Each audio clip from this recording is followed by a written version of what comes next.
Èmi fòmìnira fórílẹ̀-èdè Yorùbá. Mi ò polongo fáráyé. Èmi ò sọ nípa orílẹ̀-èdè yóò. Ohun tí mo fẹ́ ni mo fẹ́. Èmi fòmìnira fórílẹ̀-èdè Yorùbá.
dé bí a ti ṣe ń dé akí gbogbo wa káàkiri ibikíbi tí ẹ ti láǹfààní tí a ti ń gbọ́ra wa ní gbogbo ìgbà lórí ìkànnì koikimedia nítorí pé as long as this is the only way of our communication, which is the new media, and it is called the social media. Once again, a very good evening and good morning, good night from wherever you're watching. As I speak to us right now, it is coming up to 9:57 p.m. local time here in London, and I would like to welcome you into the conversation. Mo kí gbogbo wa pé ẹ káalẹ́, mo kí àwọn mọ̀lẹ́bí mi tí wọ́n dúró tì wá pẹ́sẹ́ nígbà tá ti ní in tí a fẹ́ ṣe lélẹ́yìí. They've actually given us the go ahead, and I cannot be grateful to my wives, my children that have sticked, throughout the last 3 years.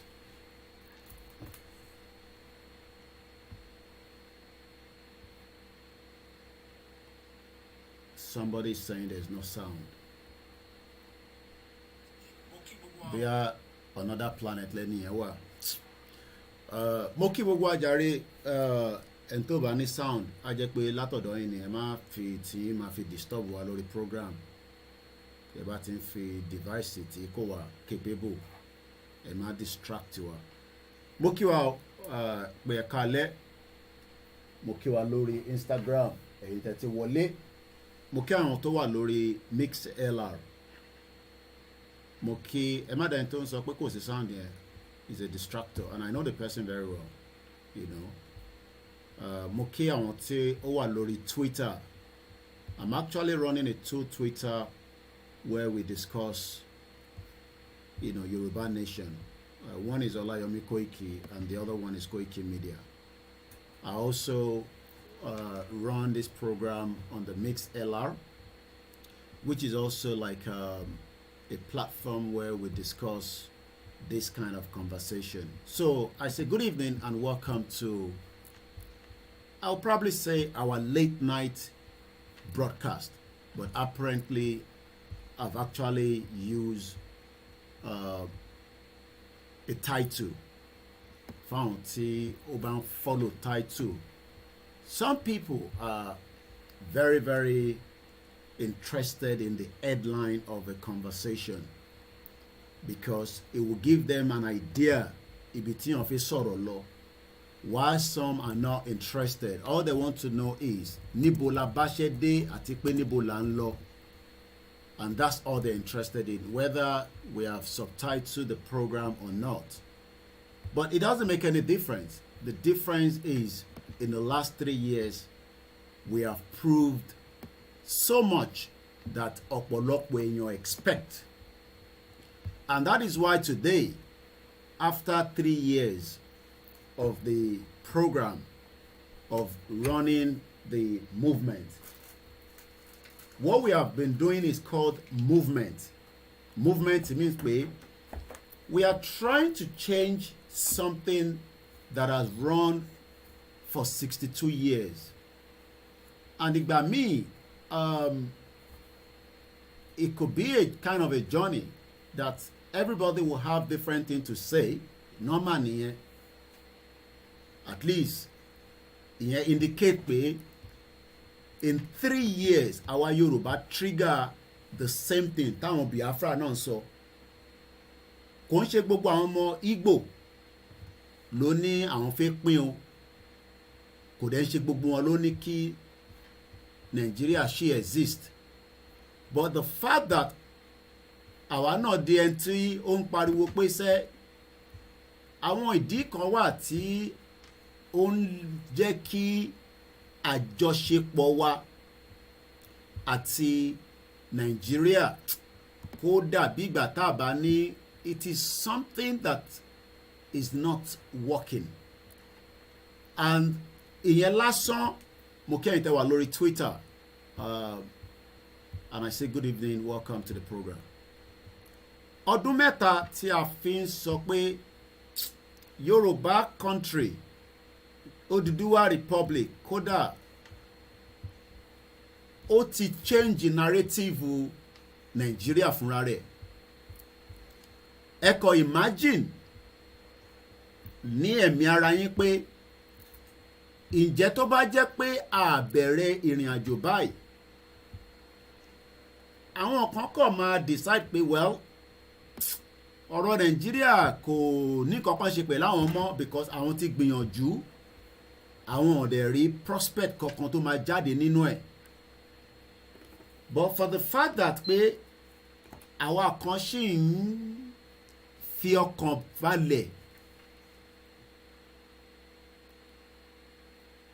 pé ìrìn àjò Yorùbá, I mean Nigeria, you know, it's a country that has a lot of problems.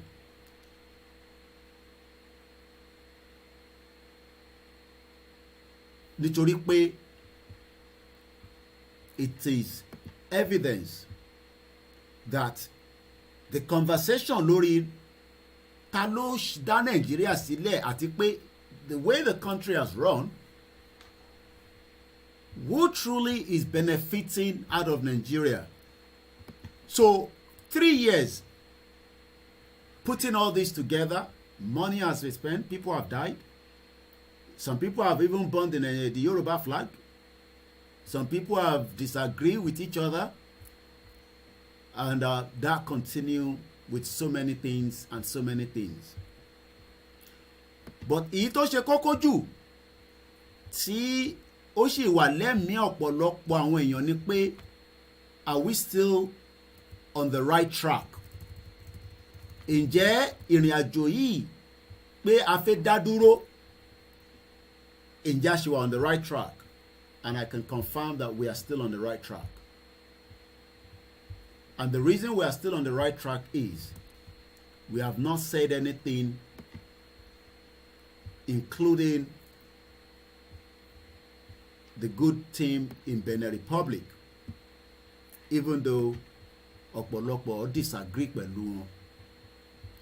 Mo rò pé wọ́n ti jí ní àárọ̀ ọjọ́ kan tí a rí memo, tí a rí news, tí a rí message tó ń fún wa ní èrò ìbànújẹ́ pé Yoruba nation kò ní wáyé mọ́. So that alone is a great news. That alone, good evening, Ama Uche. I was actually watching Simon Ekpa yesterday, and I believe I saw your comment as you were also putting that comment through. I was just there behind the camera, you know, watching my brother there. And the sit at home must continue whether they like it or not. And if anybody is trying to pin Simon Ekpa as a criminal that have created havoc in Biafra land today, the killings that has been going on is orchestrated by the Nigerian government to portray the Biafra and the indigenous people, the IPOB, as the danger that is creating the havoc. As I'm speaking to us right now, there is a fire outbreak in Ogbo Osisi Head Bridge in Onitsha, actually in Anambra State. We are not certain about casualties, but what I can say is the federal government of Nigeria is the most criminal government in the world. And we will not sit here as the part of the representative of the Yoruba people. Our support will still continue with the Biafra. Our alignment will be the same thing. And while Simon Ekpa was actually, you know, doing his presentation yesterday, I picked up two things that he said. And part of those two things he said is, according to a video he actually played, which Nnamdi Kanu was speaking, this government has $20 billion to disorganize the Biafra, to disorganize the Yoruba. And this government also can promise you anything from also a house in Dubai, cars, a house in any location you want. That is what the government would do just to make sure the they bring down the movement. And so many of my intelligence within the security network, from the DSS, the military, they are aware that our alignment with the Biafra is a concern to them, according to the report that I'm getting back from Abuja, from every part of Nigeria, from all the security agency. We also have report that comes to us on the desk. Our union and our alignment will continue. And those that are the Biafras, be rest assured that we are with you. Professor Banji Akintoye is with you. The Yorubas are with you for those that wants to be with you. Chief Sunday Adeyemo is fully backing you. Professor Wale Adeniran is fully backing you. Koikimedia, speaking on behalf of my media alone, is giving you 110% backing. And that alignment will continue. So, thank you so much. So, lórí yẹn nìyẹn fún àǹfààní àwọn tí kò bá gbọ́ gbogbo kátàkátà tí mo bá sọ lẹ́ẹ̀kan. Thank you so much for the super chat there. You kindly email me the 1999 Constitution, the £10 I owe you. Okay? You might have to send me the email so that I can send that to you. Or you can probably, I think I've put it on my website. If not, I will double check. If you're not too sure about anything, a document, always go on our website. Is there available for anybody? koikimedia.com. Níbẹ̀ lẹ ti máa rí àwọn nǹkan tí ó bá lè wúlò fún yín. That's if you want to. Tó bá dẹ̀ wúlò fún yín, you will still find something there that is relevant to the Yoruba Nation movement that we are actually doing. So bí ṣe ń sọ lọ lẹ́ẹ̀kan kó tó di pé mo yàbàrà díẹ̀, and I can show you the image of the fire that is actually, as we speak right now, ongoing right at Onitsha. So you can see that the Fulani terrorists continue to invade the Biafra land, or the southeast part of what is called Nigeria today. But notwithstanding, everybody must stay strong at this particular time in the history of what is called Nigeria. We must be very, very strong. Bí àwa Yorùbá bá ṣe wà strong, àwọn ọmọ Igbo náà gbọ́dọ̀ wà strong, àwọn ọmọ Middle Belt gbọ́dọ̀ wà strong, because we are dealing with a very, very big monster. Morimbe Babawa World TV Television, thank you for joining us, and we appreciate and we love you on this platform for the job you do. Because 3 years ago, people that didn't understand what it is to allow other network to pick your broadcast, some people were angry. World TV, Bobo Badomanji, video wa lo, blah, blah, blah. And these are the same people that wants Yoruba Nation message to spread. But what it gbàgbé pé, the more people that use our content, look, bá ṣe ń ṣe video, YouTube automatically knows that I own this copyright. But as long as Telomi bá tún lò, the first person tó ní content yẹn ló máa kọ́kọ́ recognize. But I don't think a lot of people, most of people, there's a lot of Bole Kaja media. But I also saw that some of our members were angry with World TV. I mean, I understand he used some kind of headline that people are not happy with, and we have already told them they need to be very, very sensitive with the headline. But pé wọ́n tún video wa gbé kò gbọ́dọ̀ jẹ́ nǹkan tó jẹ́ ìbànújẹ́ fún wa, because ó ń promote ìrìn àjò yìí náà ni. And the message is that we expect as many people to appreciate that. Sometimes orí World TV lẹ́lòmíì tí ń rí mi wò, whether it's a repeated one, definitely, but we appreciate our brother World TV. So let me come back to the conversation. Emma Bino, sometimes there's a bit of noise at the back. It's just the small sound of something that keep the system cool. And since we couldn't have money to buy the one that is not going to be noisy, so sometimes I have to turn it off, I turn it in. It's just to keep all the gadgets, because I have a lot of gadgets here, you know. I know you can't see the back and you don't have to see that, but I have a lot of gadgets. So I know sometimes a man go on sound, you probably pick the sound. is the sound of the, the cooler system. Don't cool down the temperature here, and because of my outfit, sometimes, I could be a little bit hot. So bear with us. Hopefully we would upgrade it when we have the money. So that is exactly the news there from Onitsha, where again the Fulani terrorists continue to invade and kill the Biafra. But we will continue to tell the international community that this is not allowed in 21st century. So ká padà wá sórí intan bá lọ tẹ́lẹ̀ kó tó di pé ayàbàrà sáwọn bí díẹ̀ lẹ́ǹkan. What people have not expected is that by now Yoruba nation is not going to be a conversation. And let me tell this to every one of us, tell about more. The DSS is very, very concerned that the Yoruba nation movement might, in the next couple of days, overshadow what is going on in Nigeria. And they are doing everything. Sometimes I put a message out, people are asking me, give us the full details. I don't have to give you all the full details. Tí bá sọ pé DSS Lagos, DSS Abuja, tí bá sọ pé Buhari, Buhari is actually traveling out of Nigeria tomorrow. So some of you, whether the dead one or the alive one, it doesn't make any difference to us anyway. Because even if Buhari is alive, he's not performing anything. All he does all his life is when there's an event outside Nigeria, he traveled out and that's it.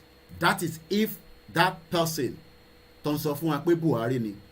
And I will not sit here and say I will be fully assured that that man there is Buhari.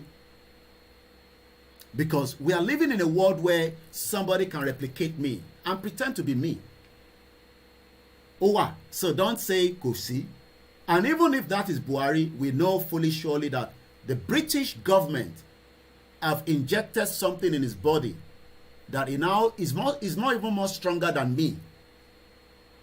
So ìyẹn lásán ó yẹ kó máa fún wa ní concern pé ṣé ẹni tí wọ́n yàn síbẹ̀ ní 2015 ló wà níbẹ̀ yẹn. I know Nnamdi Kanu have said Buhari is dead, and some of the charges on Nnamdi Kanu before he was discharged and acquitted. He's not a criminal, okay? And don't tell us, IPOB has been, hey, Koiki, don't do anything with the Biafra and the IPOB because the government has already put them as a terrorist organization. Don't listen to the Fulani government, okay? So what I can say is, when I put those kind of coded message out, it means a lot of things, and I don't have to decode everything to you. I mean, the reason why I put, crackers and banga increase. Do you know that the police is saying that banga ni Christmas? Because they are aware that there's going to be problem. People have prophesized about it, whether we believe in them or not. I was even listening to one from the Igbo side. But we must be prepared that the freedom that we want is not going to come without a push. So if anybody just sit there and think that, we want a perfect, out of Nigeria. What do you mean by perfect? I mean by perfect. I feel perfect exit. I feel spiritual exit. Kako badura, kako exit like that. Really? Let me say this. Two things is operating from the security perspective in Nigeria. The DSS job is to make sure that there's calm in Nigeria. Because the DSS is also one of the most corrupt agency in Nigeria today. So their job is to make sure that Nigeria does not break. Nigeria does not go into crisis. And that is why they've actually given 48 or 7 days, 48 hours, I think 48 hours notice to all those in Nigeria. And as I speak to you, they are already working on it because I want intelligent learning. Báwọn náà ṣe infiltrate wa, àwa náà infiltrate wọn. And I know so many things also going on with the director of the DSS. All his movement, we also monitor their movement. From wherever they go around the world, we monitor them and we monitor them in Nigeria. That's the same way. Now not monitor wa, I just monitor ara wa ni. There are so many DSS in Benin Republic. Some of them are just going to be like an ordinary Benin citizen, but you don't understand that they are also agents of the Fulani agenda. So, in a nutshell, the job of the DSS presently in Nigeria is to make sure that the citizen does not rise up. So, in terms of they are not sure when we are going to hold our rally.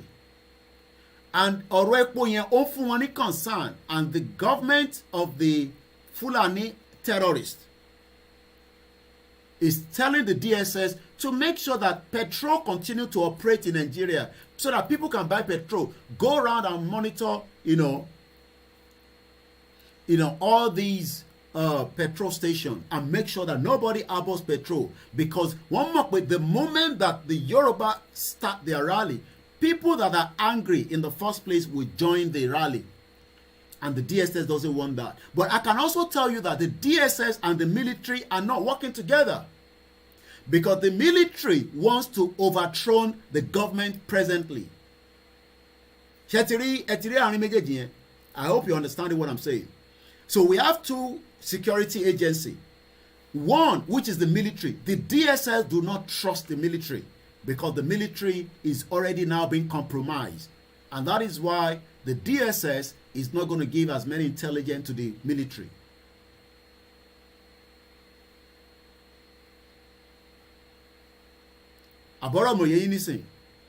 So what we can say is the DSS ó ń ṣe gbogbo ohun tí ó possible láti lọ infiltrate pé ìgbà wo gan ní rally tí wọ́n ń sọ pé ó ń bọ̀ yìí, ṣé nínú Christmas ni, ṣé nígbà tí holiday bá ti wà ní, àbí ṣé ní January ni. They are thinking of so many options.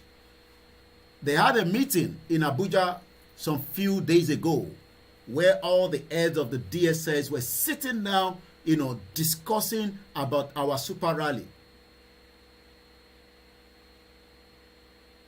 They were talking about it because they are concerned. And do you know why they are concerned? One more way, they will not be able to stop that rally because we have the right to that rally this year. We have the right to run a rally with the Constitution or without the Constitution of Nigeria. So that alone is something that they cannot stop. So going out for a super rally, even though some people are still asking, blah blah blah blah blah. The question is, go and get yourself prepared before freedom is not going to come for free. So all these today is just the 10th day of the month. So the DSS does not want the military to overthrow the government, because when the military overthrown the current government, which is Nigeria as it is right now, the military would also take over the DSS department. So rather than have a DSS, the military becomes in charge. Military lo ma take it. But the whole thing now is, hey, immediately we align with the Biafra. They had a lot of meetings in the DSS headquarters in Abuja.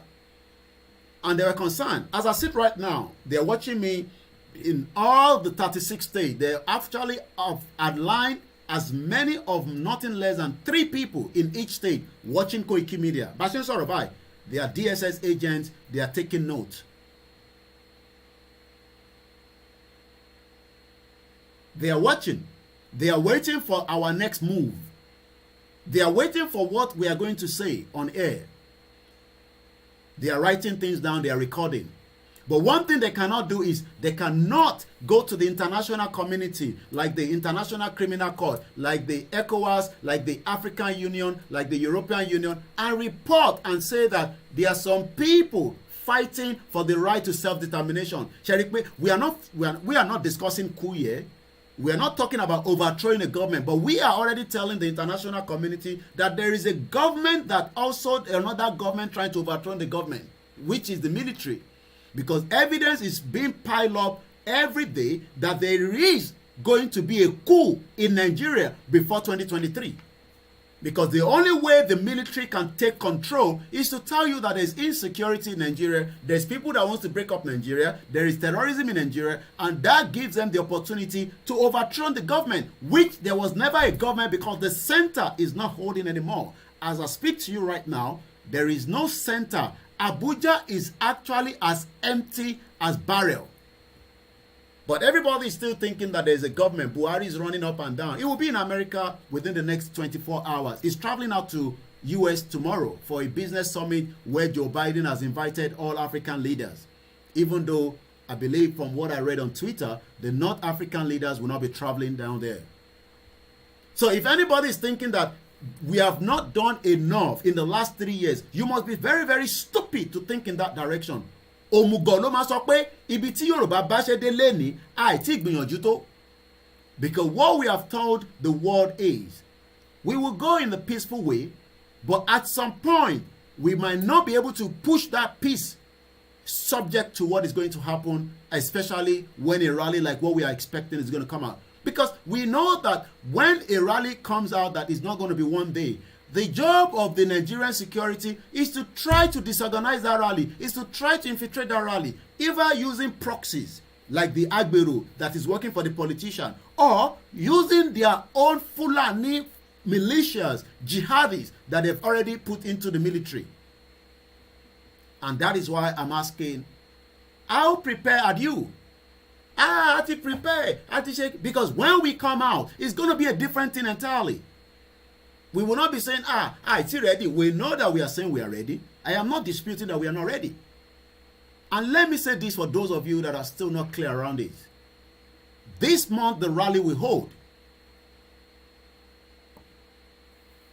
And I still remain that only official person that can continue to tell you that based on the fact that Igboho ti sọ fún mi pé rally máa hold kò dẹ̀ tí yé òun yẹn padà. So if you are hearing all this, rally one máa ń bọ̀, rally one bọ̀ kò tí dé o.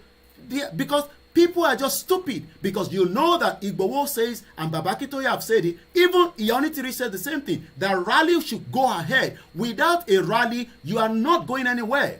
We must first come out with that rally. Some people are saying, what he declare, declare. What does that? Ibo niyeti hold lórí table. Ibo niyeti hold lórí table. We must first tell the world that we are going out after we have all been talking in the last 3 years. I think so Yoruba Nation, Koto Dikpe, Iyonitiri joined in the first place. She joined along the line and she has done beautiful well. But we must push that rally. And that is the priority that we should be discussing now. But what I want to do is, ẹ fẹ́ sọ pé kí rally yẹn olúkálùkù wa ń gbé oríṣiríṣi prophecy ẹ sọ fún Ìgbòho kó má tí wá o ìtorí pé danger wà lọ́nà o a dẹ̀ fẹ́ clear danger. There will always be danger even if Ìgbòho does not leave Benin Republic. The danger is there. So if anybody is thinking that we're in danger, whether Ìgbòho leaves Benin Republic or he doesn't leave, there is danger for every single sons and daughters of Yorubas around the world. For the last 62 years, we have been in danger. And this danger must now be stopped. And the only way we can stop it is to go around and prove it to the world officially on the ground, not on the social media. And that is why a super rally will be called this month. And if you're still in doubt, let us wait and see. So and when the super rally comes, it will go through a long route as well. Because Tobajade for super rally, they have not given us exactly how many days. Lamafi Wanita. So don't even think that it will be this month. Definitely, we are coming out for the super rally. But should the super rally continue, then there will also be other activities that will kick in. So Atigba Yoruba Nation. You have not got a Yoruba nation yet until the world sit down on a round table in United Nations headquarters in New York, where they will discuss the security situation in Nigeria. And the military knows that. The DSS knows that. One more way, or involved. We are not pushing away the international community out of this. We know that UN doesn't give a country. UN won't give country. And don't expect King Charles to announce a Yoruba nation. Not even the British government. And I'm happy that they've actually been exit out of the England-France World Cup. I am happy. Doesn't make any difference to me. Most often, British government was not sitting down when they were making that 1514 resolution. And I'm so happy that Portugal have exited as well. So if you are one of those that are angry that Portugal did not win, you must be stupid as a Yoruba person, because ọ̀rọ̀ tá à ń sọ lẹ́nu nísìn ní 1960 Portugal refused to send a representative to the United Nations to sit down on the issue of the self-determination. Tasha wá ń sọ̀rọ̀ ẹ̀ after only God knows about 60 years after. But there are some people that are saying that Ronaldo, hey, Portugal to lose. But do you know that Portugal was also part of that agenda that destroyed Africa? Maybe some of you don't even know the history.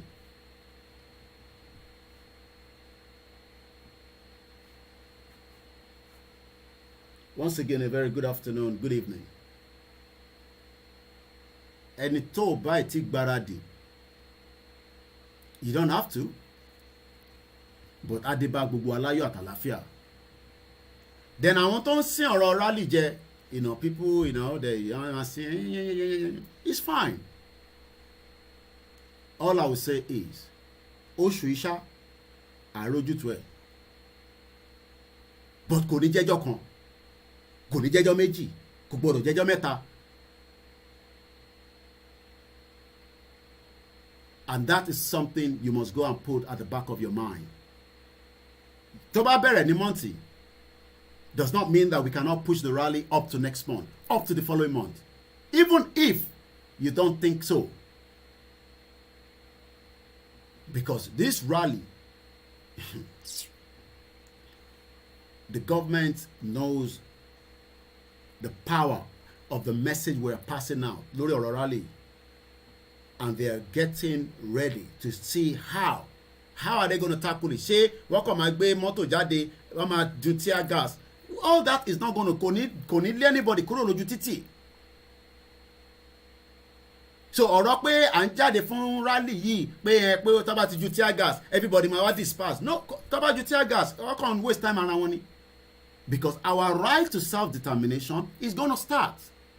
That right is something that we have been explaining to you, but we will now be coming down officially for that right to be activated.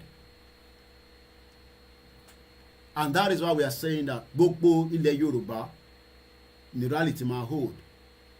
And don't change that narrative pé ká wà lójú kan ká ṣe kinní kan. Àwọn tí wọ́n ń tò ètò pé kó wà káàkiri ilẹ̀ Yorùbá wọ́n mọ̀ tán sọ, wọ́n mọ̀ ìdí.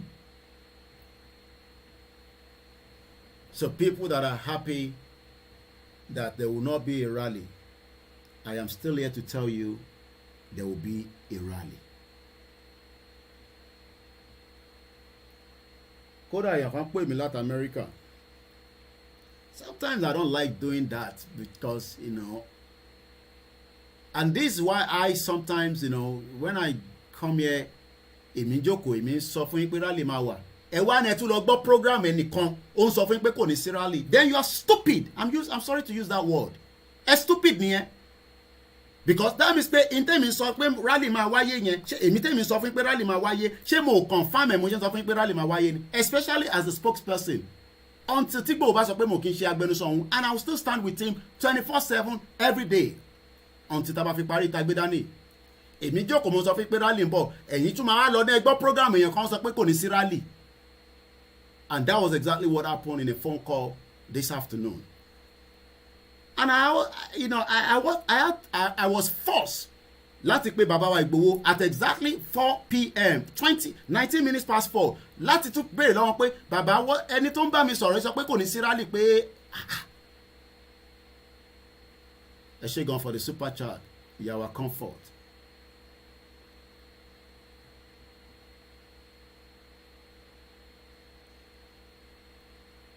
Jókòó síbí báyìí èmi sọ pé rally ń bọ̀ ẹni ẹ lọ gbọ́ program èèyàn kan sọ pé kò ní sí rally. Ta lẹ́nu yẹn tó ń sọ fún pé rally ò ní wáyé? Ṣé ẹni yẹn wà ní Benin Republic náà àbó wà Nàìjíríà? Àwọn èèyàn gan wà nílé wọ́n sọ pé àwọn fẹ́ rally. Wọ́n náà wọ́n fẹ́ rally, àníkẹ́ pé rally fún wa, wọ́n ń pè lójoojúmọ́, àníkẹ́ fún wa ní date ká jáde fún rally. Èèyàn kan wá jókòó sórí social media ó ń sọ fún yín pé kò ní sí rally. Wọ́n ń parọ́ fún àwọn ọmọ Yorùbá ni. Anybody can do all kind of talk on this movement. It is talk. But the most important thing is, gbogbo talk it and talk, whether it is positive, whether it is negative, whether it is encouraging, whether it's discouraging, we have proved to the federal government that some of us are not interested in Nigeria, and that is something that we should hold on to. Ìyẹn lásán ó tó láti hold on to. Because nígbà tí a ti pariwo látọdún mẹ́ta tí a dẹ̀ mẹ́nu kúrò níbẹ̀, and a lot of things has happened within that time. And the most important person that has sacrificed a lot among us, among every one of us, is Baba Akintoye àti Igboho. Àwọn méjèèjì tó sacrifice nìyẹn, kò tí sí any other leader. Mrs. Modupe Onitiri kò tí sacrifice anything. Yes, a lot of abuses have come on her. People have abused her, which is not necessary. People have castigated her, which is not necessary to do so. But pé ẹni tó suffer jù nínú ìrìn àjò yìí, òun ni Igboho àti Baba Akintoye àti Baba Adeniran. Àwọn méjèèjì nìyẹn, àwọn mẹ́tẹ̀ẹ̀ta. Àwọn mẹ́tẹ̀ẹ̀ta tó ti sacrifice jù láàrin gbogbo wa nìyẹn. Àwa tó kù kọ̀ jẹ́ à ń feel pain nìyẹn, because ẹlòmíì rò pé torí òun ti ná bí i £3,000 nínú ìrìn àjò yìí, owó yẹn òun ti rí result ẹ̀. Ẹ̀mọ́ tí Baba Akintoye ti lose. Ṣèbí àwọn bàbá kan ló jókòó tí wọ́n dá sọ̀rọ̀ Yorùbá nation tó ń gba pension wọn tó dẹ̀ ń ránjẹ ayé wọn, wọ́n dẹ̀ ń wò mí báyìí nísìn, wọ́n dẹ̀ tún bú wa.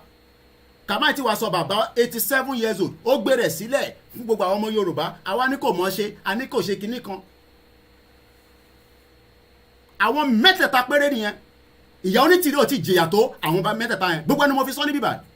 But we know that she has also been castigated, like I said, which is not necessary. Ṣèkè máa síbẹ̀ máa fún wa ní impression kan pé nítorí pé Ìyá Onítìrí kinní kan, because that has been some of your own understanding. Àwọn mẹ́tẹ̀ẹ̀ta tẹ́mi mọ̀ tó jẹ gbajù nínú Yorùbá nation yìí nìyẹn.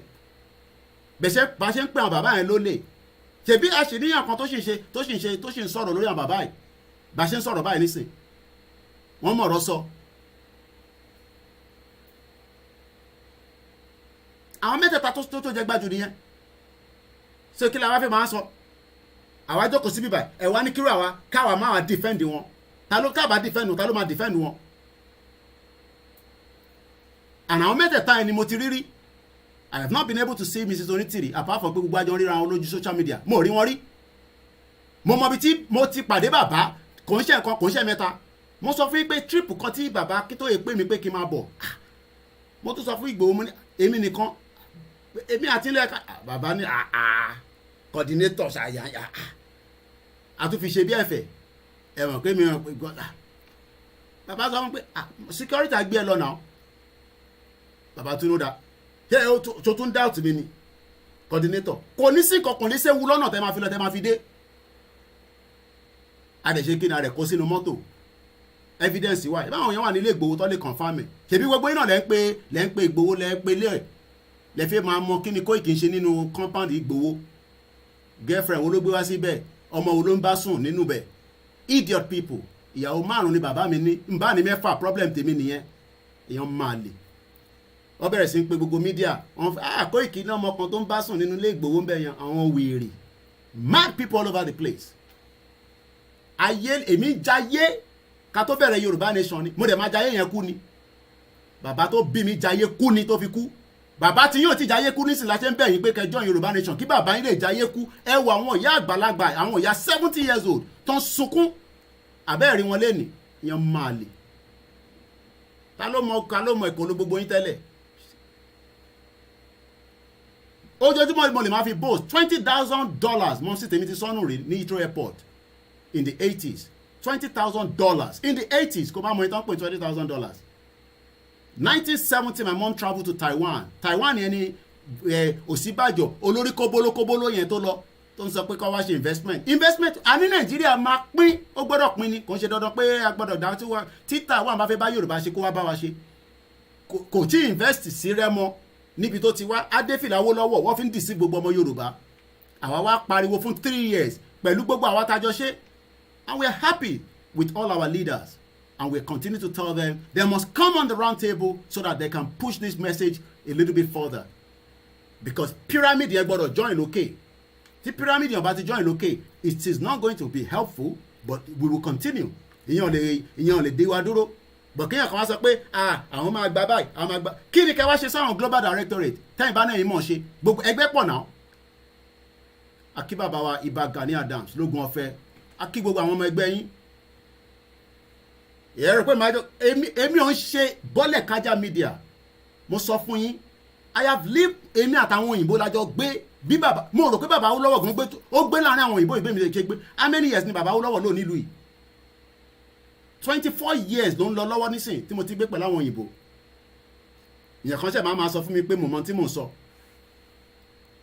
a kàn fi diplomacy ṣe gbogbo ẹ̀ pé kọ́kọ́ kí tọ̀hún má ba bàjẹ́ kí tibí bá ba bàjẹ́ ẹ má rò pé wọ́n ọ̀dẹ̀ ni wá àmọ́ tá à ń sọ. àwọn mẹ́tẹ̀ẹ̀ta tẹ́ ń wò yẹn àwọn ló jẹ̀yà jù nínú ìrìn àjò yìí wọ́n dẹ̀ ń gbà mọ́ra.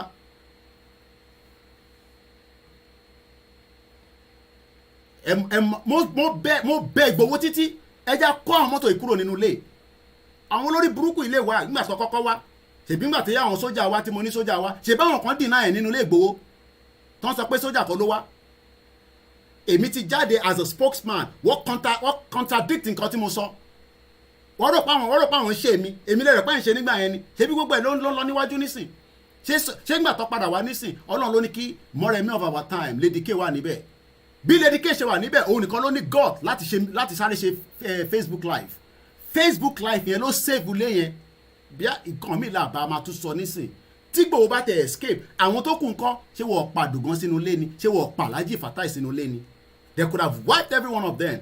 àwọn tí wọ́n wà nù ilé gan sẹ̀ kò ṣe rí tí nǹkan kan bá fẹ́ ṣẹlẹ̀ kò ń ṣe gbogbo èèyàn ló máa tètè ní God nǹkan tó hàn lè ṣe nígbà tó wá tèmi jáde tí mo pariwo pé sójà wà níta wọ́n yìnbọn fún wa Kẹ́mi Olúlọ́yọ̀ gan ni pé mo mad mo ní kí ló dé ó lóun rí fídíò ẹ pé bá wèrè ní bọ̀bọ̀ yìí o ó ní bọ́lá ti bí mi mo ní bíbá náà nílẹ̀ Yorùbá náà ni ó lóun ò lè ṣe tí mo ṣe yẹn and she is a well qualified journalist èmi dúró síbi tí wọ́n ti ń yìnbọn tatatatatatatata mo ní sójà ló wá bá wa nígbà tó máa fi dijọ́ kejì kí ló sọ wọn náà àwọn kan ló kọ̀ wá àbí gbogbo yóò gbọ́ fídíò yẹn nígbà yẹn but ẹ wo God tí Lady K sáré rí pé n tó ń dún níta yóò dáa she went live the military thought the shot mo sọ fún yín pé títí di last week the DSS are still happy that they came to Igboho's house nínú meeting tó ṣe mo sọ fún yín pé report wọn wá sórí desk mi kò ń ṣe gbogbo ẹ̀ la máa sọ fún yín lórí social media bó ṣe ń sọ làwa náà ń gbọ́ lọ́hùn nínú Abuja wọn bẹ̀. The DSS are still happy that they came to Igboho's house but they are not happy that they could not catch him. Inú DSS ṣì ń dùn pé àwọn wá sí ilé Ìgbòho they thought they shut down the network within that area. Bọ̀wọ̀ mọ̀ pé Ọlọ́run tó fẹ́ parí iṣẹ́ ẹ̀ ó máa ń fi àyè ọpẹ́ sílẹ̀ and Lady K was able to go live and that live woke the world up and wọ́n wá ń wò lábújá pé hey ṣe mọ̀ pé wọ́n sọ fún DSS pé kí ló dé tó kóyàn padà wá because they didn't tell them to bring anybody but because they already killed somebody in the house and they have to protect their own track wọ́n wá lọ kó oríṣiríṣi weapon wọ́n kó síwájú wọn ní ilé Ìgbòho làwọn ti bá yẹn so àwọn èèyàn wa even got Professor Wole Soyinka sọ pé don't tell us that cock and book story ẹ lọ máa múra sílẹ̀ the rally is getting closer and it's not a one day rally kò ń ṣe one day kò ń ṣe 2 days.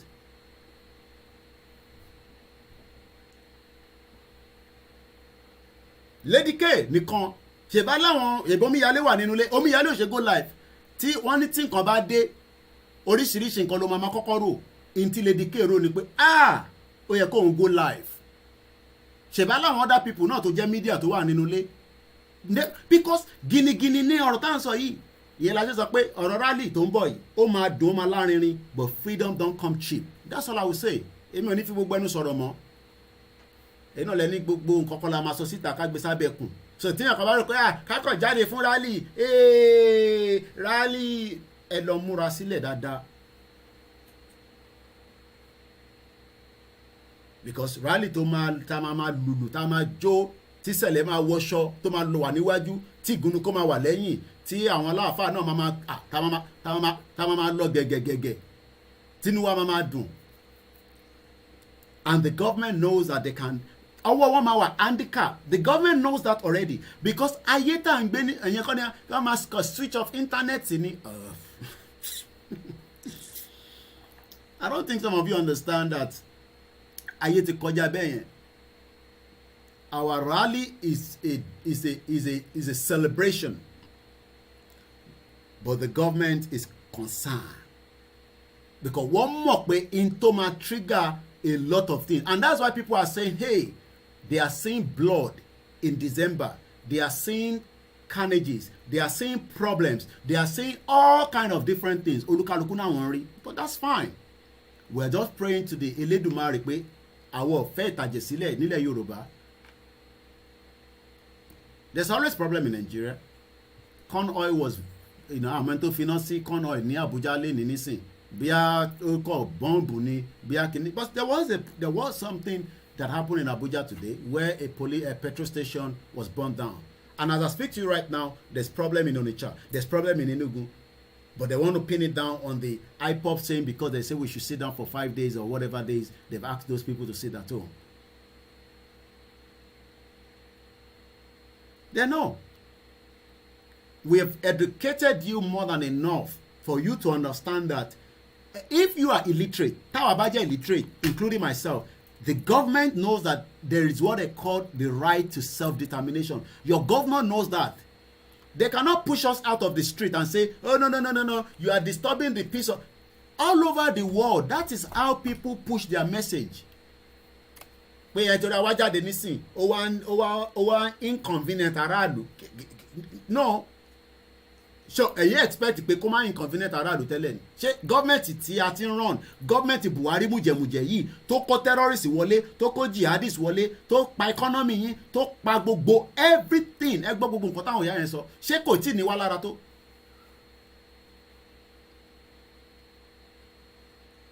Ṣé kò tí ì ní wá lára tó? Ìbéèrè ni mò ń béèrè.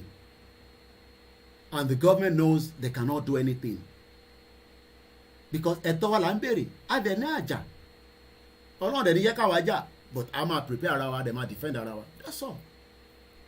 Because there's no need for government to be shooting anybody. There's no need for the government to push us out of the street. We are asking for our right.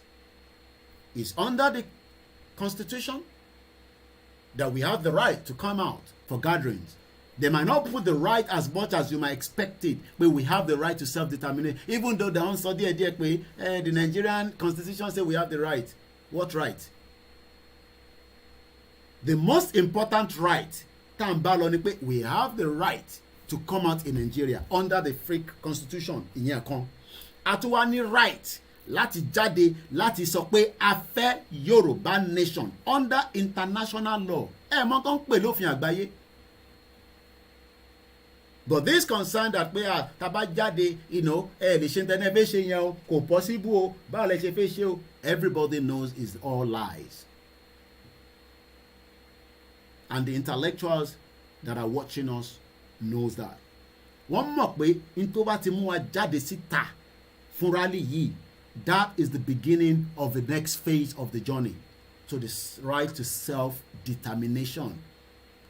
And àwa nísìn kọ́ là ń plan ikú, but bá a ṣe ń sọ̀rọ̀ báyìí nísìn wọ́n plan láti overthrow government Buhari, and that can happen anytime. Bí Buhari ṣe fẹ́ travel lọ́la nísìn, they can overthrow the government. It's still being put in place as we speak right now. The DSS knows that they're going to overthrow the government. They know that. People within the government knows that. Even all the political party has an agenda. They know that. Everybody knows that Nigeria is really, really unstable. And that is why àwọn tí ó jẹ́ gbòógì aládùúrà, they keep saying a lot of things. Àwọn tó jẹ́ gbòógì Mùsùlùmí, Ọlọ́run kò fi gbogbo nǹkan wọ̀n wọ́n tán. But only pé there's a lot of carnage, there's a lot of problem. Awuyewuye oríṣiríṣi. Kí ló dé ń fa awuyewuye? It's because àwọn agenda kan wà tó ń tọ́jú pamọ́ fún yín within the political parties that you're calling all these APC, PDP, Labour Party. There's always some secret agenda to favor aráàlú, and one of that is people like us. People like us, the government doesn't favor us because we are not who we are told we are. So how do you expect us to remain together? Nígbà tá a kì í ṣe kankan náà. Báwo lẹ ṣe fẹ́ yẹ ká wà together when we are not the same?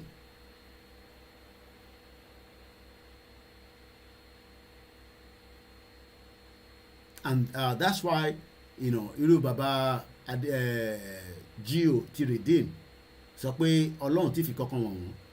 Mo wo bàbá kan náà lọ́nà pé September ni bàbá yẹn àgbàlagbà ni wọ́n báyìí. I think he did that video in September. They are all concerned. Kò ń ṣe pé torí àwa Yorùbá ta fẹ́ jáde. I think people do mistake. Ṣe mistake pé torí àwa lana fẹ́ jáde pé àwa la fẹ́ dá problem sílẹ̀. There is hidden agenda. Everybody knows that this country called Nigeria, there's some hidden agenda around it by some element of people, groups of people that does not want, you know, the true unity of what they call Nigeria. And one new agenda me, and those agenda can be sold to any of the political party, whether it's Labour Party, whether it's APC, whether it's APC or PDP or whatever they call themselves, or, you know, the Kwankwaso one. So there's kind of a sinister agenda. So gbogbo pé àwa Biafra àti àwa Yoruba à ń fẹ́ self-determination, àwa kọ́, because all we want is, okay, let's come on the round table and decide how we're just going to, you know, everybody just go their separate ways. We don't even need a referendum to do that, because there's evidence to say that the Yorubas cannot have to be considered láti wà nínú Nigeria.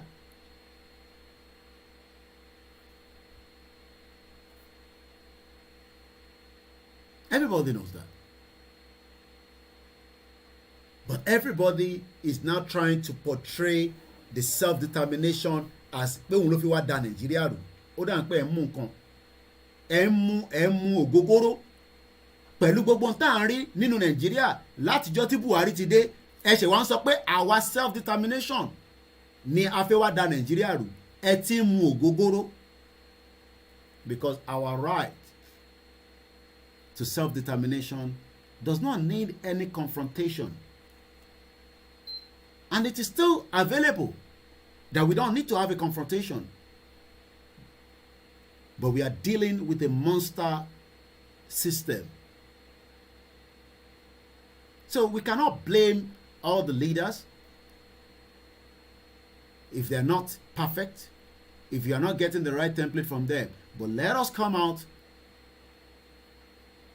together when we are told to do so. And that, at least, will be part of the process to our right to what is known as self-determination. And we are still walking around the clock, at least, whether you are ready or not. We must continue the preparation. We will continue to educate ourselves. Advantage, why we need to go out of Nigeria. Disadvantage, when we stand on our own. There will always be advantage and disadvantage in everything. Yeah, I'm not going to sit and say we're going to see disadvantage, but we are better off to be on our own than to be part of the contraction known as Nigeria. Àdẹ̀dúpẹ́ fún gbogbo ọmọ Yorùbá pátápátá látòkè délẹ̀ that have held the ground for almost 3 years. It has never been done before in the history of Nigeria. So that is a shock absorber to them. Oh, really? So ocean pain wọ́n dùn wọ́n. Wait, how come? Oh, lọ ṣe. The body sọ pé àwọn la fẹ́ dá ogun sílẹ̀. Maybe I should remind you of this. Which is for you, Dr. Badaya. Do you think the government is unwilling or unable to protect the people of Southern Kaduna?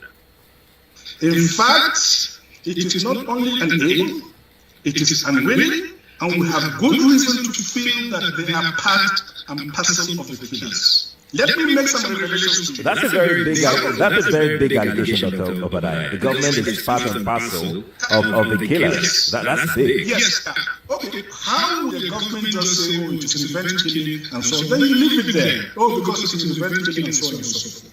The body language of this administration, the body language of the state government shows clearly that they have a hand in the killings. No doubt about it. Because you see, General Abacha, and people don't give him his due. Do you think you have tolerated such nonsense? And let me make some revelations, because some of us also have our own intelligence networks. Okay. Have met with some of the bandits. We have met with some of their high commanders. One or two who have repented. They have sat down with us, not once, not twice. They told us that one of the northern governors is the commander of Boko Haram in Nigeria. Boko Haram and the bandits are one and the same thing. They have a sophisticated network. During this lockdown, their planes were moving up and down as though there was no lockdown. Moving ammunitions, moving logistics, moving money, and distributing them in different parts of the country. They are already in the south, in the rainforest of the south. They are everywhere. They told us that when they finish these killings, sentiments, they will move to phase 2. The phase 2 is they will go into the urban cities, going from house to house, killing prominent people. I can tell you, this is the game plan. By 2022, they want to start a civil war in Nigeria.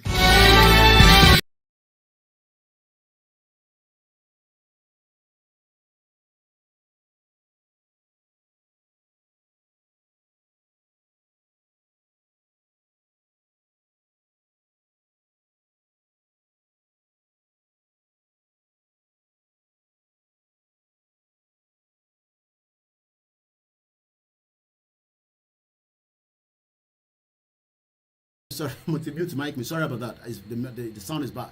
Do you understand now why people are seeing all kind of messages around the issue of where something is brewing up in Nigeria that is not just, perfect. There's something that wants to happen in Nigeria that we are praying that Kolon Majo Shele, see Nigeria. And most especially, not because we are fighting for the right to self-determination. Everybody knows that it is not because we are fighting for the right to self. It's because there's an agenda by a group of people that they will take Nigeria down. That they will make Nigeria their own territory. That they will make Nigeria their own, whether we like it or not. And everybody knows this. So why are we now trying to make it look like it is the Yoruba people, the Igbo people that is trying to destroy Nigeria? It is not the people of the self-determination that wants to destroy Nigeria. We don't want to destroy Nigeria. We would like to have, a situation where we can just be told to go. But everybody knows the word go is not going to come on the table of this shit-hole country called Nigeria. And that is where it's going to take us through to the next video, which I want us to watch. The next video, don't worry about yourself. Like I said, anybody can condemn anybody. They have the right to condemn. I keep telling you, if you are not, why do people go and watch a program and you are stressing yourself? I don't understand. Even if you are watching me, if I'm stressing you, snooze me. You don't have to watch me. Ẹ lọ wo program kan ẹ wá máa stress ara yín ẹ wá máa fẹ́ béèrè question lọ́wọ́ wa níbí báyìí. Why are you going to watch it in the first place? I don't understand. Ṣé ẹ mọ̀ tán pè ní Facebook ni? There's about 1 billion people on Facebook. People yẹbi à ń show program lánàá àwọn kan show all these stupid adult ìgbà tí mo ní a máa ṣe àwọn video yẹn.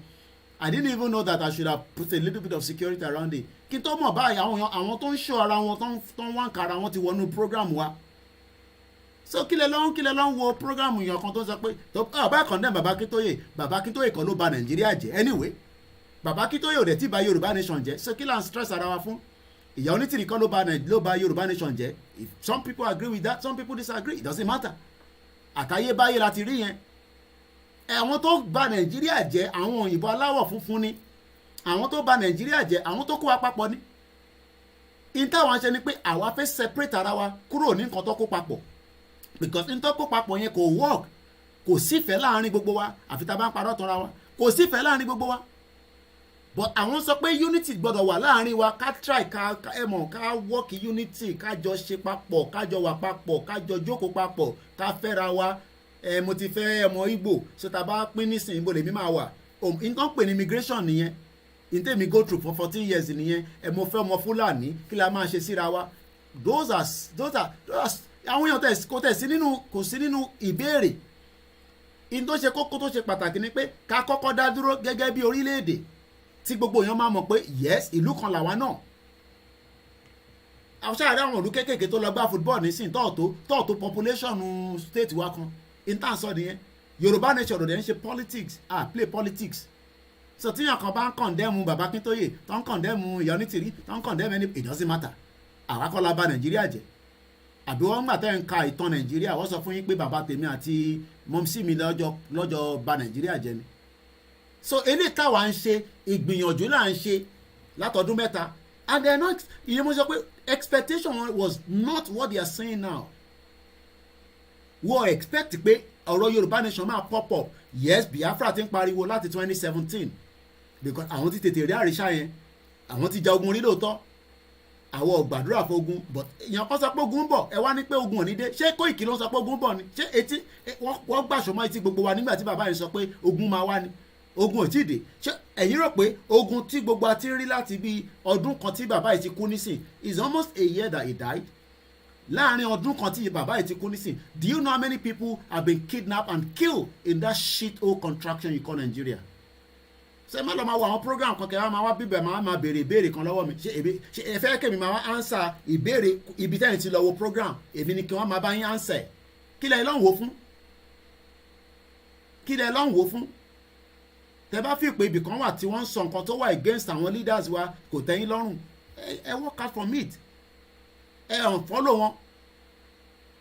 There's so many things, that you can spend your time, to. Kò ń ṣe gbogbo wa lèmi náà jókòó ní mo wo àwọn program. I mean, I just relax and do something else, just to carry my mind out of the, the movement for a while. So don't go and watch a program. Ẹ má lọ gbọ́ bì kan. Ẹ wá sọ pé ẹgbọ́n kankan. Anybody can say anything lórí ọ̀rọ̀ movement. Àwa kọ́ la bà Nàìjíríà jẹ́. Àwa kọ́ ni APC tó wà nínú government tí kò rí tẹ́ẹ̀fì ráyé ayé gbogbo wa kí ni kó èmi náà papọ̀ mọ́ tọ́lọ́ka ayé gbogbo wa. Ọmọ Yorùbá wà káàkiri all over the world, àti tó jí nǹkan àti tó pààyàn ó wà ní prison. Tó bá jẹ́ pé ìlú tó dáa ni wọ́n máa negotiate láti gbẹ́ni yẹn wá kó wá serve sentence nínú prison Nàìjíríà.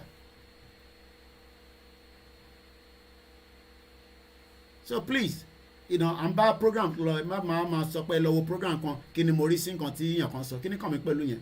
Ẹ já follow nǹkan kan sọ, à ń sọ nǹkan gidi bíbá, à ń sọ pé àwa kọ́ la fẹ́ bà Nàìjíríà jẹ́, àwa kọ́ la fẹ́ dà lúrú. Ṣé Kóìkì ló fẹ́ dà lúrú ni? Ṣé Ìgbòho ló fẹ́ dà Nàìjíríà lú ni? But some idiot will tell you that ìgbà tí Ìgbòho lọ sí Ìgàngán, ìgbà yẹn ló da gbogbo lúrú. Mo rí bàbá wèrè kan, ó ní Ìgbòho àwọn Fúlàní yẹn ti wà níbẹ̀ láti 1972. Ta ló fún wọn láyè kan wà níbẹ̀ ní 1972? Tó bá ń ṣe àwọn bàbá olórí burúkú, àwọn ọba òṣà, àwọn ọba oníjẹkújẹ. Kí ni Fúlàní fẹ́ máa gbé láàrin wa fún láti 1972? Ó wà níbẹ̀ láti 1972. Wọ́n commit atrocity within that radius. Wọ́n dẹ̀ ń point pé àwọn tó ń commit atrocity Fúlàní ni wọ́n. Yes, a mọ̀ pé Yorùbá náà criminal ni wọ́n pààyàn, yẹn normal nìyẹn. Nílùú iná wọ́n ń jalè. Tẹ́ bá rí àwọn ọmọ kéékèèké yẹn tó ṣe máa ń jí aago lọ́wọ́ àwọn èèyàn, because aago tẹ́lómi wọ́n sọ̀wọ́ ó wọ́ 60,000 pounds. Wọ́n dẹ̀ wọ́n pé táwọn bá jí aago yẹn wọ́n máa tà ní gbàǹjo fẹ́ lómi. Àwọn criminal kan náà máa tún rà cash in hand ni wọ́n mọ̀ bí wọ́n pe kiri kan ní dark web. Wọ́n máa mọ bó ṣe máa tà. So kí ọkàn máa sọ pé yẹn pé ní criminal nílẹ̀ Yorùbá, àní criminal tó ń pọ̀ nílẹ̀ Yorùbá prison ló máa pẹ́ sí jù nígbà tá a bá dá dúró tán tí system work, but we will still make them, give them that dignity as somebody. Ibo ni wọ́n ti rí prisoner nílùú ìtàn ọ̀nà lẹ́gba tí kò ní jẹun tó bá sick. so kíyàn kan máa ń sọ pé yẹn pé àwọn bàbá Akíntóyè wọn ò mọ̀ ṣe wọn ò ṣe dáadáa ó yẹ kó ṣe báyìí àwọn làwọn ṣe fún wọn kí lẹ ṣe fún wọn kí lẹ ṣe fún wọn tíyàn kan ṣe rí kí lẹ ṣe fún wọn tíyàn kan ṣe rí àtayébáyé la ti ń bá yẹn a máa filẹ̀ lọ ni à ń kọ ìtàn ní gbogbo ilé tá à ń ṣe yìí à ń kọ ìtàn and we are only trying our best gbogbo a máa lọ níjọ́ kan we are not gonna be here forever gbogbo ilé tá à ń ṣe yìí à ń ṣe sílẹ̀ fún àwa ara wa àti fún ìran wa tó tún bọ̀ kí ìyà má bàa jẹ wọ́n because wọ́n ti fìyà jẹ wá wọ́n ti fìyà jẹ wá ìyà ti jẹ wá ìyà ti mú wá a dẹ̀ ti wà nínú ewu inú ewu gidi ni gbogbo wa wà àtẹni tó support Yorùbá nation tó kàn ń ṣe kàrí ẹ̀ lọ inú ewu ló wà ò bá kó gbogbo immediate family ẹ lọ ò rí lè lọ́lé mọ́ because inú ewu ló wà tíjọ́ tó bá lọ́lé lè jẹ́jẹ́ iná máa pa ẹ́ dànù so the best option ni pé kó má lọ́lé yes o lè ní passport America Canada South Africa ní passport any country tó bá fẹ́ ní it does not matter but inú ewu gidi ló wà but àwọn ò fẹ́ jókòó sínú ewu yẹn aṣáára àwọn Yorùbá kọ̀ọ̀kan tó ń ṣayé wọn lọ tó ní káwọn pẹ́ lọ́dọ̀ Yorùbá nation kọ́ Yorùbá wọn náà wọn lè waste owó àwọn fine but adúpẹ́ fáwọn tí wọ́n waste owó ara wọn and let me first appreciate this person we appreciate every one of you all the time anyway ẹ̀gbọ́n wa kan lánàá lọ send £100 kan sí mi pé ká fi ṣe banner adúpẹ́ fún yín o adẹ̀dúpẹ́ pé within no time Ọlọ́run fún wa ṣe so that's the banner there at least àti ṣe mẹ́wàá kí ọkọ máa pè mí o bàbá Koiki I need the banner nobody should call me ibi tó fẹ́ lọ àti mọ̀ so kí ọkọ máa pè mí pé àwọn gbọ́ lórí program yìí pé èèyàn kan fún yín ní banner àwa náà need the banner o nobody should call me for anything so àdúpẹ́ fún ẹni tó fún wa ní owó yẹn àrí mẹ́wàá ṣe nínú owó tẹ fún wa thank you so much àdẹ̀fì tó kù àti fi jẹ gúgúrú tó bá jẹ́ pé ẹ̀lẹ́ lómi fi gbọ́ torí lọ́kàn ara yín tẹ bá ti ẹlòmí àti gbọ́rọ̀ owó báyìí etí ẹ̀ nǹkan mi kò gbọ́n kankan mọ́ ìlú lọ fún nísìn hey Koiki ìwọ náà ti yọ tiẹ̀ ń bẹ̀ yẹ mo yọ tèmi ń bẹ̀ normal nìyẹn àtayébáyé lọ́ ti ń ṣe yẹn wáyé pé yẹn ló ń bí yín nu so thank you so much today is our brother here in UK at least àríbánà mẹ́wàá ṣe so ó ti ready ara preparation kan náà nìyẹn so àbára ẹni náà tó bá tún fẹ́ support ẹ kàn sí wa àṣìṣe tiwa lọ àdáṣe dúró ẹ wo gbogbo ẹ wo bí tó lọ ní àkókò ẹ tó bá sọ pé ojú ń dùn wọn ò rí flag níbi tó ti ṣe rally lánàá yẹn òwe ní rather because a ṣe wà ní 11 o'clock 4 minutes past 11 live broadcast lẹ́ ń wò so mo kí gbogbo alẹ́ nǹkan sí ẹ jẹ́ ká wo àwòrán kejì tí arákùnrin wa yìí òun náà ti bá gọ́ọ̀mẹ̀ntì ṣiṣẹ́ dáadáa ó ní but there is an hidden agenda kan bẹ irú agenda wo wá nìyẹn báyìí o ẹ̀yin wà 1 hour ahead ní Nàìjíríà mo kíyàn gbogbo ẹ̀yin tẹ́ wà lórí Instagram ẹ ṣé gan ìyá wa Ọmọbóyè Bọ́sẹ̀ kò ní bàjẹ́ fún yín we can't say anything here o kí lẹ́mí ìpẹ́ lè say anything ẹ̀yin tẹ́ wà lórí Instagram èmi gan rí nǹkan tí mò ń ṣe ń bí báyìí ẹ ṣé gan ìyá wa mo kí àwọn tó wà lórí the mixlr mo kí gbogbo àwọn tí Lagos 1205 mo kí ní Mọdákẹ́kẹ́ mo kí ní Ọ̀ṣun state mo kí gbogbo àwọn leaders wa so bí àwọn kan bá ń criticize wọn àwọn ń ṣe kinní kan fún wọn àwọn fún wọn lówó oúnjẹ àwọn fún wọn lówó gbá àwọn fún wọn lówó tọ̀ ẹ̀yìn wá ní kinní àwọn ṣàkọlọ́ba Nàìjíríà jẹ́ ìgbìyànjú ní gbogbo wa ń ṣe kọ́lọ́hún dé ìgbìyànjú aládé là ń sáré ẹ̀ ìgbìyànjú là ń ṣe gbogbo ilé tá à ń ṣe we could have done something else in the last 3 years gbogbo wa àtẹni tó ń gbọ́ ẹ̀kọ́ imagine ni mo sọ tó bá jẹ́ pé ọ̀rọ̀ Yorùbá nation ò pop up kí la ìwọ náà máa pé kí ló máa ṣe náà ẹlòmíì ní sin ọkàn fi wá pàṣẹ wé ẹlòmíì ní sin bó ṣe wò mí ní sin báyìí ó mu gúdà tó dẹ̀ ń ṣayé ẹ̀ tó ń mu bẹ́ẹ̀ ẹlòmíì wà lórí obìnrin Koiki ti bẹ̀rẹ̀ program jẹ́ ṣáà máa gbádùn ẹ̀ bí òyìnbó ṣe ń gbádùn sìgá ẹlòmíì fi wá pass time ni ẹlòmíì ó mú wọn nígbà àyà bí kinní ṣe ṣe fún gbogbo wa ó yàtọ̀ à ń gbìyànjú ní ìgbìyànjú táwọn kan ò ṣe at least èmi gbé ju bàbá Awólọ́wọ̀ lọ nílùú yìí nísìn ara ìgbìyànjú kan nìyẹn because I don't think bàbá Awólọ́wọ̀ live in this country for 24 years maybe I'm wrong tabarẹ́ni tó lè bá mi tàn mọ́lẹ̀ sí yẹn at least èmi ti wà mí báyìí nísìn for over 20 years plus so kí àkànṣe máa sọ pé àwọn làwọn ṣe kinní kan fún bàbá ìyẹn ń ṣe bàbá rà bẹ́ẹ̀ ṣe fún bàbá kọ́ ìgbìyànjú ni so gbogbo pé a support bàbá a fún bàbá ní kinní kan and then so what ìyẹn wá jẹ́gẹ́ bàbá rà ìyẹn jẹ́gẹ́ bí big deal ṣé bàbá Akíntóyè ló ṣé Ìgbòho ló bà Nàìjíríà jẹ́ ni ṣé Ìgbòho ló bà Nàìjíríà jẹ́ ṣé bàbá Adéníran ló bà Nàìjíríà jẹ́ ṣé ìyá Onítìrí ló bà Nàìjíríà jẹ́ the answer is no so ẹjẹ agbọ́n tí ẹ̀gbọ́n wa yìí náà tún sọ ká tó fi kọ́gbọ́n pé àwa kọ́ la fẹ́ bà Nàìjíríà jẹ́ àwọn kan ní àjẹ́ńdà yẹn ni pé wọ́n fẹ́ tán ní Nàìjíríà sí nǹkan kan. Let's say what he has to say. It's not about sentiment. It's that there are a group of people in this country that feels that this country should be Islamized. This is a fact. Except you want me to start mentioning names of people in this government that we have interrogated. I was a member of an interrogation team, and I've interrogated a very high-ranking member of this government in 2007, 2008 on the issue of Boko Haram. I interrogated him. He's in this government right now. And what was the issue? Boko Haram. And this senior officer was actually let go because he was found culpable. But right now he's in the government. You see, we must say the truth, because if you don't, this country is going down the precipice. We have been set back more than 60 years right now. We've gone back to the time before 1966 now. And whoever is coming back to repair this country has a lot of work to do. This country has never been polarized, so we cannot run away from it. We have never been this much polarized. I'm a federal person. My mind is federal. My brain is federal. My loyalty is federal. I do things for the federal government. So I cannot come here and try to be sentimental. No, I'm a federal person. So will your life be at risk now that they're hearing you? I don't care. I don't care. And my colleagues, they know me. Those people that listen to me, they know me. I don't care. The issue is that this country is bigger than an individual. That is the issue. This country is bigger than individuals. Buhari will come and go. Eliminating me or killing me will not solve the problem and will not add value. But he will come and go.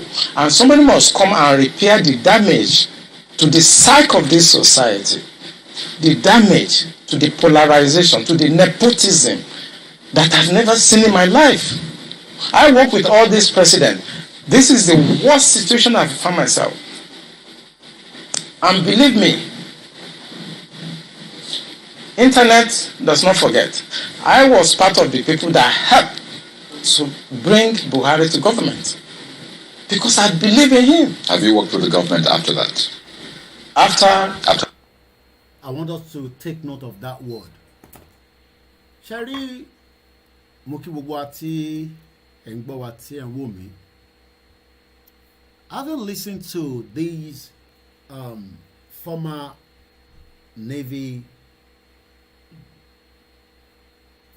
ẹ má máa waste time ara yín maze go jàre, ẹ má stress ara yín jàre. Báwọn olúkálùkù ní kò sọ. Ẹ bá ra mọ́tò fún bàbá Akíntóyè, ẹ bá san gbogbo bíìdì wọn and then so what? Ṣé bàbá Akíntóyè ló bá ṣé òun ló bá Nàìjíríà jẹ́? Ẹ jẹ́ àpadà sórí program jàre níbí báyìí. Ṣé rí mo kí gbogbo ẹ̀yin tẹ́ ti wọlé, mo ti dárúkọ gbogbo ilé ẹ̀kọ̀ọ̀kan, gbogbo iná ni mò ń kí tí mo fi tọ̀wọ̀tọ̀wọ̀ tọmọlúàbí tó dáa ni mo fi ń kẹ́yìn.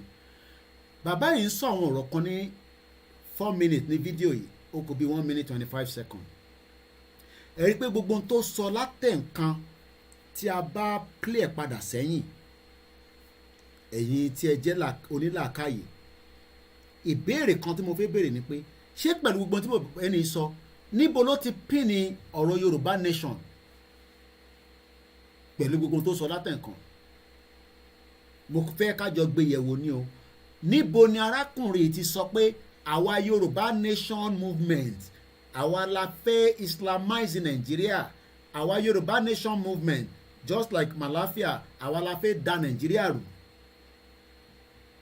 níbo ni any of such statement ti jáde oh Kúnlé Bakers ẹ̀gbọ́n ìbá ti wọlé òun máa ó lè máa wọ program yìí tán bó tó bá ti dé báyìí ó máa ń fẹ́ jẹ́ kí n mọ̀ pé òun ti wọlé àkọ́kọ́ fi $20 síbẹ̀ pé Kóìkì mo ti wà lórí ìjókòó pẹ̀lú kò ní bàjẹ́ fún ẹ̀gbọ́n mi ẹ̀kú tọ́jú mi àwọn kan ní àwọn gbowó YouTube wọ́n sanwó YouTube fẹ́mi o kí n gbowó YouTube but àwọn èèyàn máa pè wọ́n lẹ́yìn ẹ fún wa ní kíní send owó sí kò sí nǹkan kan tó wrong when people give you, this payment kò sí nǹkan kan tó wrong níbẹ̀ because that means pé you are doing something that they are happy with àwọn kan wá ń kara wọn níṣẹ́ má bínú I don't want to use those words tán dẹ̀ ń sanwó àwọn kan ló ń sanwó wò so táwọn èèyàn bá jókòó tá à ń jókòó bá tá à ń ṣe mo ti sùn mo jí ìyàwó mi náà ló bẹ̀ pa bàbá ó náà fẹ́ ṣe program àwọn oníbẹ̀ ni àwọn èèyàn máa dúró díẹ̀ mo ní mò ń sọ fún wọn pé mò ń bọ̀ but tó bá jáde wọ́n máa gbọ́ nǹkan tó fẹ́ sọ ó ṣe dìde kó lọ bá àwọn èèyàn sọ̀rọ̀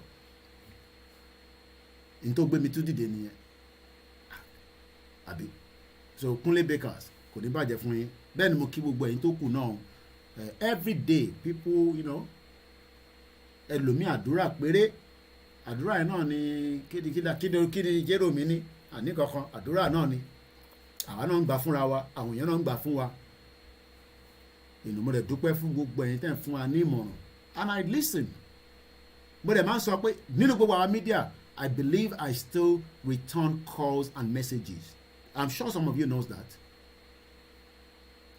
ẹlòmíì àmà wọ́n dà pé pé màá reply message òun kí ló ṣe tí kò sí kí n má sọ pé special because àwa náà lè sọ pé àti special but kò sí nǹkan kan ọmọ bàbá yìí ó ní akíkanjú gan-an tí wọn náà bá wà ní position mi ó ṣeé ṣe kó ṣe jù bẹ́ẹ̀ lọ ẹ̀yin tẹ́ wà ń lé kò ń ṣe pé anything wọ́n kọ̀ lọ́ọ̀kì potential ọmọ Yorùbá mọ́lẹ̀ ni àwọn ìka burúkú yìí wọ́n wá fẹ́ islamize Nàìjíríà mọ́ wa lórí àwa ń pariwo ká dá dúró ẹ̀yin kan wá ń sọ pé ẹ̀ wá ń point finger so I'm gonna open my phone line ẹ jẹ́ n fi nọ́mbà yẹn náà sí bíbá ẹ̀ so that because screening ni mo wà bí ṣe máa ń sọ OBS ní software tí mò ń lò in case tí wọn náà bá wonder pé Mr. Koiki eléyìí ń ṣe mobile phone but software yẹn ló ń jẹ́ ká máa ṣe gbogbo rọ̀tìrọ̀tì tá a máa ń ṣe yẹn kò sí nǹkan kan tó special níbẹ̀ tí tá a bá ti gba Yorùbá nation gbogbo tá à ń ṣe ìwọ náà máa ń lè ṣe because o máa kọ́kọ́ ní right to internet access ó gbọ́dọ̀ jẹ́ human right because tó bá ní stable internet device tí mo tàn nísìn 1 2 3 4 5 6 7 pẹ̀lú àwọn ọ̀dà wọn tá a fi máa dárúkọ at least I have 7 devices to operate on one internet o lè ní MTN yìí o lè ní Airtel o lè ní Glo o lè ní gbogbo wọn ló ń san ìṣàkọọ́lẹ̀ fáwọn enemy of progress àwa kọ́ ni enemy of progress àwa kọ́ ni wàhálà Nàìjíríà àwa fẹ́ yọra wa kúrò nínú ewu tí wọ́n kóra wa sí bàbá tó wọlé yìí mo ní dárúkọ orí YouTube kẹ́ má lọ máa wá wọn for almost 1 year ni wọ́n fi ń print banner fún mi wọ́n gba £1 lọ́wọ́ mi wọ́n ti wọlé nísìnyí mo ní dárúkọ wọn mọ́ kẹ́ má lọ máa wò wọ́n lórí YouTube ṣẹ̀rí banner tàṣẹ lọ́ fowó ṣe yìí mo ò fowó ṣe banner rí láti jọba tí ń ṣe banner ìgbà yẹn làwọn èèyàn rò pé bóyá wọ́n gbé owó kan fún Kóìkì tó fi ń ṣe operation nìyẹn ẹ wò gbà yẹn nísìnyí àrí banner ṣe yàtọ̀ sí tí mo ṣẹ̀ tún fi wọ̀nyí lẹ́ẹ̀kan banner báyìí ni mo ń sọ banner tẹ́ ń wò yìí for 1 year la fi lọ́n print ẹ̀ lọ́dọ̀ bàbá yẹn I'm talking about more than 500 pieces tí bá ti pè wọ́n báyìí mélòó lẹ fẹ́ àbí 20 ó dà ẹ lọ gbà mélòó lẹ fẹ́ 30 bí ṣe ń gbà lọ́wọ́ wọn nìyẹn lọ́fẹ̀ẹ́ òun ni mo á lọ kódà èmi ṣe wà mọ̀ pé ṣé kíní ìwọ́n tó yìí níta ṣe owó la fi ṣe léyìn nísìn mo dẹ̀ dúpẹ́ fún ẹ̀gbọ́n tó fowó yẹn sílẹ̀. So ẹ jẹ́ ká padà sórí ètò. Aago mo fẹ́ sọ Yorùbá time yẹn ni ó há mi lórí nígbà tó mọ́ra. Mo fẹ́ ní aago méjìlá ọ̀dẹ̀ tí lò. Aago mọ́kànlá ṣé mọ́kànlá ní 11 o'clock. Aago òkè mo ti tan WhatsApp ẹ má bínú mo máa ń pa ni tí bá fẹ́ sùn torí ẹ̀ níjẹ́ ń sùn dáadáa yín èèyàn. Messages ni bá ṣe ń reply message lẹ́lòmíì ń pè aṣáàdúpẹ́ fọlọ́run. Ẹ ṣe support wa, I need the support láti fi ṣe so many things tá bá lè ṣe níwọ̀nba tá bá lè ṣe.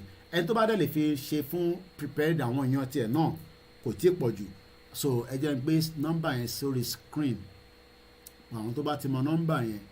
Ìbéèrè tí mò ń béèrè ni pé ṣé àwa ọmọ Yorùbá nation là ń da Nàìjíríà rú ni àbí Nàìjíríà ti darí ẹ̀rú gan sef ká tó náà sọ pé a fẹ́ kúrò nínú ẹ̀. Ní tí mo fẹ́ béèrè lọ́wọ́ wa nìyẹn o. Koikimedia is live. Kò ń ṣe yẹn. Kìíní ni mo need studio. Okay, Koikimedia studio. Okay, jẹ́ n reduce it. So nọ́mbà yẹn ni ẹ̀rí yẹn gbogbo ẹ̀yin ìyá wa àgbàlagbà tẹ máa ń béèrè pé Koiki a fẹ́ dá sórí program ẹ̀ bọ́ kì í mọ̀gbà tó máa ń ṣe program ẹ má bínú màmá èmi gan mọ̀gbà tí máa ń ṣe program tó bá ti wáyé náà nìyẹn. So bá ṣe ń bá ètò yẹn lọ ìbéèrè tí mò ń béèrè ni pé wọ́n ti wà nínú Nàìjíríà for some time bó ṣé àwa gangan ṣètúrì ìyẹn kan tí ń béèrè no sign of super rally èrè lè nísìn message tó send Koiki I no hear anything and say any group to join in Ogbomoso. Okay please maybe you connect me no sign of super rally tí super rally bá dé Bishop Adesina àwọn ní alákọ̀ọ́kọ́ wa tó kọ́kọ́ pè ẹja gbọ́ látọ̀dọ̀ bàbá wa ẹgbọ́n sókè Bishop ẹ̀ka lẹ́sà ètò ni Bashiru Musafa kò ní bàjẹ́ fún ẹ láéláé káàbọ̀ sórí ètò ẹ bá free ìjìnlẹ̀ makọ ẹgbọ́n sókè bàbá wa. now ní ṣókí Nàìjíríà ti bàjẹ́ ó ti dàrú tó kì í ṣe wípé àwa ta fẹ́ Yorùbá nation làwa fẹ́ dàrú ìwọ tó bá ń gbé Nàìjíríà tó rò pé òun gbé ìlú á jẹ́ wípé you have a fish brain torí pé kò sí ìlú tí àlàáfíà wà tí right wà ẹ̀tọ́ ọmọ ènìyàn wà tí ó dàbí Nàìjíríà kò sẹ́tọ̀ ọmọ ènìyàn. Ọlọ́pàá lè ṣe ẹni tó bá wa mọ́tò tó dára jù tọ́lọ́pàá tó bá rí pé ó dára jù ọlọ́pàá lè gba mọ́tò nídìí ẹ̀ without no anything. Àtúnfi portraiting ẹ̀ ó lè tún tiẹ̀ mọ́lé onímọ́tò tó fine. Wọ́n máa tún fi ẹ̀ṣẹ̀ lẹ́yà ní police station bẹ́ẹ̀ pé ibo ni wọ́n ti rówó ra mọ́tò yìí. Kábíyèsí ló dùn mọ́. Ó lè nail any crime kan mọ́ ẹ kó ní pé you are that you are this you are that. And ó fọ́nì wípé even wọn gbẹ́jọ́ àwọn ẹjọ́ kan wà wọn gbé lọ́lẹ̀ ẹjọ́ mọ́ inú police station náà ti ń dájọ́ náà. Náà ti ń dájọ́. Ẹlòmíì wọ́n ti pàdánù láti police station and all that. So now please, if you are not in Nigeria, you are abroad because you are living in a good society and you feel that Nigeria is a country, you are mistaken, and I will advise you to always keep quiet. You can't come and talk for Nigeria. Nigeria is not a country. It's a lawless country where there is no rule of law. The judge is not judging case based on merit, on merit. Or constitution. He's judging the case based on money. So those are the things. Nigeria is not a country. People are living just by the grace of God. Kamati was our economy. CBN governor told you cannot withdraw more than 20,000 of your own money on your ATM or your own ATM machine. A bag of rice is 60,000. àwọn olóko lè gbà ju 20,000 lọ báwo wọ́n fẹ́ sọ ìdàkúnṣe pátápátá ni wọ́n tún sọ fún ẹ pé tó bá tún fẹ́ ṣe online transaction from your app you cannot transfer more than 100,000 kí ṣe ìwọ lè ná 100,000 in a day tó gẹ́gẹ́ bí èèyàn tó rí ẹ pé tó ní nǹkan tó ń ṣe because apart from food you can have a capital project that you want to carry out 100,000 ló fẹ́ fi ṣe a country where you are buying bread 1,200 100,000 100 of it ló wá fẹ́ fi ṣe project I mean Nigeria is just a comedy. So that's it. Our contact Nigeria ti dàrú. So àwa fẹ́ yọra wa láti tún ayé wa tọ́ ni. So now quickly Koiki, take me out of mic. I want to tell you something. Okay, yeah, go ahead. Border Island are black. Navy blue child. Yakama.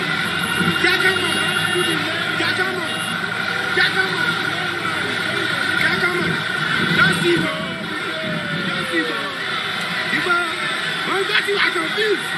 The love is too much.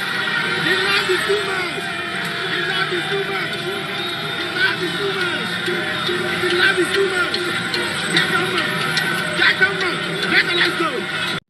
Border Island are black. Navy blue child. Yakama. Just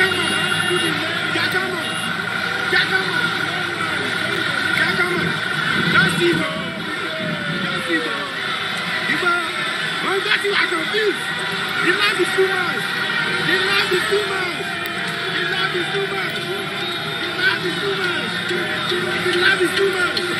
Yakama. Let's go. Border Island are black. Navy blue child.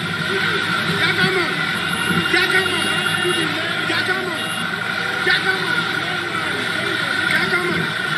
evil.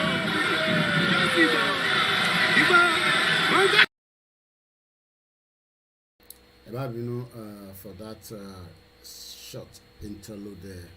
Mo kí gbogbo alẹ́ nǹkan sí from wherever you're watching us. I say good evening. So à ń ṣe àgbéyẹ̀wò ọ̀rọ̀ tí bàbá yìí sọ lọ lẹ́ẹ̀kan. It's not about sentiments. Okay. Is that there are a group of people in this country that feels that this country should be Islamized. So the question is, this group of people, ṣé wọ́n ti tán nínú Nàìjíríà ni? Because a ṣe ń review eléyìí lọ́jọ́ your bread yẹn kúrò nítorí wọ́n sọ̀rọ̀ bread lẹ́ǹkan ni mo ṣe gbé ọ̀rọ̀ bread wá. Let me just put the map of Nigeria behind. Good evening to everyone, and the line is open should you want to also studio number nìkan ni o. If you're trying any other number is a waste of time because every time la máa ń sọ pé number tó wà lórí screen yẹn òun ni number, so tẹ́nìkan bá tún wá ń pe another number that means pé ẹ kàn fi mí pa star àbí ẹ kàn fi mí pa time ni ẹ really follow program mi rárá. Hello my brother. Hello caller. Hello brother. Yeah. Orúkọ mi ni Ọdẹ́bí Musa Balógun. Okay. Mo gbádùn program yìí Ọlọ́run máa fún yín sí o. A fún gbogbo àṣẹ. Ẹ ṣe gan ẹ pé tó. Mo ti ń bá yín bọ̀ tipẹ́tipẹ́. Okay. So èmi náà dé wà nínú àwọn tó nífẹ̀ẹ́ sí ìníta ètò tẹ́ǹsì. So Ọlọ́run á bá wa ṣe rọrùn. A fún gbogbo àṣẹ. Alright, ẹ ṣe máa mọ̀ pé yín. Ẹlòmíì kan test mic number yẹn kò ṣe number yẹn ṣiṣẹ́. I mean the number works, as long as you call at the appropriate time. I'll speak to you. Just Igboho navy blue shirt, bẹ́ẹ̀ni 4725 Henry on Instagram. The number again is +44 7404 405917. The question is, ṣáwa tí à ń polongo Yorùbá nation pé a fẹ́ dá dúró our right to self-determination, ṣáwa ni à ń da agbo Nàìjíríà rú àbí agbo Nàìjíríà ti dàrú tẹ́lẹ̀? Ìbéèrè ni o. Ẹ ti get the right number. Kílẹ̀ wá ló ń pè the wrong number tẹ́lẹ̀ fún. Ẹ̀gbọ́n sókè. Mo ti rí signal ó ṣòro laptop mi pé ẹ ti pe number yẹn. ìyẹn mo ṣe sọ pé ó dà pé fi mi ṣé gúdà lẹ mú náà àbí spirit àbí ò lẹ mú àbí nǹkan. anxiety náà nù. kẹ́rí ṣe rọrọ tí èmi máa sọ lálẹ́ ẹ lè má láìkí ọ̀jùgbọ́n. mo ní láti láìkí gbogbo ọ̀rọ̀ táwọn èèyàn bá sọ ẹgbọ́n sókè. ṣe rí tí n bá ń lọ sí Liverpool láti inú ilé mi ń sìn. bí mo fi sórí satna pé Liverpool ni mo ń lọ. tí satna tẹ̀ sọ fún mi wípé màá débẹ̀ ní 5 hours. in next 5 hours time. along the line tí mo wá ń lọ lójú ọ̀nà mo discover pé mo dẹ̀ ń ṣe limit speed bí i 70 miles per hour ni mo ń bá lọ. mo wá discover pé nǹkan kan ń ṣe mọ́tò mi yìí tí n bá keep up to this 70 mo lè má mọ́tò ilé bàjẹ́ sọ́nà ṣùgbọ́n tí n bá low speed mi sí 30 or 40 màá débẹ̀ successfully but ó wá lè ju 5 hours yẹn lọ. ṣẹ̀mẹ̀ pé nǹkan tí ó mátà ní pé kí n ṣáà débẹ̀ successfully. Okay. Safety.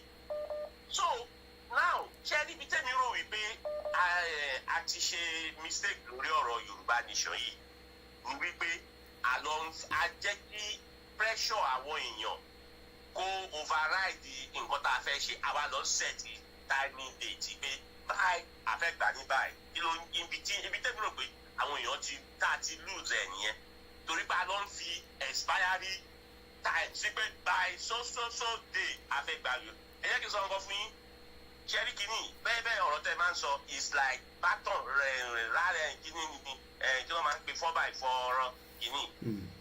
baton à ń pàṣẹ ẹ̀ ní ọmọ ó pọ̀ sí ìwé pọ́nmọ tá ò tí ì lóyún ẹ̀ ó sì bọ̀ wá jáde Yorùbá nation yìí. náà tí kò yẹ ká máa ó lè yá ó dẹ̀ lè pẹ́ ṣẹ́gẹ́tẹ̀ torí bá a ti ń fi táìmù sí pé báyìí ọ̀dí kìíní kan báyìí la fẹ́. kí ló dé tẹ́ ṣe rò bẹ́ẹ̀ pé this analogy or this analysis tẹ́ ń sọ yìí kí ló dé tẹ́ ń ṣe rò bẹ́ẹ̀. ẹni sì tẹ́mi ṣe rò bẹ́ẹ̀ ni wípé àwọn forces tá a fẹ́ bá jà yìí kò sí no doubt about it wọ́n ní resources tó pọ̀ jù wá lọ. Okay. wọ́n ní agbára jù wá lọ ẹ má jẹ́ ká jiyàn yẹn àwa ń tà mọ́ ni. Okay. nítorí because olórí burúkú ẹ̀dá ni wọ́n ìṣù ni wọ́n. Okay. gbogbo ọrọ̀ ajé ló wà lọ́wọ́ wọn. Okay. wọ́n dẹ̀ tún ní backup irú àwọn ìlú yìí náà. Okay. tó yẹ pé wọ́n ń benefit nínú ẹ̀. Okay. so àtàlà fi timing date sí expiry date sí. but ibi tá a fi nǹkan tó dẹ̀ fa ni wípé ṣẹ́ra wa kan wà ní abroad yìí ẹlòmíì ti kọ́lé ẹlòmíì ti kọ́ ilé méjì mẹ́ta ó dẹ̀ ti lówó tó fẹ́ fi bẹ̀rẹ̀ okòwò. ó wà gbá ilé tí tó lọ jàre ṣé kọ́ gba kíní fún wa mi fẹ́ lọlé lọ́ máa ṣòwò lọ́ máa gbénu lé tí mo kọ́ o. Okay. ọ̀tọ̀rọ̀ yóò rí bẹ́ẹ̀. Okay. So now. ó lè di ilé tiẹ̀ tó tọ́ kọ́ ló ń gbà fún wa. Okay, all right. Mo pick a point tí a raise because I was taking note as a journalist and I want to let's review those points.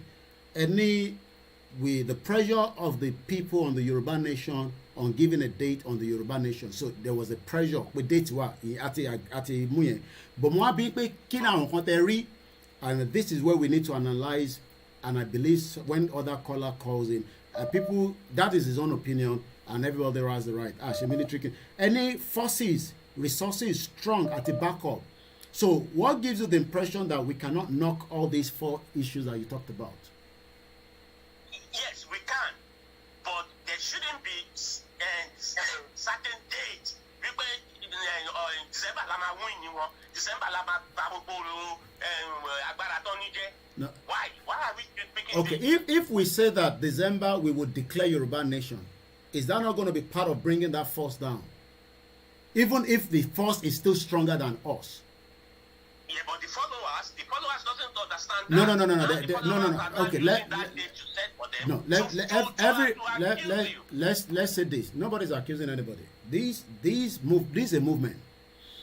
A date has been set that there will be a rally and there will be a declaration this year. And I still have the note, at least in Tiba Bakito Iso, as at October 8th, that we will have a rally and we will declare, and there will be a transitional government. And that would then allow the force that you are talking about to bring out their resources, to bring out their might, and their backup, which is UK, to then try to crush what you have talked about. But do you then think that we have not actually won that first battle? Now, because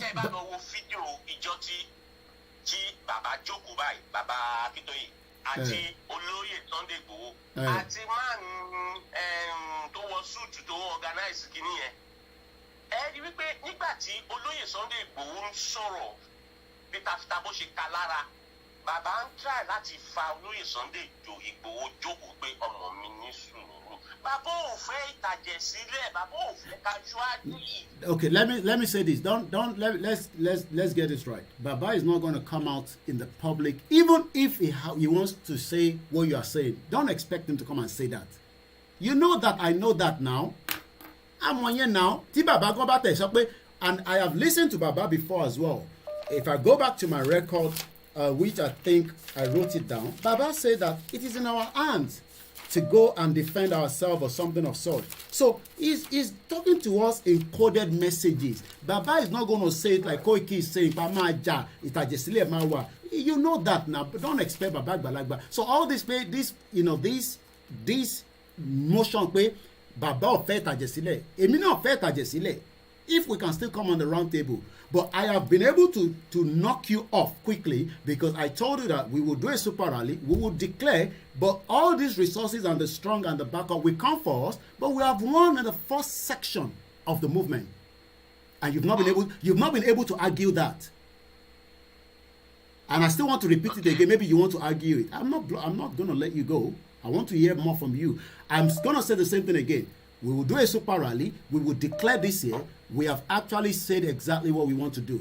But your message now is also going to kick in, which is exactly what happened in 1975 Pelu East Timor.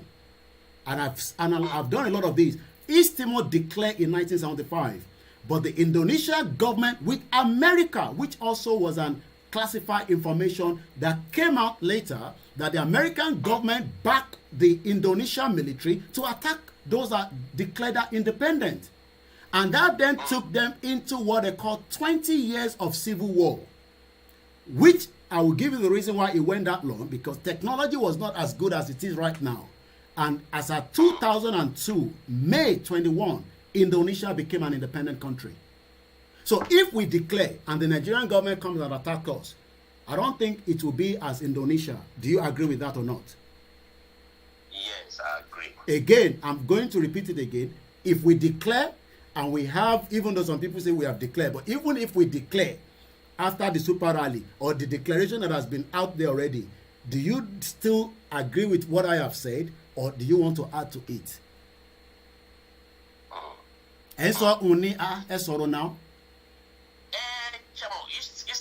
Because in the next generation knock off completely out the table. Listen.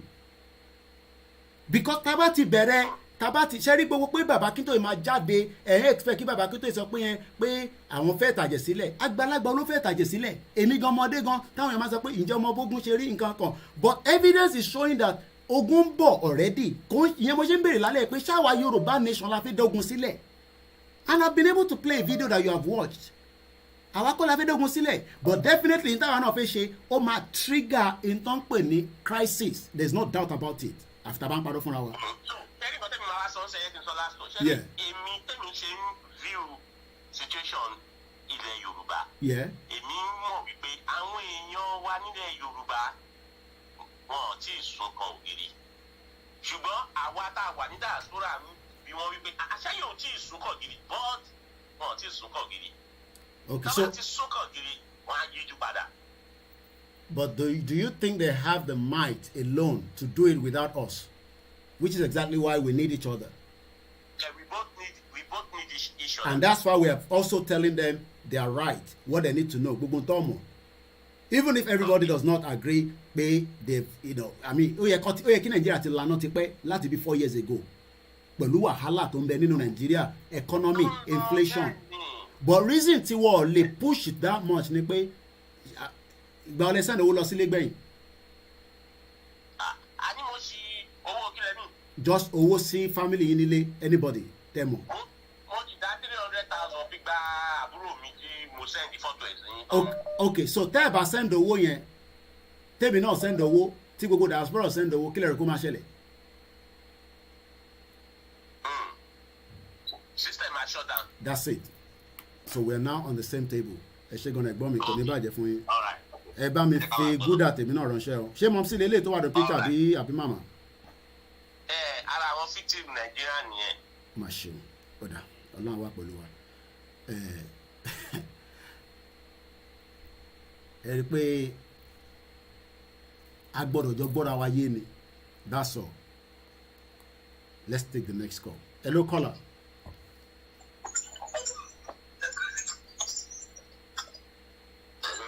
À ń gbọ́ yín o. À ń gbọ́ yín. Ẹ kálẹ́ sà.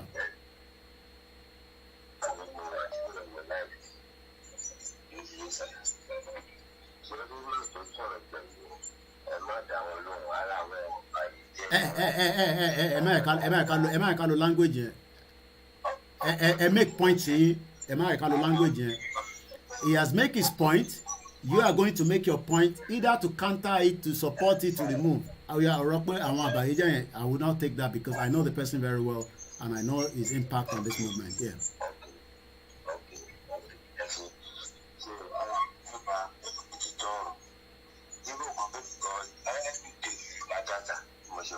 Okay.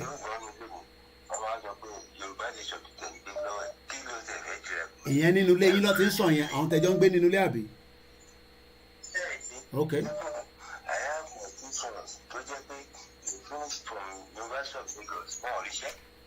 Unilag. Unilag, and Unilag is meant to be a very proud, you know, and about what Unilag, hey, big boy, big girl, man, Unilag.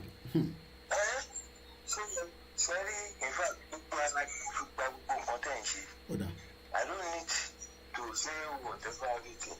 Okay. No. It's possible. No, it's possible, definitely. Èmi gan tẹ mọ date anyway, so it's possible. Ẹ ṣé gan ni daddy wa, thank you so much. A máa rí yín bá ní gbogbo gbà. Ọlọ́run á fi gbogbo alọ́kàn balẹ̀.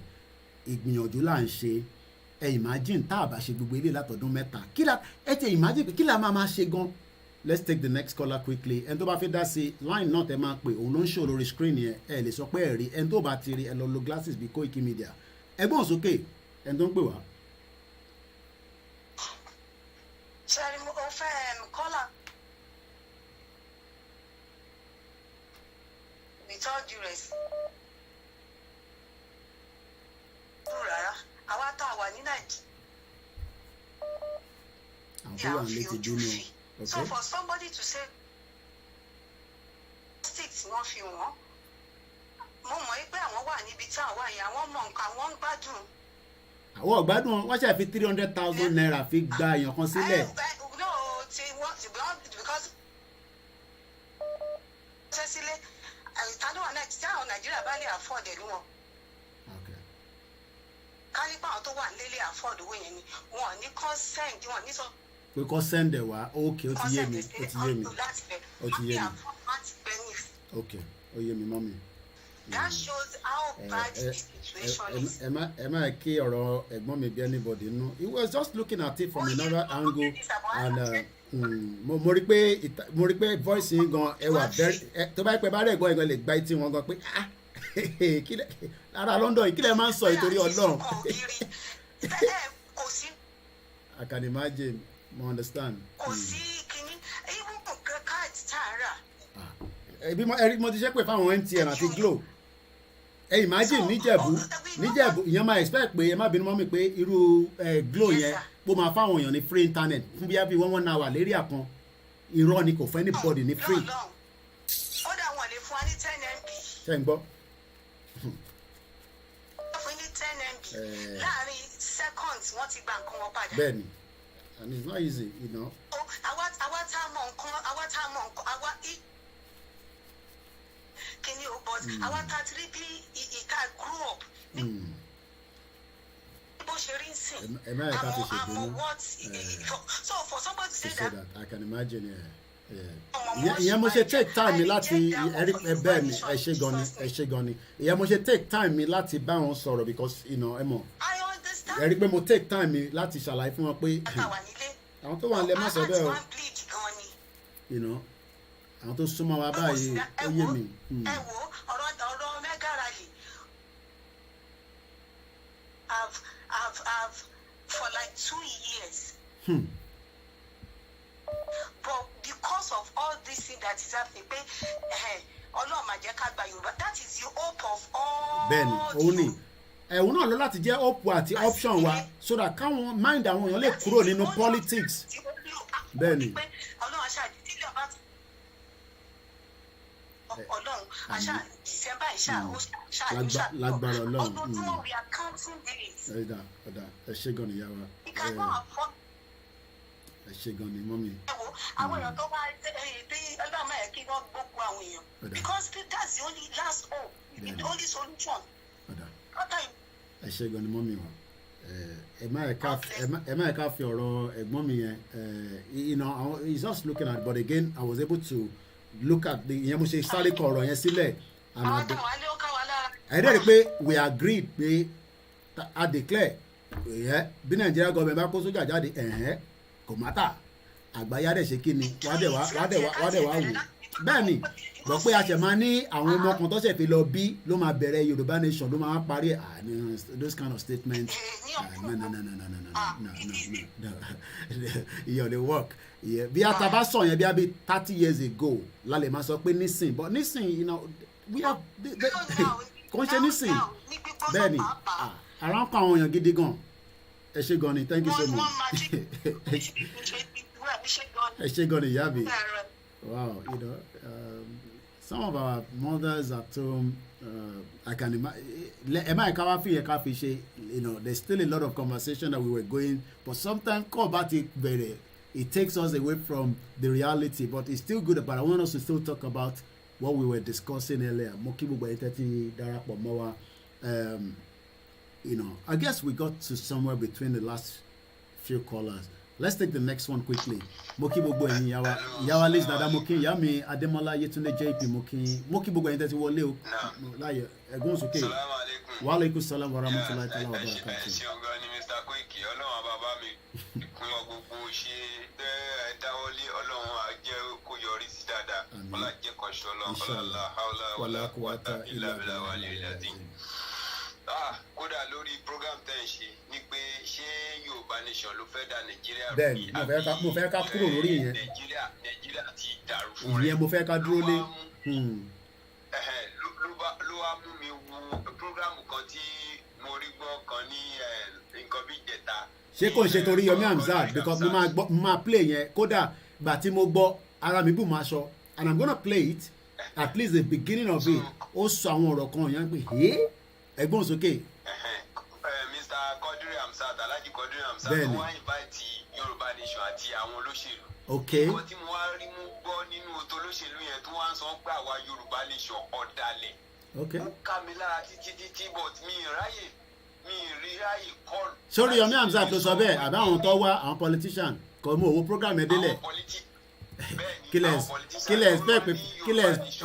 ẹ̀gbọ́n mi ní sùúrù. Yorùbá nation ní ọ̀dàlẹ̀ mo wá fẹ́ béèrè lọ́wọ́ ẹ̀ pé kí ni ìdí wo ni Yorùbá nation fi jẹ́ ọ̀dàlẹ̀.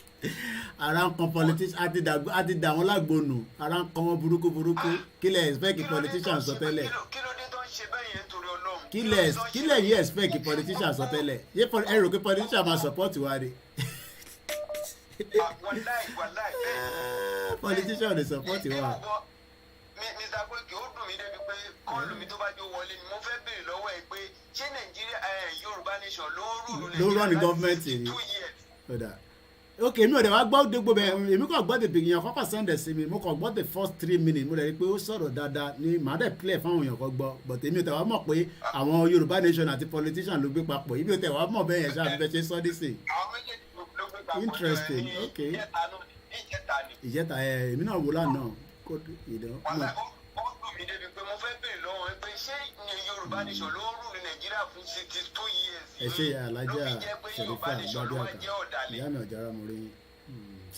tó bàbá mi ẹ kú iṣẹ́ gbogbo pàtó máa jẹ́ náà bàbá mi kan tó síwájú mi nísìnyí ló ní àwọn ọmọ wa ló fẹ́ gba Yorùbá nation yẹn wọ́n ní àmì ìgbọ́n mi ẹ̀mí ògùn tó ní iṣẹ́ àwọn ọmọ wa lójú ẹ̀mí ti wà yìí nítorí inú èmi máa ń dùn pé ó tẹ̀ ṣojú mi lásìkò wa ní ọba ìdìdì inú èmi máa ń dùn. tó ọlọ́run á dẹ̀ fún wa ṣe bó ṣe ń dùn nínú mi sí wàláì ọlọ́run á bá gbogbo oríkèéríkèé ẹ̀dá tó jẹ́ Yorùbá tí wọ́n ń dùn pé kí Yorùbá nation wáyé ọlọ́run àwọn lábẹ́ á mú wá sáyé láì ní ìnira kankan lágbọ́rọ̀ náà. inshallah ẹ ṣé gan ni ká tó gba kọ́ọ̀lù mi ẹ jẹ́ ká jọ gbọ́ ntí bàbá wa Alhaji Oríyọmí Hamzat tó sọ I'm ní play gbogbo akọ and I don't know the copyright to the video here let me just play a little bit from it. ẹ̀yin lẹ ló lè dá o àti ìdórí rédíò àbí mo ní àǹfààní láti travel díẹ̀ nígbà tí ogun ìjọba àná bẹ̀rẹ̀ nípínlẹ̀ Ọ̀yọ́ mo lọ Ghana mo lọ sí nígbà tí wọ́n plug àwọn nǹkan kan sí mi láà tó lè má jẹ́ mi ogun mo lọ sí Dubai mo lọ flush system mi mo tún lọ sí àwọn orílẹ̀-èdè míì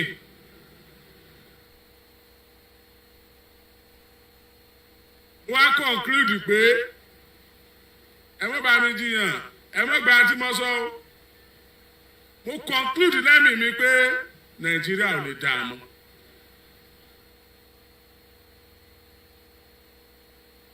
mo ṣèwádìí nípa Dubai wípé kí ló dé tí Dubai rí báyìí. I need not to go too much in it. We've got the message that he was explaining. Fún àǹfààní tí ẹ bá ti rí fídíò yẹn tẹ́lẹ̀ rí so a ní láti gbọ́ gbogbo ẹ̀ ẹ lè lọ gbọ́ fúnra yín lórí YouTube ó wà ń bẹ̀ so at least a ti gbọ́ díẹ̀ nítorí important jù nìyẹn ẹgbọ́n òsókè ẹ̀ tó ń pè wá so I'm gonna take that off the screen à ń gbọ́ yín ẹ̀ tó ń pè wá. Ẹ káàbọ̀ sá. Olúwa tún máa fún yín ṣe sá. Àmì Jésù Kristi inshallah aṣẹ́dùmarè. Kò ní tí yín lágbára Ọlọ́run. Gbogbo wa náà ni. Gbogbo ìkòkò tẹ́ ń fi kalẹ̀ fún àwọn ọmọ Yorùbá ẹ̀ ní mọ̀ sí ìdààmú nínú ayé lágbára títóbi Ọlọ́run ọba. Àmín Allah. Bàbá Koiki, àwa tá a wà ní ilé a ti sunkún ògiri.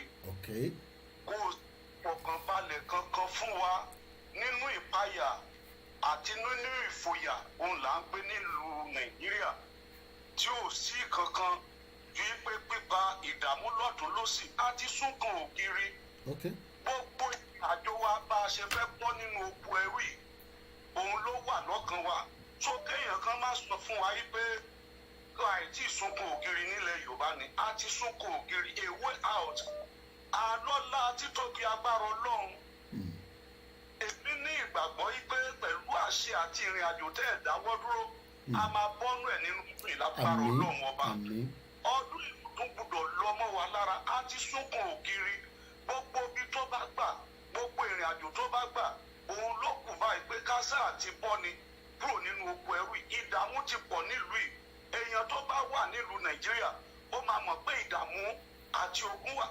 Ìrìn àjò tẹ́ ń gbé kọ́ ló fẹ́ kọ́ sógun nínú Nàìjíríà ogun ti dúró tì wá wàhálà ti wà nínú Nàìjíríà yìí kì í ṣe ìṣiṣẹ́yìn kì í ṣe òun ni ogun tó wà nílùú yìí ogun ti wà wàhálà ti wà nílùú yìí tàbí bàbá sẹ́yìn ní Fúlàní tó àtàkì ní àtàkì ní ọ̀nà Ìbàdàn ni sẹ́yìn lẹ́wà gangan àbí sẹ́yìn ni wàhálà yìí ti wà lórí wa àfi kọ́lọ́hún ọba kó túbọ̀ máa ràn yín lọ́wọ́ kẹ́ má dákẹ́ lákòókò yìí kẹ́ má sinmi lákòókò yìí Ọlọ́run ọba á dẹ̀ fún yín ṣe.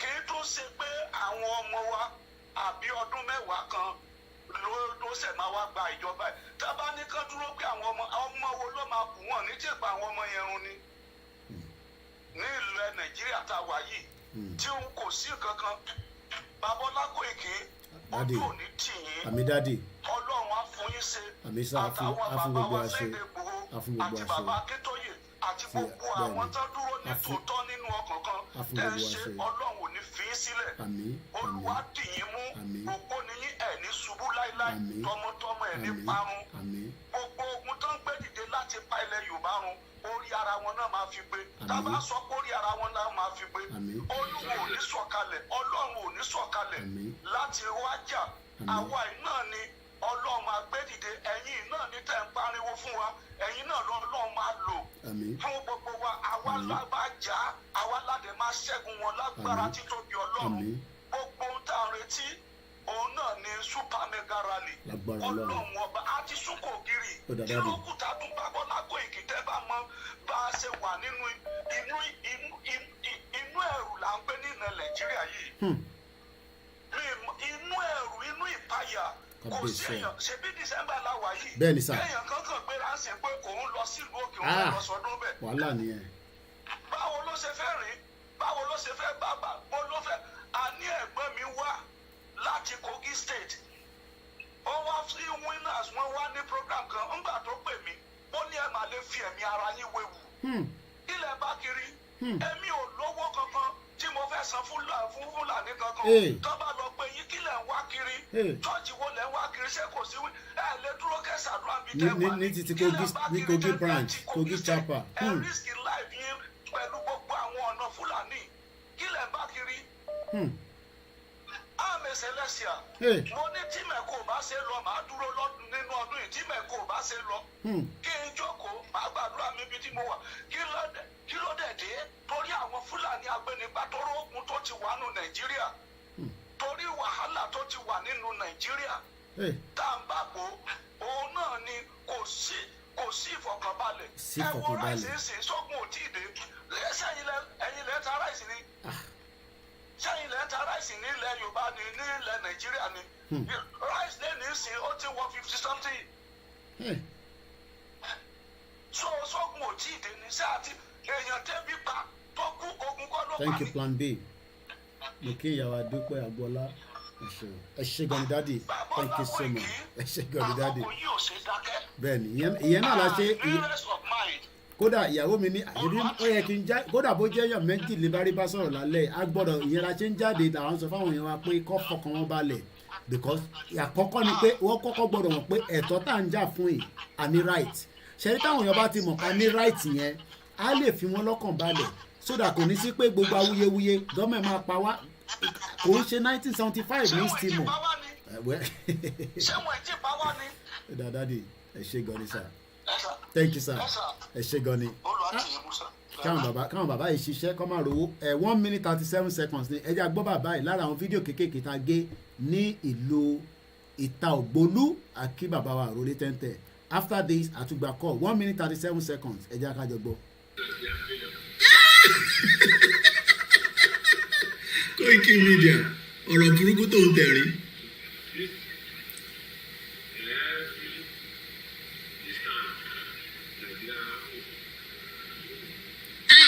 ìyá ti mú àwọn èèyàn wa nílé ẹ̀ṣẹ̀. ti wá orílẹ̀-èdè nàìjíríà àbí yorùbá nation ni ẹ fẹ́. ṣọ́ọ̀pù télọ̀ lélẹ́yìí tí bàbá yìí wà ẹbí ṣọ́ọ̀pù ṣe. torí àwa ti mọ̀ pé nàìjíríà ò lè da yorùbá nation òun làwa mú wá fún yín nítorí àwọn mọ̀ pé ìrètí wa nìyẹn tó bá ti lè gba yorùbá nation ọ̀nà wa máa da. ẹ̀wọ̀n tí àti bàbá yẹn tó wà lẹ́gbẹ̀ẹ́ bàbá yẹn tí àyẹn ti ya wọ̀ sónù.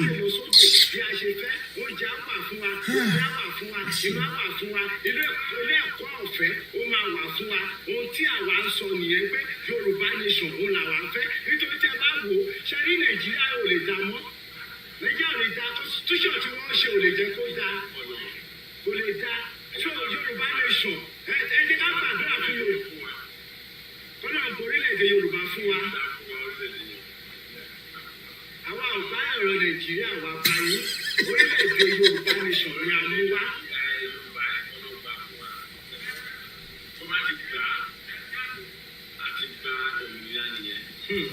ẹ jẹ́ ká gbọ́ kọ́ọ̀lù àwọn tó tún pè wá láti Germany akí gbogbo ẹ̀yin olólùfẹ́ wa ní ilé lóko gbogbo bí kẹ́ ti ń wò wá èní ni Saturday àti fi máa wọ Sunday báyìí ó kù ṣe ìjẹ́jú 5 ẹgbẹ́ òsókè láti Germany ẹ̀ tó ń pè wá. ẹ káàbọ̀ sórí ètò sá. ẹ kú ìyànjú ọlọ́run àwọn wà pẹ̀lú yín o. àwa pẹ̀lú gbogbo wa. inú mi dùn láti bá yín sọ̀rọ̀ lálẹ́ ìtòlú gbogbo àni mo máa ń prógámù yìí. so ọlọ́run àwọn ṣàṣe ti lágbára Ọlọ́run torí gbogbo analysis yìí ọ̀rẹ́ yín tó pè ní àti London mo rí pé mara yín ló ti jẹ́ ká mọ̀ kátà lè sọ àwọn èèyàn ti sódò gírí ọ̀rẹ́ dì. àwọn mẹ́tẹ̀ẹ̀ta tó pè lẹ́yìn àti lé lọ́ ti pè ẹ̀rẹ́ rí i pé kódà mọ́mí wa tó pè yẹn ẹkún fi máa bọ́ lójú wọn. ẹ mo ní respond àwọn tó tẹ̀lé lẹ́yìn sẹ́ tó tẹ̀lé ẹ̀gbọ́n yẹn àwọn tó pè láti lé ni mọ́mí wa tó pè yẹn rí i pé ẹkún fi bọ́ lójú wọn pé kí ni ẹ̀gbọ́n tó wà London yìí sọ ikẹ́.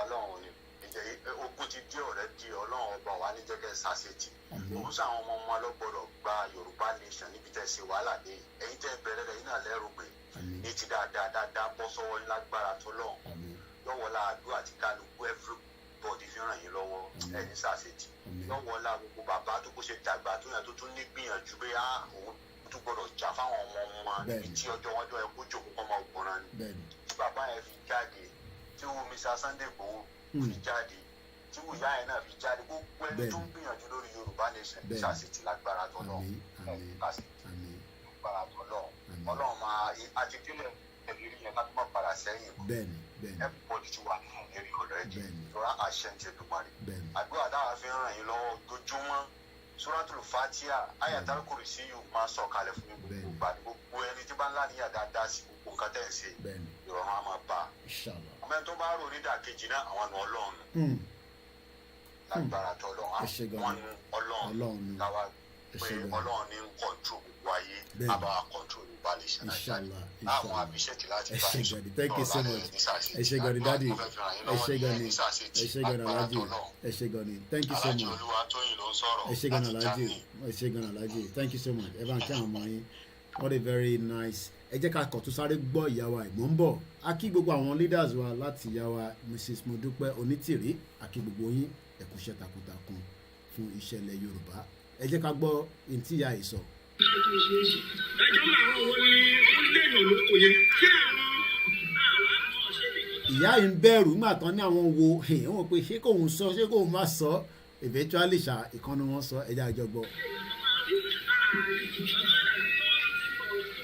àwọn ọ̀gá àwọn la máa gbọ́ kí wọ́n ní wọ́n bọ̀ yẹn. ẹ̀rù ń bà yá yìí láti sọ̀rọ̀ koikimedia.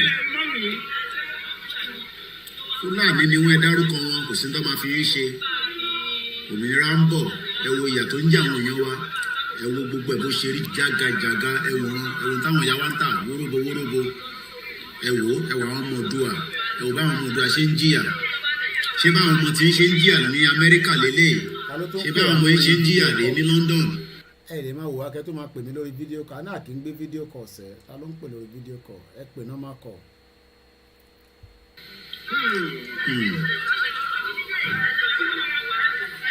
èyí ni ọjọ́ 10 oṣù 12.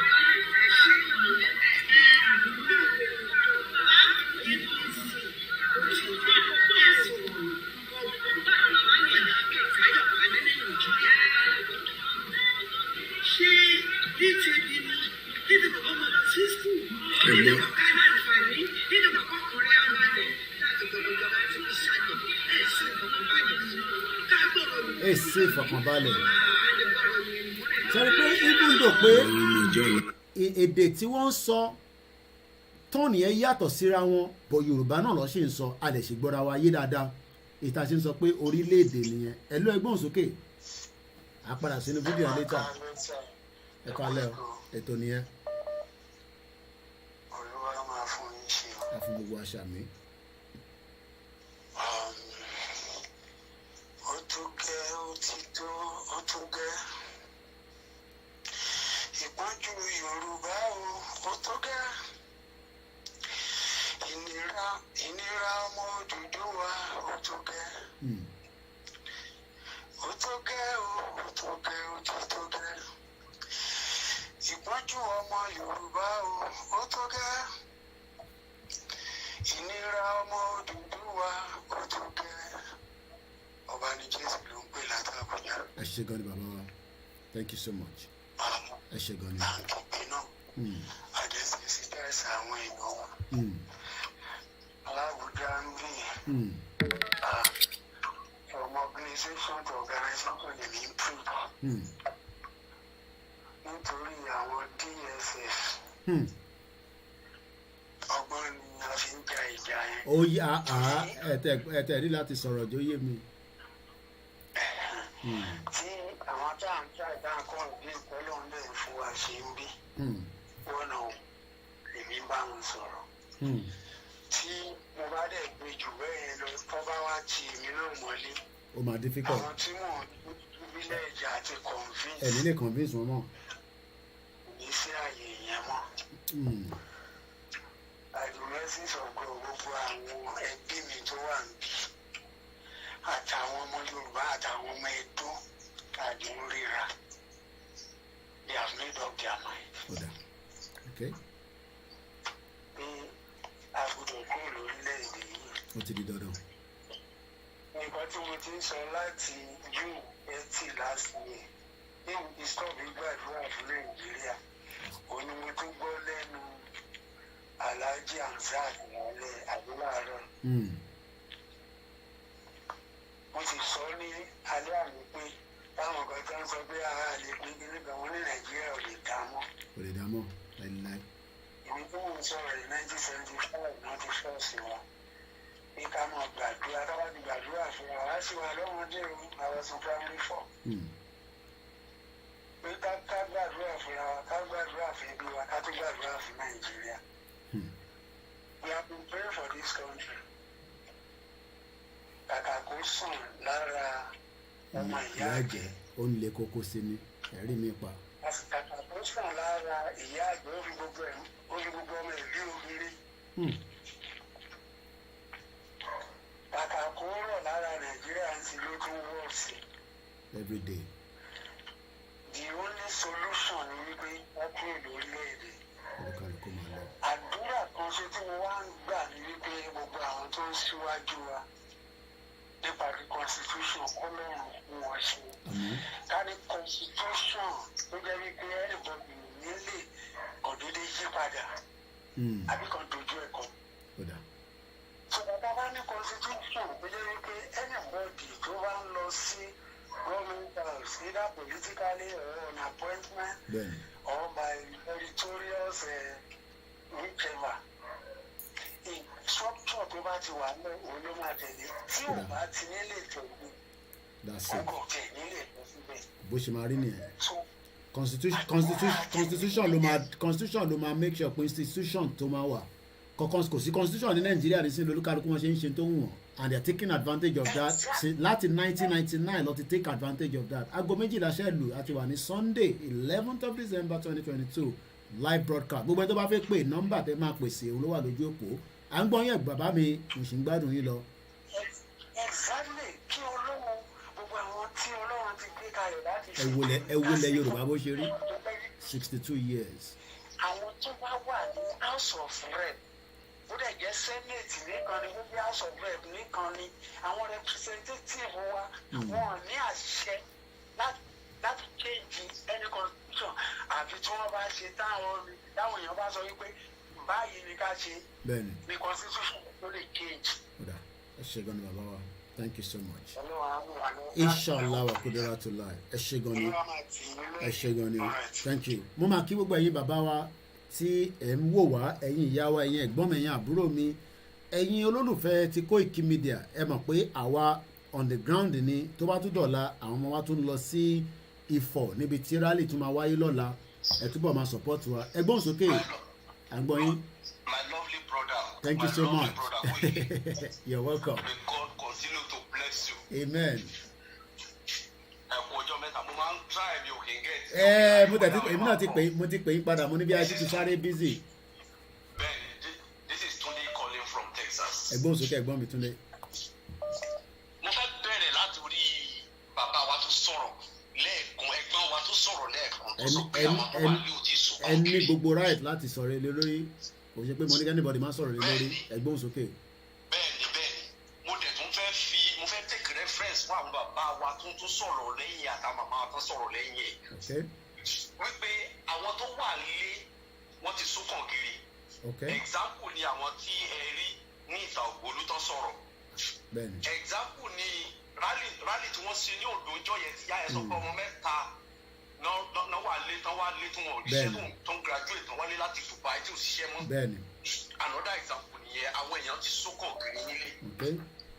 Then mo tún wá fẹ́ kí brother yẹn kó mọ̀ nígbà tó sọ pé ẹ̀rọ ni wípé wọ́n fi date sí pé yíyá yìí mo bá sọ pé date kì í ṣe pé wọ́n mú day particular day o but pé wọ́n sọ pé 2022. So ẹ̀gbọ́n yẹn sọ pé tẹ̀rí any project téèyàn bá máa ṣe tó máa succeed that project must have an objective. Kí ni ìjẹ́ Yorùbá ní objective as a nation as the people called Yoruba nation yà lọ objective yes an objective kí ló objective wa objective wa ni wípé ìlú Nàìjíríà kan dà wá pọ̀ mọ́ Ọlọ́run dá wa sí and gbogbo destiny àwọn èèyàn wa ní Nàìjíríà ti waste gbogbo àwọn achievement àwọn bàbá wo lọ́wọ́ ta sọ pé wà ń gbà yẹn gan ni ló ti parẹ́ sínú Nàìjíríà ti waste yẹ. There is nothing to write home about again nípa Nàìjíríà. So therefore I believe pé Nàìjíríà ò ṣiṣẹ́ fún wa.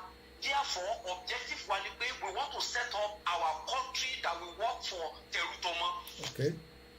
Adẹ̀ni ẹ máa rántí pé ká máa fi sí pé adẹ̀ni right to the self-determination ẹ bá máa rántí fi sí. Adẹ̀tún adé right lẹ́yìn adé right yẹn láti determine destiny wa.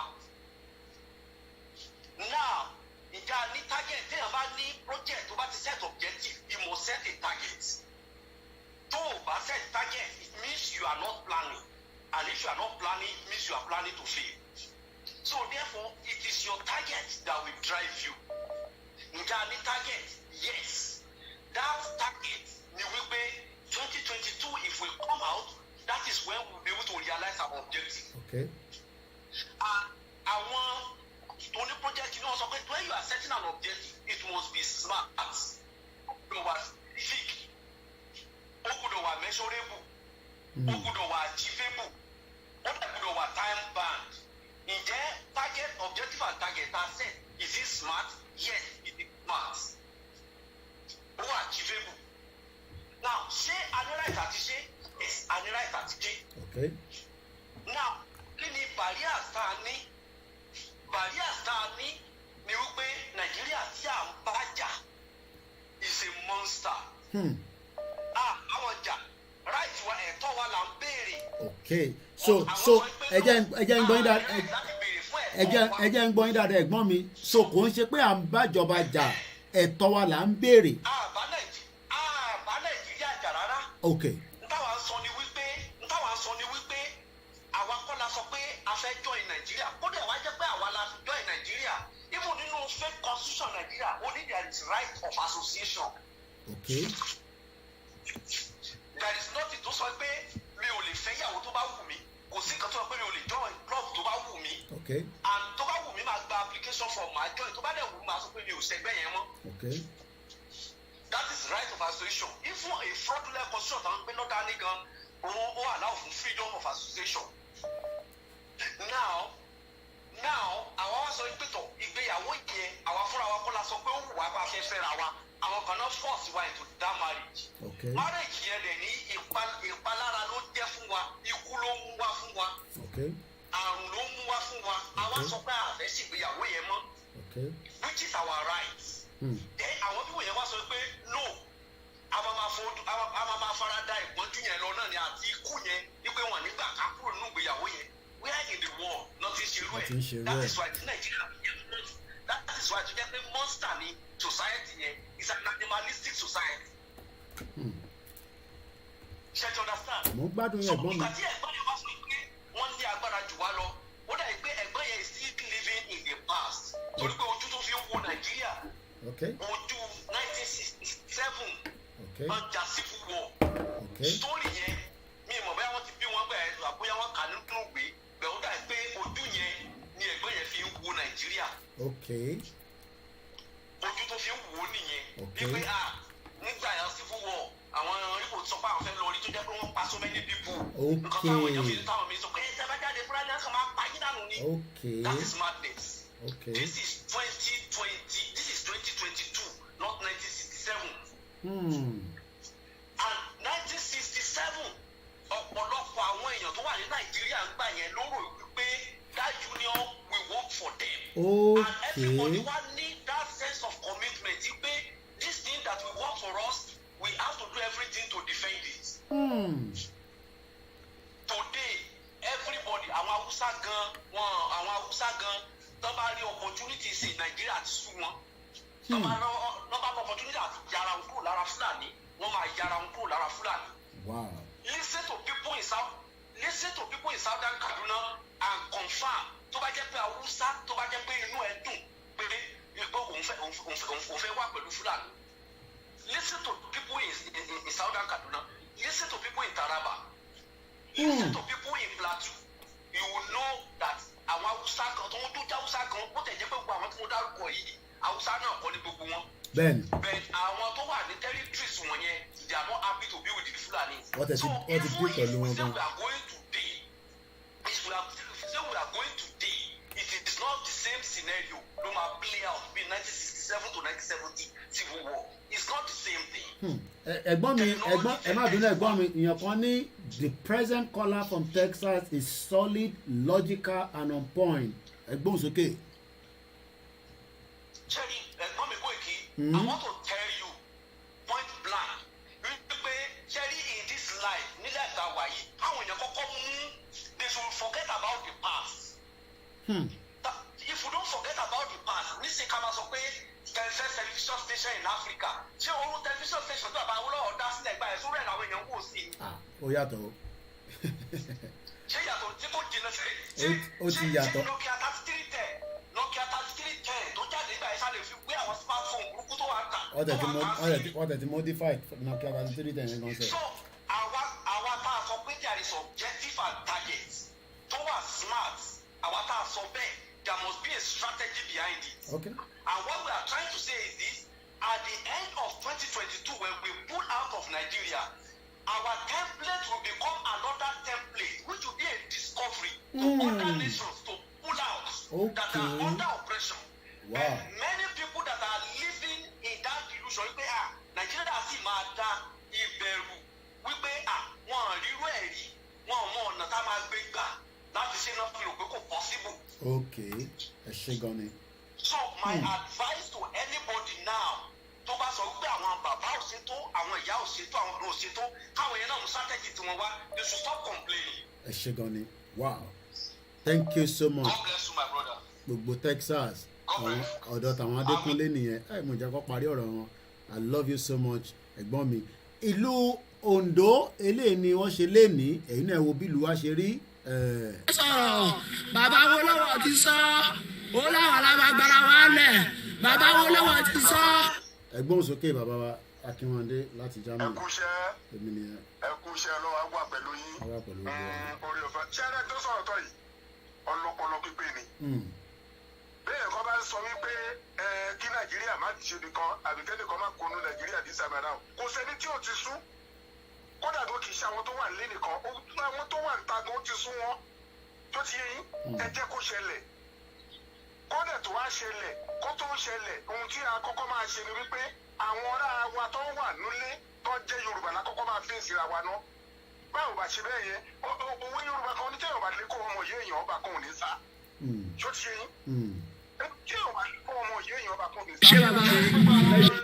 Ẹlẹ́yà tán lọ pé Fúlàní tán ó ti yé yín ó ti yé yín ó yé sọ yẹn ọkọ̀ ọmọra náà sọ fún máa mú ọ.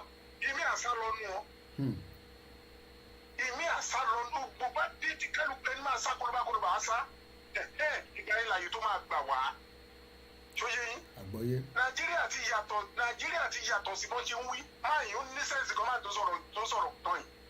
Nàìjíríà ti yàtọ̀ sí Nàìjíríà fún 1960, 1970, 1980. Ó sì máa dá ní gbogbo èèyàn rògbà yẹn.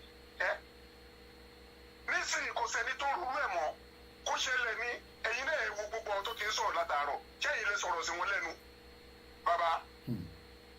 Ṣé ẹ̀yin lè sọ̀rọ̀ sí wọn lẹ́nu? Ẹ̀yin lè sọ̀rọ̀ sẹ́ni tó wà lẹ́kọ̀ọ́ lẹ́nu? Ẹ̀yin lè sọ̀rọ̀ sẹ́ni tó wà l'Àbújá lẹ́nu? Ẹni tó ń ta gáàsì ó ti rẹ̀ bàjẹ́ wọ́n ìjókòó. Èmi kọ́ o. Ṣé rí ẹni tí ò lè rìn á ní kọ́ gbé wọn? Ń bò bá yá. Ẹni tí ò lè rìn á ní kọ́ gbé wọn. Ó ti tó ẹ̀ nọ́ọ̀fìsẹ̀ náà kí kálukú gbó láyé rẹ̀. Ṣé àwọn yìí bọ̀dọ̀ máa sọ pé àfẹ́ abáwọn jà lẹ́kọ̀ọ́? Tó bá máa ṣẹlẹ̀ ṣáwọn yíbò ló máa sọ fún àwọn náà ṣèfà yé wọn ni àwọn kan dẹ̀ wà náà oṣù náà tó jẹ́ pé wọ́n á dúró láyé wọn ni tó ṣẹlẹ̀ nìyẹn kẹ́nìkan máa dẹrù bẹ́ẹ̀ nìkan mọ́ ó ti kọjá gbogbo ẹ̀ ó ti kọjá bẹ́ẹ̀ yẹn every day nígbà wo máa ronú ni wà á ronú lórí ọ̀nà wà á ronú lórí iná wà á ronú lórí àtijẹun wà á ronú lórí ọmọ tó lọ iléèwé tó di problem sí yàn lọ́rùn don't know that we going to continue this ọlọ́run á ràn yín lọ́wọ́ o. àmín ẹ ṣé gan ni. kì í ṣe generation ti wáyé mi. ìṣe ẹnìkan ọdẹ ni wọn máa kú gbogbo ẹni bá máa kó àti ẹni kú a máa kú ní. ẹ ṣé gan ni bàbá wa. kẹ́nìkan fàyè sílẹ̀ kó lóun wá bá Yorùbá jà káwá wò bóyá máa lọ lófo. kò sí wàhálà ọlọ́run á ràn yín lọ́wọ́ ẹ ṣé gan ni o. ẹ ṣé mọ́ríyá tó gbé mi lọ́mọ ọ ti gbórí wọlé ẹ káàbọ̀ sórí ètò pẹ̀lú wa. ìlú Ondo ní àkókò ní ibi tí àwọn èèyàn wa lọ lénìí ẹ jẹ́ ká kọ́ gbọ́ kékeré nǹkan tán jọ ń sọ bẹ́ẹ̀ lọ ká tó máa bá ètò yẹn nìṣó.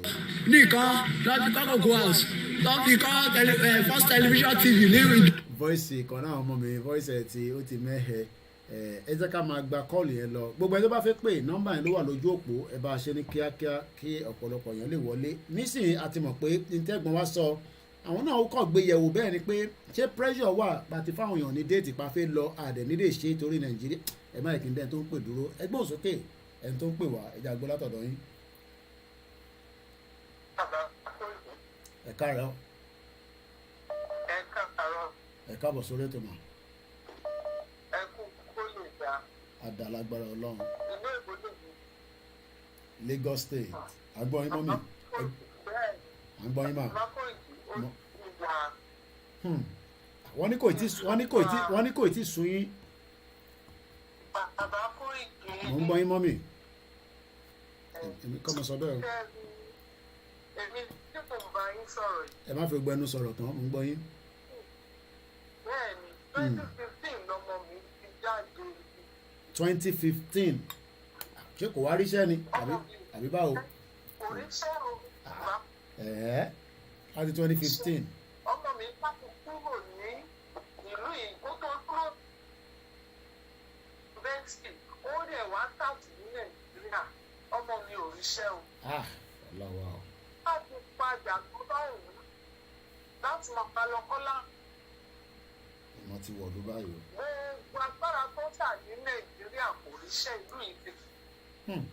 2015. obìnrin ni mí ogún mi. mo ti gbọ́hùn yín mọ́mì ń gbọ́hùn yín. èmi mo tọ́ àwọn ọmọ mi ò bí méjì náà lọ. kejì náà wà yunifásitì láti.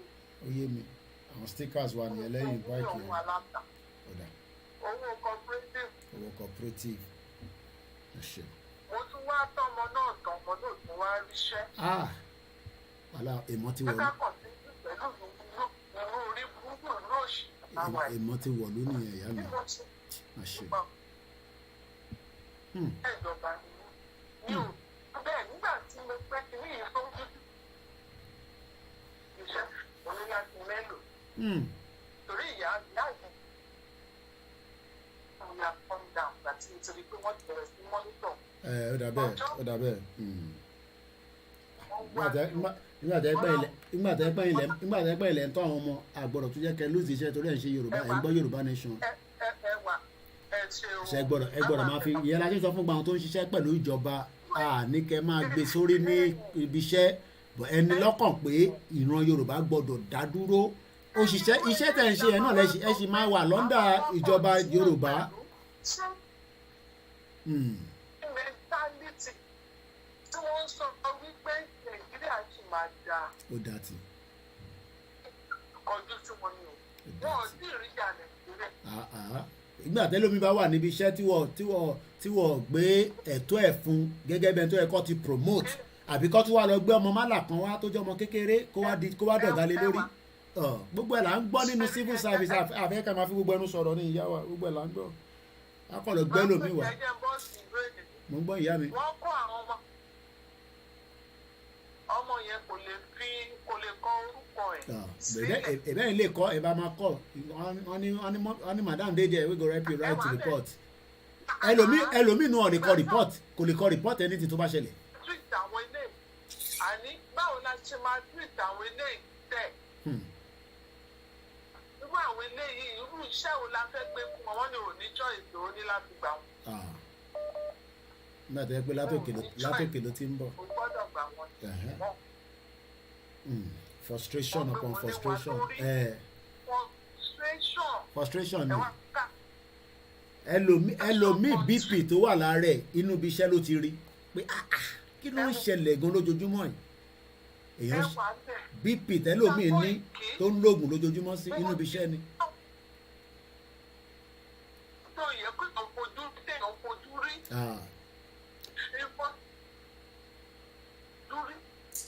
ṣé rí ẹni tí orí ẹ̀pẹ̀ fún wa ní kápọ̀ sí. Bẹ́ẹ̀ni. Ẹ ṣé gan ni mọ́mì. Àmín ẹ ṣé gan ni mọ́mì wa. Bẹ́ẹ̀ni ọlọ́mọ amúra sílẹ̀ ẹ ṣé gan ni. Bẹ́ẹ̀ni ẹ ṣé agbára Ọlọ́run ó ti di dandan ẹ ṣé gan ni. No kò ṣe kọ̀ntínú kò bá ẹ ṣé gan ni. Thank you so much. àníyàn bí mo ti wà yìí ẹ wò mi ò lè ká travel pé mo. Ẹgbẹ́ wọ́n tí ládé wa kún pè pé ẹ káàrọ̀ yàrá bí sí mákànjú ọlá. Ó lọ sí báyìí kí ló fẹ́ lọ ṣe. Ẹ ṣé gan ni. Thank you so much mommy. Ẹ ṣé gan ni ìyá mi. Àmín Jésù Kristi aṣẹ́dùmarè. Àmín. Gbogbo àwọn aṣíwájú wa pátápátá. Agbára Ọlọ́run. Àwọn ọmọ múra sí ìrìnàjò. Ọlọ́run á jẹ́ kó ṣe ṣe. Pẹ̀lú ògo Ọlọ́run. Thank you so much. Ẹ ṣé gan ni ìyá wa. Ọ̀yẹ́ máa dé tònà. Ẹ ṣé gan ni. Àwọn abiyamọ títọ́ nìyẹn. Ìyá mi bí sí má kànjú ọlá ni we are talking. Ẹ máa kí kọ́mẹ́ntì ẹ̀ sá lọ. Wọ́n ní we are talking about Yoruba nation. Somebody is talking about the next unborn.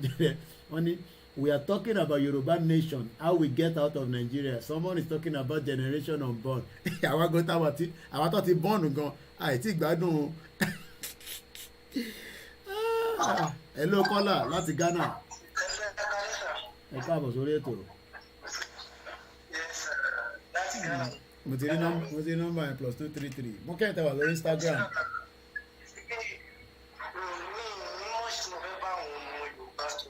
Okay.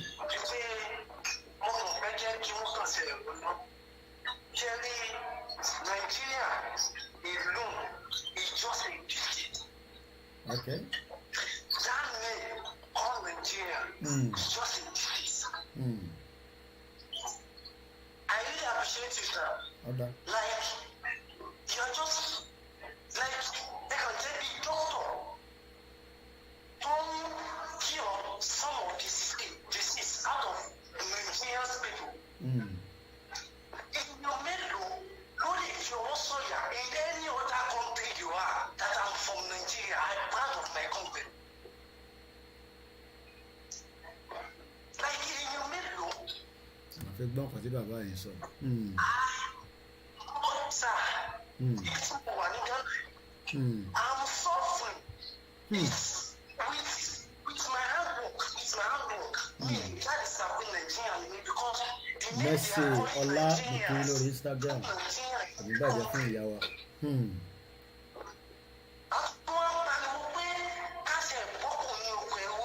Àbí kátẹ̀ ní breathing space development ṣì wà tá a lè ṣe ẹ wo Ondo state ẹ wo gbogbo ilẹ̀ Yorùbá bó ṣe rí so development pọ̀ tá a fẹ́ ṣe iṣẹ́ pọ̀ tá a fẹ́ ṣe ìyàn kan sọ pé the next unborn generation èmi náà fẹ́ ní mo fẹ́ lò tẹ́ l'Ondo state tí mo máa san tax fún government.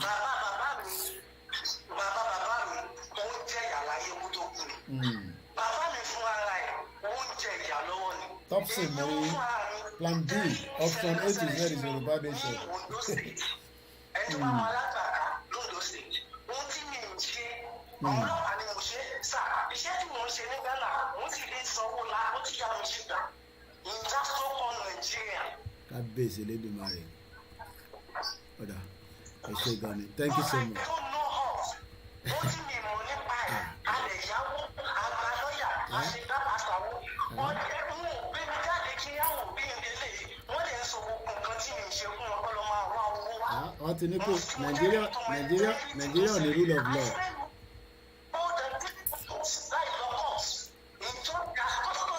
Nigeria ò ní rule of law ara ń tàn sọ náà nìyẹn. Ẹ ṣé gan ni bàbá wa, thank you so much.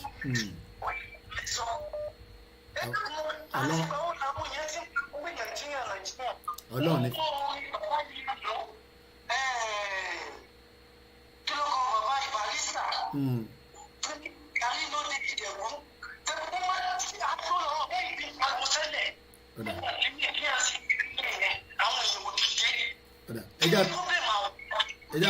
Ẹja fẹ́.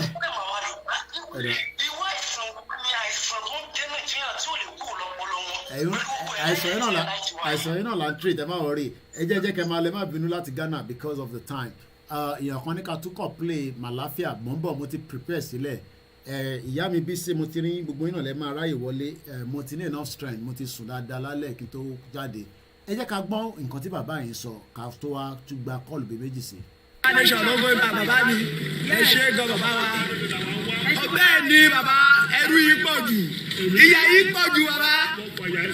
Ẹ ṣe nàṣọ. Ẹ̀gbọ́n tí bàbá yẹn sọ, ìlú Oǹdó lélẹ̀ lákòókò bàbá yẹn ní Oòduà nation ló. Ẹ wo bíṣọ̀pù ṣe rí, ẹ wo bílẹ̀ Yorùbá ṣe rí, ẹja gbọ́ sí. Ẹ ṣe bàbá ti sọ̀rọ̀ sókè, ṣe ń gbọ́ bàbá ti sọ̀rọ̀ sókè.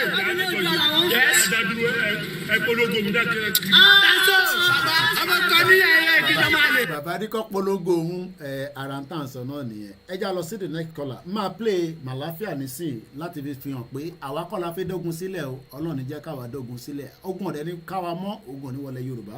Ẹgbọ́n sókè ní kíákíá after 3 minutes a máa jẹ́ kí ẹlòmíì tún wọlé torí 5 minutes náà ló máa ṣe yẹn mọ́, ó ti ń pẹ́ jù. Ó yẹ gbọ́n sókè. Ẹ káàbọ̀ sórí ètò. Mixlr is open, yes. Ṣé comment section Mixlr open ni? Kò ní comment section. Ẹgbọ́n sókè ẹ máa sọ̀rọ̀ lọ, mò ń gbọ́ yín. Èyí tí mo tẹ̀ ọkọ fẹ́ béèrè lọ́wọ́ yín Mr. Koiki. Mo tó fẹ́ rán yín létí mi o, aago tẹ́lẹ̀ fẹ́ rà ẹjọ́ ẹ má gbàgbé o. Ó kù díẹ̀. Aago ẹ mo fẹ́ máa rí lẹ́yìn yín. No problem. Mo ní kí n tó rán yín létí bóyá ti gbàgbé. Mo gbàgbé. Thank you so much. Àwọn tó lórí bọ́dà wa ọ̀rẹ́ yín ló pè yẹn àwọn ọ̀fẹ́ kan wa náà ni wọ́n pè lẹ́ẹ̀kan yẹn. Bẹ́ẹ̀ni níbi wọ́n bẹ̀rẹ̀ ọ̀rọ̀ yẹn wọ́n kọ́kọ́ bẹ̀rẹ̀ ọ̀rọ̀ yẹn dáadáa so ní tó máa ń dẹ̀ sí ẹ̀ ló bí àwọn yẹn. Ó mẹ́hẹ. Déètì tí mi lè gbé táwọn fẹ́ sọ̀rọ̀ lé lórí tẹ́lẹ̀ ni pé ìgbà tí bàbá wa sọ wípé ọjọ́ ní kẹ́ máa kà ẹ̀ máa kà oṣù mọ̀rí ẹ̀ nígbà tí mo jáde lọ́kùnrin báyìí. Òpin yẹn náà fẹ́ sọ̀rọ̀ ẹ̀ lórí ni pé ìyẹn ló ké ní àwọn èèyàn sókè ńgbà yẹn. Bẹ̀rẹ̀ ìgbà tó tún wá gbé lọ síbòmí yẹn èmi ti wá rí i pé ọ̀dà pé ẹ̀gbọ́n yìí ní fámìlì náà ní ọkọ̀ tíṣà. ọ̀rẹ́ àpapọ̀ àbúrò wọn kan wà l'Abuja ló ń ṣiṣẹ́ pẹ̀lú àwọn ọkọ̀ tíṣà bí wọ́n fẹ́ kó lù sí iṣẹ́ láti ní pé ọmọ tó fẹ́ gba Yorùbá nation wọ́n fi bí wọn. bóyá yàwó ẹgbẹ́ àbúrò wọn ẹ lóyún bóyá yàwó tí wọn lọ́dẹ̀ lóyún tọmọ yẹn tó ẹ̀gbọ́n àwọn fẹ́ gba Yorùbá nation fún wa. ṣé ẹ̀gbọ́n yẹn ti kú ní number 1 wọn àwọn ajẹ́pọ̀ àwọn gangan wọn láìkì ẹ̀yìn gangan mọ́ sọ wọn láìkì gbogbo stress tẹ̀ ṣe ni wọ́n fi ń dẹ́rù ìgbà tó kíkan darẹ̀ láwọn ni wọ́n dẹ̀ ń pera wọn léèyàn ní ipa wọn ẹ̀mọ̀ so gbogbo kìíní yẹn mo kájẹ̀ gbé tí wọ́n ẹ̀ẹ́dẹ́gbẹ́ kan ẹ̀rí ẹlẹ́ẹ̀kejì ni pé àwọn tó sọ pé àwọn èèyàn mọ̀ bẹ́ẹ̀ àwọn ẹ̀kọ́ ọmọ ó ti sú anybody ní ìdàgbà yìí èmi tí mò ń pè yìí ó mọ sáà ti ń pè ó ti sú wa Mr. Pig ó ti sú wa ní parọ́ fún yín tẹ́ bá àfẹni tí àwọn ìgbé mọ́dẹ máa ń sọ fún mi kan ni pé ẹ̀rù máa ń ba àwọn èèyàn míì tẹ́ pé tẹ́ ẹ bá ń sọ̀rọ̀ yẹn lẹ́gbẹ̀ẹ́ wọn wọ́n kọ́kọ́ wo yín náà pé bẹ́ẹ̀ni kí ló ṣe pé àwọn tán ra wá ní. fíà yẹn pọ̀ gan fíà yẹn pọ̀. wọ́n á kọ́kọ́ tẹ́tẹ́ wọ́n á wo yín. pé Yorùbá nation ló kọ́ wá báwọn sọ báyìí ta ni wọ́n ṣé DSS ni yẹn ni. kó má lọ because ẹni yẹn mọ̀ pé tó wà lọ jẹ́ DSS ní lóòótọ́ kó má lọ gbé òun lọ àwọn fámìlì ẹ̀ kó sí problem nìyẹn káàtẹ́ tó máa pariwo ẹ̀ gan sẹ̀ ìyá ti jẹ́ bí Mr. Talomamo. Okay, mighty. You can hear me.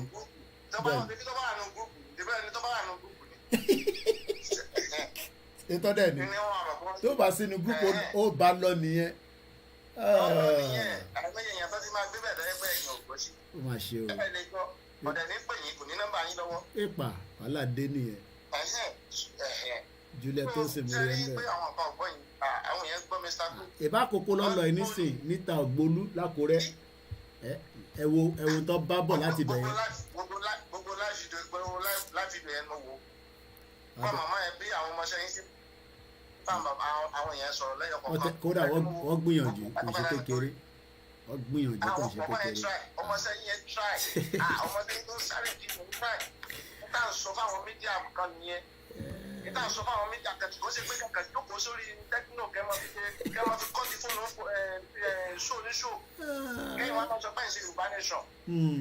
Ẹ láwọn agent ẹ̀yin náà ṣe gbẹ̀tì níta káàkiri. Ẹ láwọn ọmọọṣẹ́ ta. Tọ́wọ́ máa ṣiṣẹ́ fún yín pé náà ọmọdé ní sábò kìí ṣe káàkiri. Ọdún lọ sí ìfọ̀lá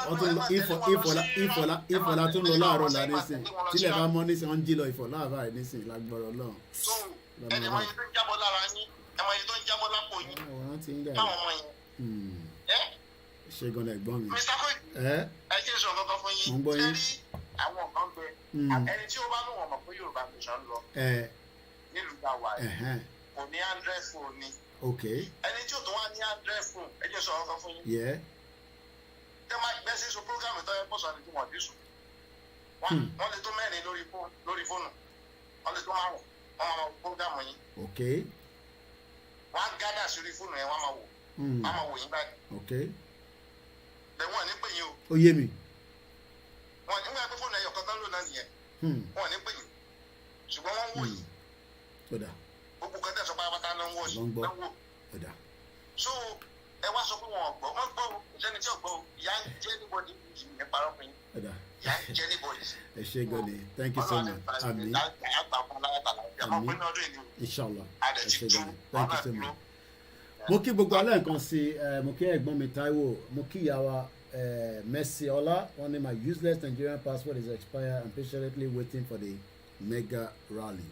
A ṣì ń gba call nọ́mbà kan péré Muritala Muhammed nọ́mbà tẹ́ ń pè sí follow broadcast studio number ló wà lórí screen yẹn ẹni tó bá tún wá rí nọ́mbà yẹn á jẹ́ pé something is definitely not right with the eyesight nọ́mbà yẹn òun ló tàn gẹ́gẹ́ ẹja tún lọ sí ìlú Ondo ká gbọ́n tán sọ ń bẹ̀. Tàgbólú náà láti wà àti kúrò ní ìlú Tàgbólú ìjẹ́ ẹ̀rí bí ìlú.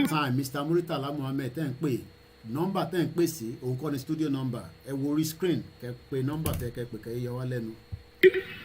Location 419 tí ó fi ń jẹ ọ̀pọ̀lọpọ̀ ìyà tí location 419 Nàìjíríà tó fi ń jẹ àwọn ọmọ Yorùbá ẹ wò bí ìlú ṣe rí ẹ rí ìlú bó ṣe rí ẹ rí ìyá mi báyìí ìyá tó yẹ kí ó ní ìfọ̀kànbalẹ̀ ẹ wò tó yẹ kó ní ìrọ̀rùn tó yẹ kí àwọn ìjọba kí wọ́n máa fún ní ìtọ́jú ìyá ẹjọ́ ẹ má bínú màmá wá kí ni orúkọ yín màmá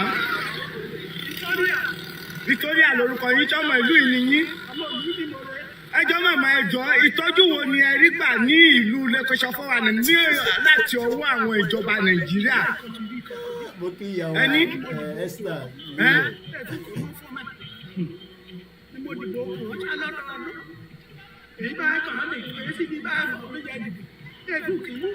dìbò.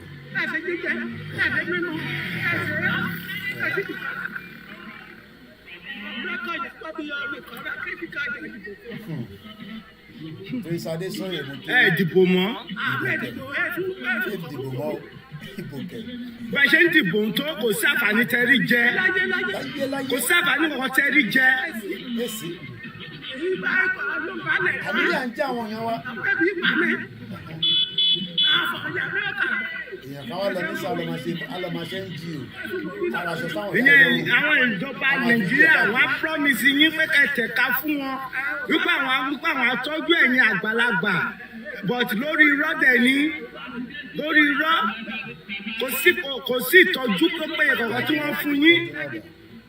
màmá ohun tó ṣẹlẹ̀ ni pé à ń pariwo ìpolongo Yorùbá. mixlr yẹn wà on chat is currently off kí ló dé tó wà off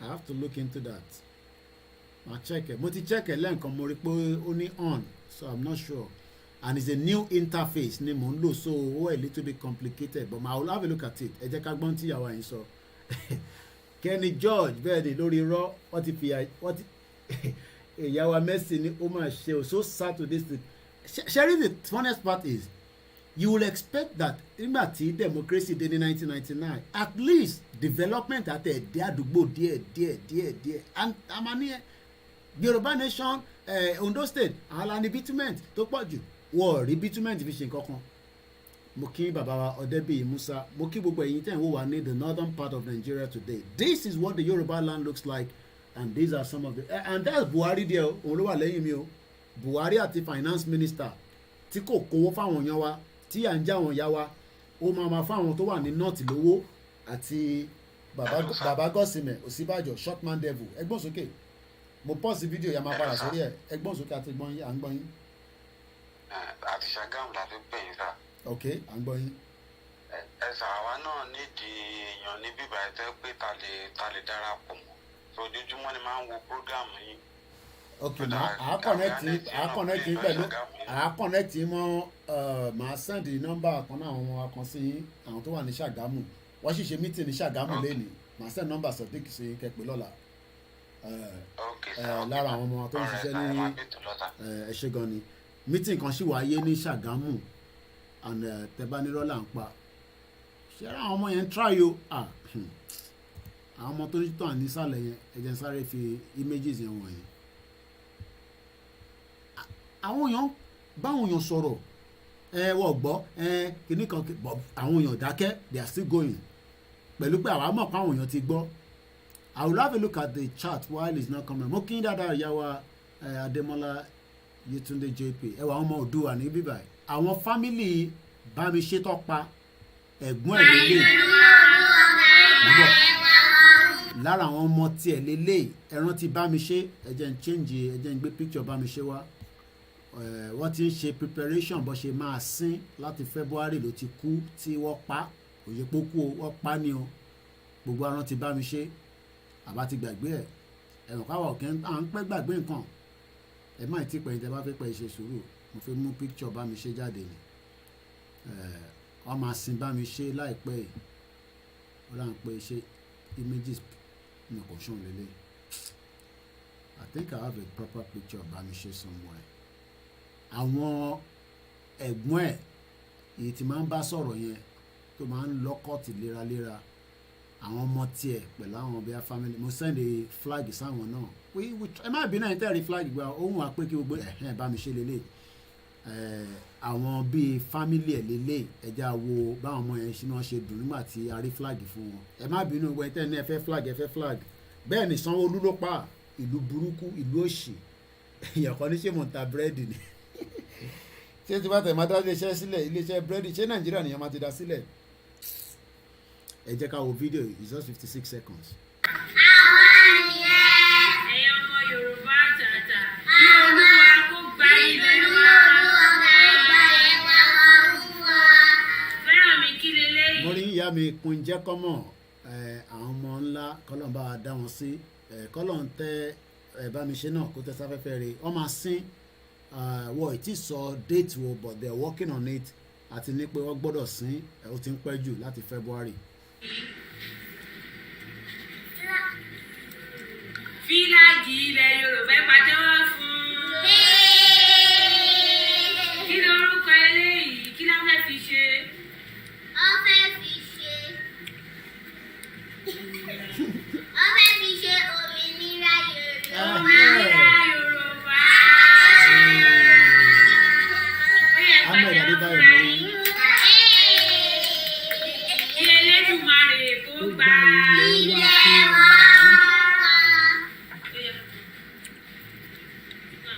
dúpẹ́ fún àwọn mọ̀lẹ́bí Bámiṣé kọ́lọ́mbà tẹ̀sáfẹ́fẹ́ rẹ̀ ara tá à ń sọ níyẹn may Nigeria not happen to you tó bá ṣẹlẹ̀ sí ẹ ìyẹn ló máa mọ bó ṣe ń lọ ẹjẹ́ àtúpadà sí Ghana lẹ́ẹ̀kan sí àwọn tó ń pè wá láti ìlú Ghana while I prepare the next video ẹgbọ́n sókè àgbọ̀n yín o mo fẹ́ fi nǹkan kan wà lẹ́ẹ̀kan ni ẹni tó pè mí láti Ṣàgámù yẹn màá sáré wo nọ́mbà yẹn ẹ send message sí mi kí lè grab ẹ̀ mọ́ bọ̀ ẹ̀gbọ́n mi tó ń pè kí má lọ gbàgbé ni ẹ tó pè mí láti Ṣàgámù tán ẹ send message pé èmi láti Ṣàgámù ni mo pè yín tabarẹ́ni tó lè bá wa print kìíní náà ẹ jẹ́ ká mọ̀ ká send ẹ̀ sí yín àbí kẹ́ lọ copy ẹ̀ lórí timeline wa ká lè ṣe ọ̀pọ̀lọpọ̀ ẹ̀ ẹgbọ́n sókè ẹ̀ tó ń pè wá ká má dá yín dúró púpọ̀ láti Ghana.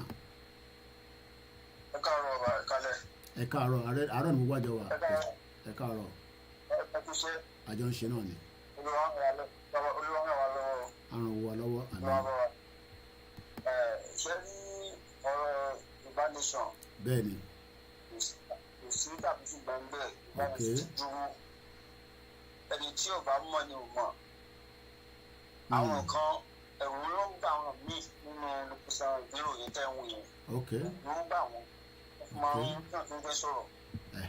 ẹ má bínú pé mo tún dá yín dúró meeting tẹ́ ń wò yìí ìjókòó ìpàdé tó ṣẹlẹ̀ ní Ṣàgámù lánàá ìyẹn ọjọ́ kẹwàá sọ pé Yorùbá nation kò ń ṣe tí a lè máa fi bò ìjókòó tẹ́ ń wò yìí ẹ rí i pé flag tí bánà tẹ́ ń wò yìí lára bánà tí mo ní bàbá wa kan ṣe fún wa nígbà yẹn lélẹ̀ nígbà tá a ṣe ń fi bánà ránṣẹ́ sí wọn so ẹgbọ́n sókè à ń gbọ́ yẹn tó ń pè wá. so ọ̀rẹ́ tèmi kan wà ní ìlú pẹ̀sẹ̀ fún wa náà bẹ̀yẹn òun ṣe òun tẹ̀lé mi lókàn mo ní Yorùbá nation mi tẹ̀lé ẹsẹ̀ tó méjì Yorùbá nation ló wà ẹsẹ̀ tẹ̀ kan nígbà tó bá nation tó tẹ̀ wà ní èmi lókàn wà láti ẹni nígbà tá a ti ní ẹwọ́ tó múlẹ̀ ní kí agbègbè mi lékè. Amẹ́ríkà ń ṣe bó ṣe wà sí wàhálà wò nílò kí ló máa lọ ọ̀rẹ́ wa àwọn tó ń jà fún Amẹ́ríkà yẹn. bẹ́ẹ̀ni. ẹ̀yin wò lẹ́ kí náà náà para ẹ̀wọ̀n káwọn náà jà fún wa. mo kí ogun ẹni tẹ́ wà ní Òfìkì mo ní ọmọ mi kan dáadáa ń bẹ̀ Sadiq. àwọn kan ń bẹ̀rù pé mo máa ṣe tó kú mo máa ṣẹlẹ̀ kó ṣẹlẹ̀ wọ́n ní náà ló máa ń lo òògùn mo ní ẹbí mo lábúrò ní mo lẹ́gbọ̀n ní ọ̀tá wa ń bẹ̀rù ní àdébẹ̀ kankan. ẹ̀yin máa ń sọ̀tọ̀rọ̀ pé a máa kó máa di gbàgbó àwọn kò fún fẹ́ gbọ́ kò tí reality ni freedom ò ń ṣe tán gbélé hàn lọ́wọ́ ní alákà reality ni. Inshallah ẹ ṣé gan ni mo kí láti Ghana thank you so much and we love all our people ẹ jẹ́ ká padà ká gbọ́n so mo ti prove pé people are working round the clock kò ń ṣe mí o àwọn èèyàn work ìpàdé kan lélẹ́yìn náà kíyàn kan wá sọ pé nísìnyí pé wọ́n gbọ́ Yorùbá yes ẹ bá ní wọ́n gbọ́ Yorùbá nation bí àwọ̀ tí ìgbọ́ àgbọ̀ yẹ so àwọn tó ń lọ ní abẹ́lẹ̀ yìí nísìnyí wọ́n lọ ń ṣàlàyé fáwọn bàbá yẹn and kí la fẹ́ ṣe fún ojú pé ok irú ẹni nísìnyí mo send data 2,000 naira sí it's not a lot but at least it's something because 2,000 naira gan nílé is a lot of money fún ẹni tí kò níṣẹ́ mo kí ẹ̀yin tẹ́ ń wò wá láti Òfìkì ọmọ mi dáadáa kan wà níbẹ̀ Sadiq mo dẹ̀ kí gbogbo ẹ̀yin babaláwo tẹ́ wà níbẹ̀ yẹn náà wọ́n ṣiṣẹ́ dànù ní gbogbo bẹ̀ yẹn ẹ lọ máa lo gbogbo tí olúkálukú bá ní nǹkan táwọn bàbá wa ń lò ní ti báíbù ni àwọn kankan wà tẹ́ pé tíyàn bá ń pè nínú báíbù ìyẹn máa bá wọn jà láti inú ilé òní ní láti kúrò nílé ẹ̀ kọ́lọ́n bá wa fi kó bá wa tẹ́ bá mi ṣe kó bá wa tẹ́ sáfẹ́fẹ́ so people are working so kíyàn kan wá sọ pé yẹn a kàn ń pariwo Yorùbá nation níbí báyìí pé àmọ́ tá à ń sọ àná ìyá ń jẹ́ àwọn èèyàn wa free to think thank you so much for joining on Instagram so ẹ jẹ́ ká padà sórí fídíò eléyìí tá à ń wò it's almost 1 a.m. in the morning àbí àtòrí mo ti sùn díẹ̀ ní ojú mi ó dá wáyé ni ẹ jẹ́ agbọ́n tí ìyàwó yìí sọ níbí báyìí. Yorùbá nation wípé tí a bá gba Yorùbá nation ohun tí ẹ ń fẹ́ yìí bí ẹ ṣe ní ìtọ́jú tó péye. ṣẹ́rí tó bá ń ṣe fídíò ẹ máa wo surroundings bí ṣe lè yọ ṣé tí bàbá Awólọ́wọ̀ bá ń rí gbogbo nǹkan báyìí ṣé inú bàbá Awólọ́wọ̀ máa dùn pé àwọn tó yẹ ká ti wà ní the same space ẹ jẹ́ lọ gbé picture bàbá Awólọ́wọ̀ sẹ́yìn mi irú bàbá yẹn kọ́ máa wo gbogbo tírú àwọn spirit wọn bá padà wá báyìí how did we get to bílẹ̀ Yorùbá ṣe rí no development lẹ́ẹ̀kan sí àwa àdúró níwọ̀nba tá à ń prepare gbogbo àwọn bàbá Koiki I need walkie-talkie I need this máa ń sọ fún wọn pé ṣé fọ́ǹdì wà ìkan tẹ fẹ́ fígbà tẹ kó tẹ máa fi bá mi jà mo ní ṣe tówó bá wà náà níra ni a ní àárẹ̀ àlówó mọ́nì ṣé màá lọ wọnú báǹkì lọ jí owó ni àti ṣe sticker àti ṣe flag àti banner nísìn ìyẹn kan fún wa lówó àti ṣe banner kò dẹ́yìn èmi nìkan ni media ẹ jẹ́ kí gbogbo media tó kù náà máa ṣe the same thing táwọn náà bá ń ṣe at least half of tèmi náà ń ṣe lórí platform tiwa ìrìn àjò yìí àti visibility àti on the ground ṣèbí 2 years ago ni mo sọ fún yín pé tó bá yẹ pa àrí gbogbo fund nígbà yẹn ni we will paint everywhere to Yoruba ṣé àṣẹ nísìn and I cannot say more than thank you so much to those of you that contributed towards the flag ẹni tó bá wá sọ pé bàbá Koiki àárí flag nílẹ̀ Yorùbá a jẹ́ pé nǹkan ẹ̀mọ́mọ́ deliberate nìyẹn pẹ̀lú pé bí flag yẹn ò ṣe pọ̀ as I make sure pé I push it different places méjì mẹ́ta ẹlòmíì mẹ́rin àwọn míì 20 tó bá jẹ́ group but for now ní flag kankan mọ́ so kíyàn kan máa pè pé bàbá Koiki àṣì ni I need the flag no ní flag so kọ́lọ̀ ń bá wa fi ìjìnlẹ̀ kó bá wa tú sílẹ̀ láìpẹ́ láì jìnnà ẹ túbọ̀ máa rántí ẹ̀ nínú àdúrà there is no update yet but out of sight is not out of mind. Let me bring the picture tí mo yà nígbà tí mo lọ sí Turkey ní ṣe last year kọ́ ni ìgbà yẹn ni mo rí bàbá ẹ jẹ́ kí n ṣe fi bàbá wa Awólọ́wọ̀ sílẹ̀ náà ká fi gbọ́ ohun tí ìyàwó ẹ̀ fi sọ. wọ́n máa fún yín tí a bá ti gba Yorùbá nation ẹ má lọ dìbò mọ́ o.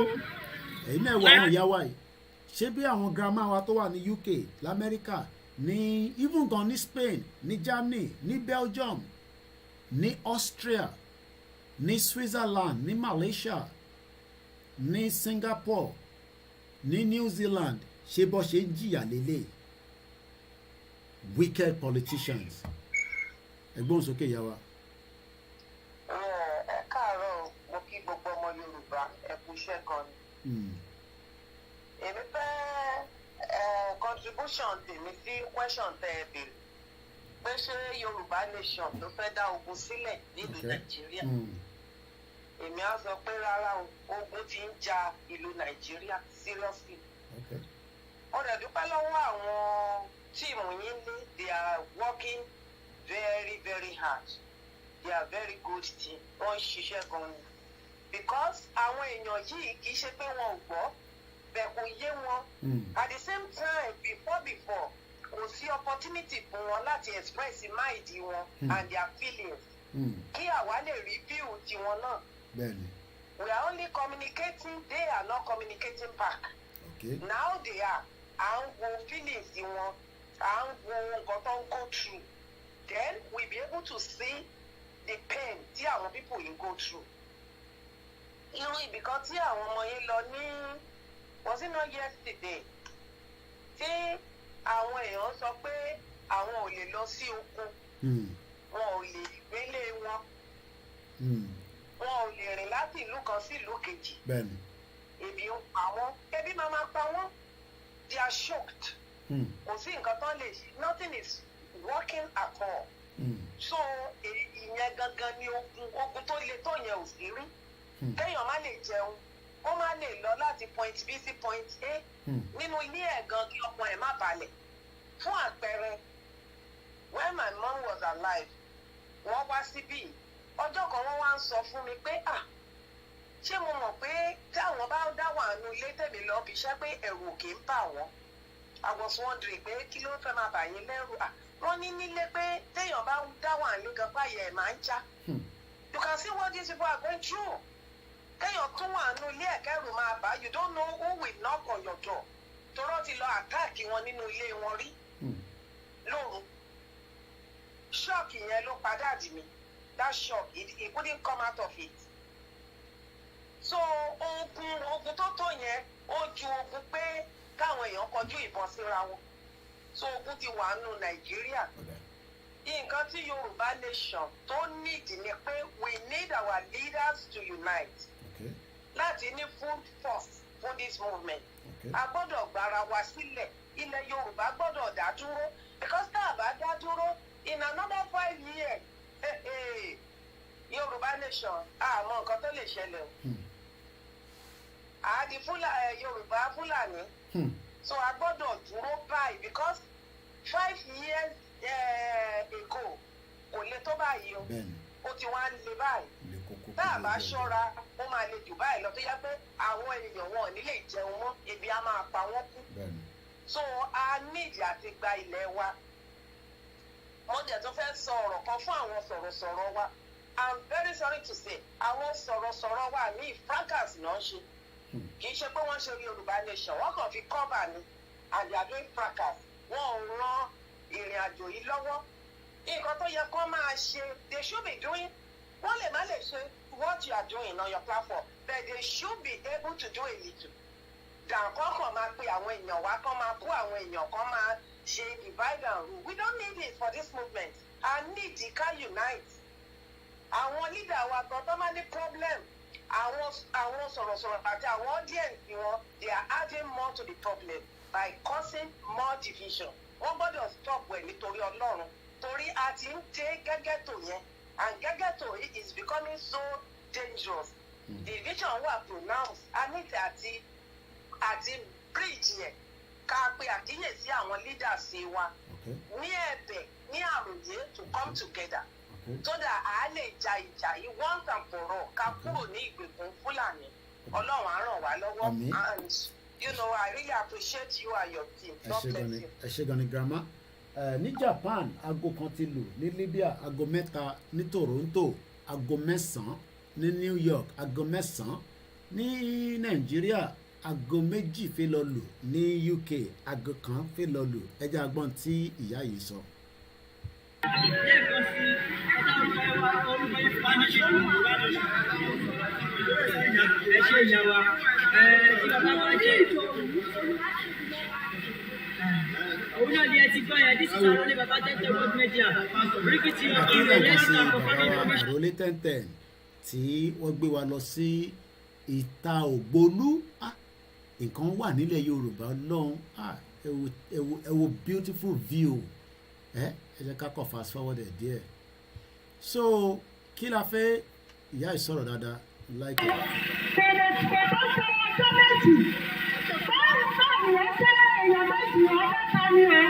ṣùgbọ́n ẹ̀sìn Nàìjíríà bó ṣe rí àánú ọ̀rọ̀ ṣùgbọ́n àwọn olórí wa wọ́n ti fi ọ̀rọ̀ wa wọ́n fi ṣe ìtọ́jú wọ́ wọ́n fi wọ́n sílẹ̀ àwọn ọmọ aláìní bàbá àwọn ẹgbẹ́ ìjìyà àwọn ọmọ aláìní yunifásitì ọ̀pọ̀lọpọ̀ wọn fi ilé ẹgbẹ́ ìgbẹ́kẹ̀ sí ọ̀rọ̀ wọn ọ̀fẹ́.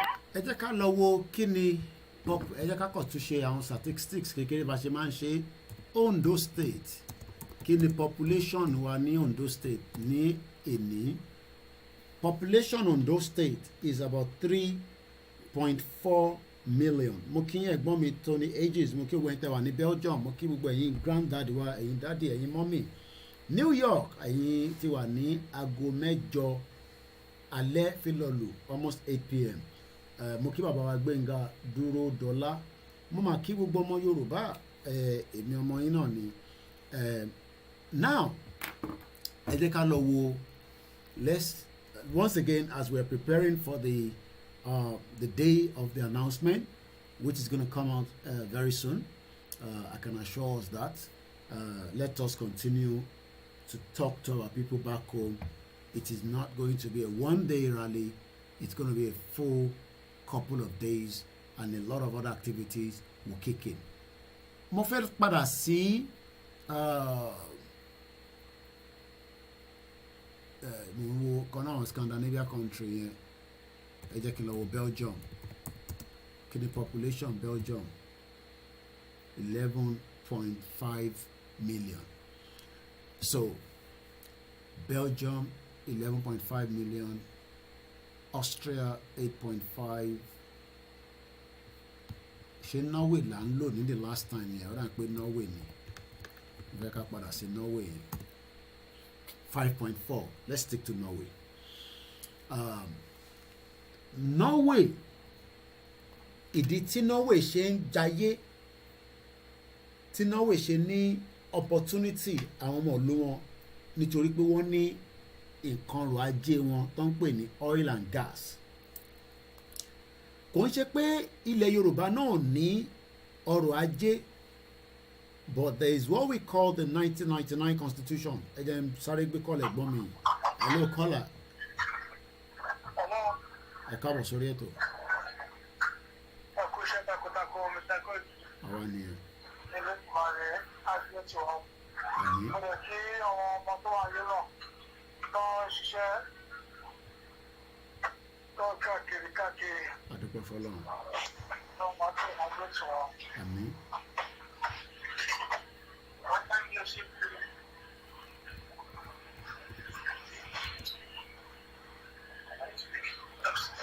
Ó dà ń pé ẹ tún busy ẹ̀gbọ́n mi ní background o, there's a lot of other noise and other things going on. Ẹ̀bẹ̀ ni máa bẹ àwọn aṣíwájú wa táwọn yìí jáde agbátẹrù Yorùbá nation kí wọ́n jọ kí wọ́n ṣàánú àwọn èèyàn wa ló wà nílé because I mean people's mind are on this Yorùbá nation and their mindset is fully on the ground. So come and dash hope wa. Come continue together. Kálí àràbàdà at the destination. Okay. Thank you so much. When we do comparison, Mokinyawa Elizabeth, Julia Tosin, thank you so much. I will not take calls just for me to do a bit of, some kind of comparison against this particular time. Why is Norway one of the best destinations in the world? Okay. Let's watch this. I don't own the copyright, but I'm sure we can learn something out of this. So let's remove the advert. Our Lord will break down. Let's watch this. Välkommen. Let me tell you about the land of supernatural beauty. A country of mystery and unmatched charm. Okay.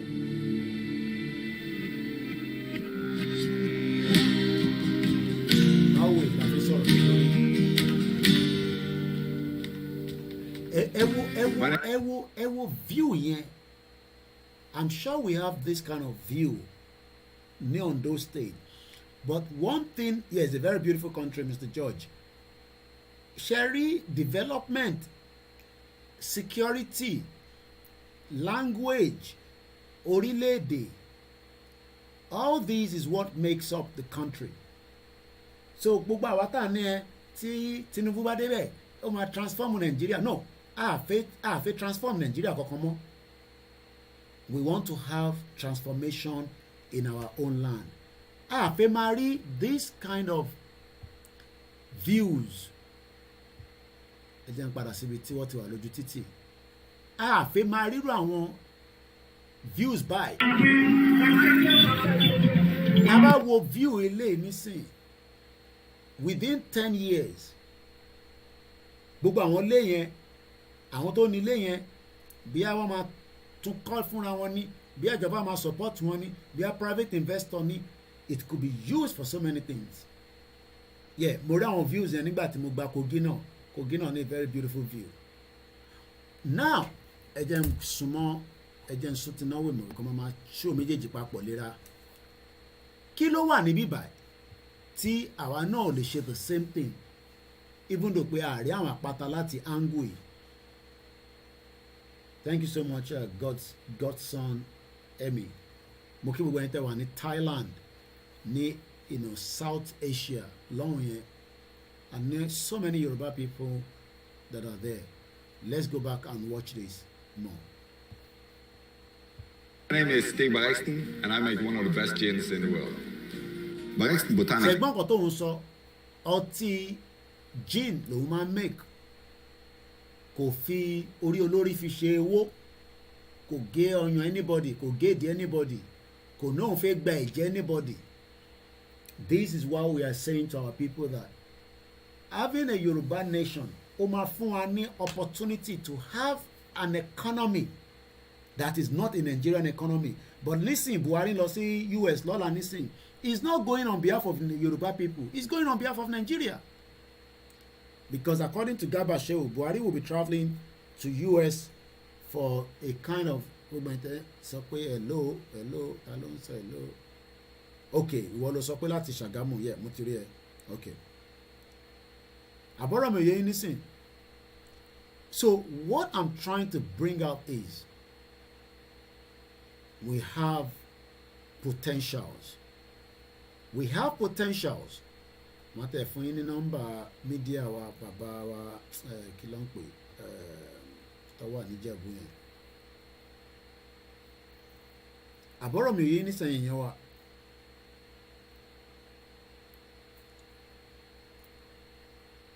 Ẹ má jẹ́ kí a wò pé táwọn èmi ló kàn bá débẹ̀ they will fix Nigeria. Nigeria cannot be fixed. Let's watch a little bit more.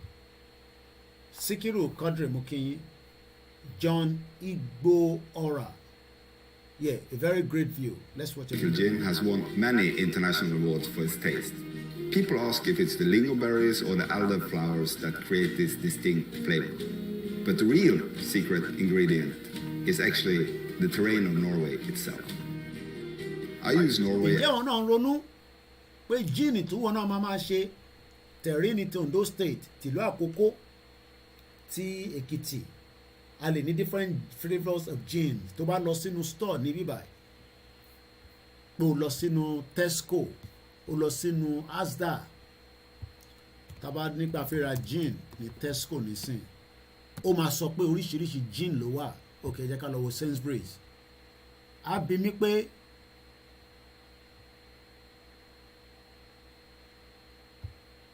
lóde tó ń sọ pé ẹ̀rọ wa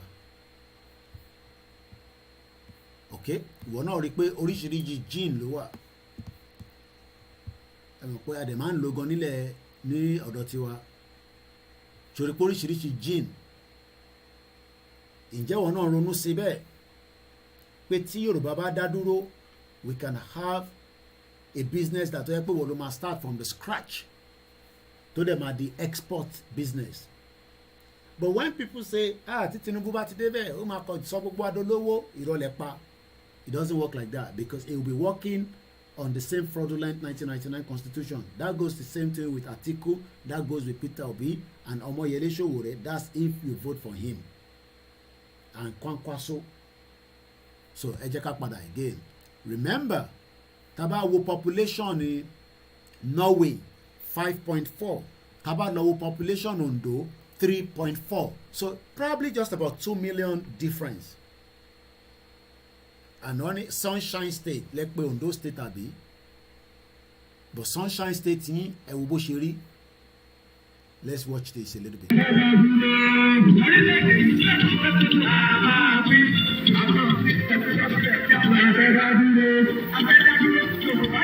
Tá bá dá dúró tí a gba orílẹ̀-èdè padà ní gbogbo àwọn àṣírí tó ń bẹ nílẹ̀ Yorùbá máa lè bọ́ sí wa lọ́wọ́. Let's go back to watch this guy. As my garden to forage for my botanicals. Hey, imagine pé bóun ṣe ń sọ pé this is my garden tó bá jẹ́ pé terrorists wà pẹ̀lú ẹ̀ tó ń yọ wọ́n lẹ́nu. How do you think it's going to be? Ẹ wo bí yẹn bó ṣe rí. See and connect with the history of this enchanting country. Binomo Advert yẹn bàbá problem ló máa ń jẹ́ but kò sí nǹkan tá a máa ṣe sí ibi táwọn ti make owó tí wọ́n nìyẹn. Let's go back. I will recommend you to go around, rent a car, and go from place to place. Ó ń polówó ìlú ẹ̀ fún wa pé tó bá ti dé o kó lọ rẹ́ǹtì mọ́tò o. Ǹjẹ́ wọn náà ti ń rò pé bóyá rental service ni máa ṣe nígbà tí Yorùbá bá dá dúró tán táwọn èèyàn bá ti dé tó bọ́lẹ̀ nínú local government wa ní ìta ògbólú yìí ní airport ìta ògbólú ni o lẹ́sẹ̀kẹsẹ̀ mọ́tò tó máa rent tó yẹ pé kọ́kọ́rọ́. You know, are you not thinking of all these beautiful views of what can happen? ìdí tá a ṣe ń sọ pé ká dá dúró nìyẹn bẹ́ẹ̀ ni maize gold nothing is sunshine o but this is the sunshine state Ondo state sunshine state city nìkan ló máa tọ́jú níbi tí gọ́fìnà máa gbà kọjá wá beautify ẹ̀ wọ́n ní gbogbo ẹ̀ ti wà okay but the remaining local how many local government gan ni Ondo ní how many local government ẹ jẹ́ ká lọ wò kí ni gbogbo total local government wọn àti mọ population ẹ jẹ́ ká lọ wò ẹ jẹ́ n close ẹ̀ lé kò mo fẹ́ ṣe too many browser Ondo state kí ni local government wọn how many local government ló ní sunshine state irọ́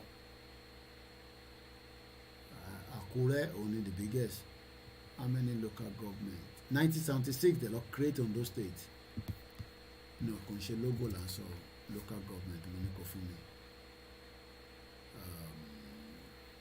18 local government mo rẹ̀ kí bàbá wa General Trustina kọlọmbà wà pẹ̀lú wọn àkí bàbá wa chief imam ilẹ̀ Yorùbá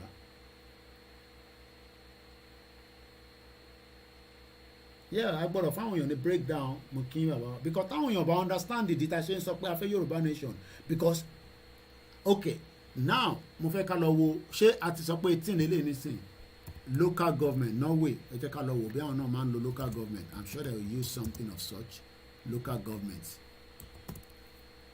they have what they call 11 Norway is divided into 11 counties so counties làwọn lò which are split up into 356 municipals. More than half of the municipals have fewer than 5,000 residents. 13 municipals have over 50,000 residents. In terms of àwọn èèyàn lélẹ́yìn now, county ló ń lò, okay, yeah, ṣé gan ni bàbá Abiola Olúọdẹ. Even the city is bad from Akure, okay, Mr. Sunday Michael.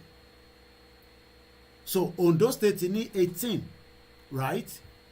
Ondo State have 18 local government, but Norway has 11 counties. And ẹ jẹ́ ká kàn wo images of some of the counties. Or if I want to go a little bit further, I can always look for a video of a county. Can we compare mo fẹ́ lọ wo drivers of trust in public, we're just using Norway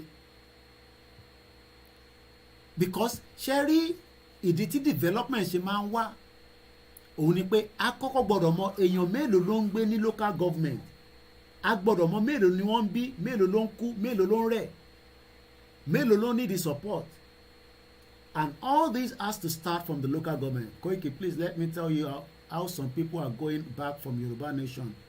Let we do what we need to do this time. If you refuse to do so and tell Baba, prove Akitoye to do something now, do something now. Gbogbo tẹ́ ń sọ yẹn kò yé mi tẹ́ ń sọ ṣé ẹ follow program látàárọ̀ ni ṣẹ̀ṣẹ̀ dé sórí ṣẹ̀ṣẹ̀ join ètò ni púpọ̀ yín ti wo so many programs so tẹ́ bá ti débí báyìí nǹkan mi tá à ń sọ ọ̀tọ̀ nìkan tẹ́yìn tó ń sọ à ń sọ̀rọ̀ development nísìn let me go straight into YouTube direct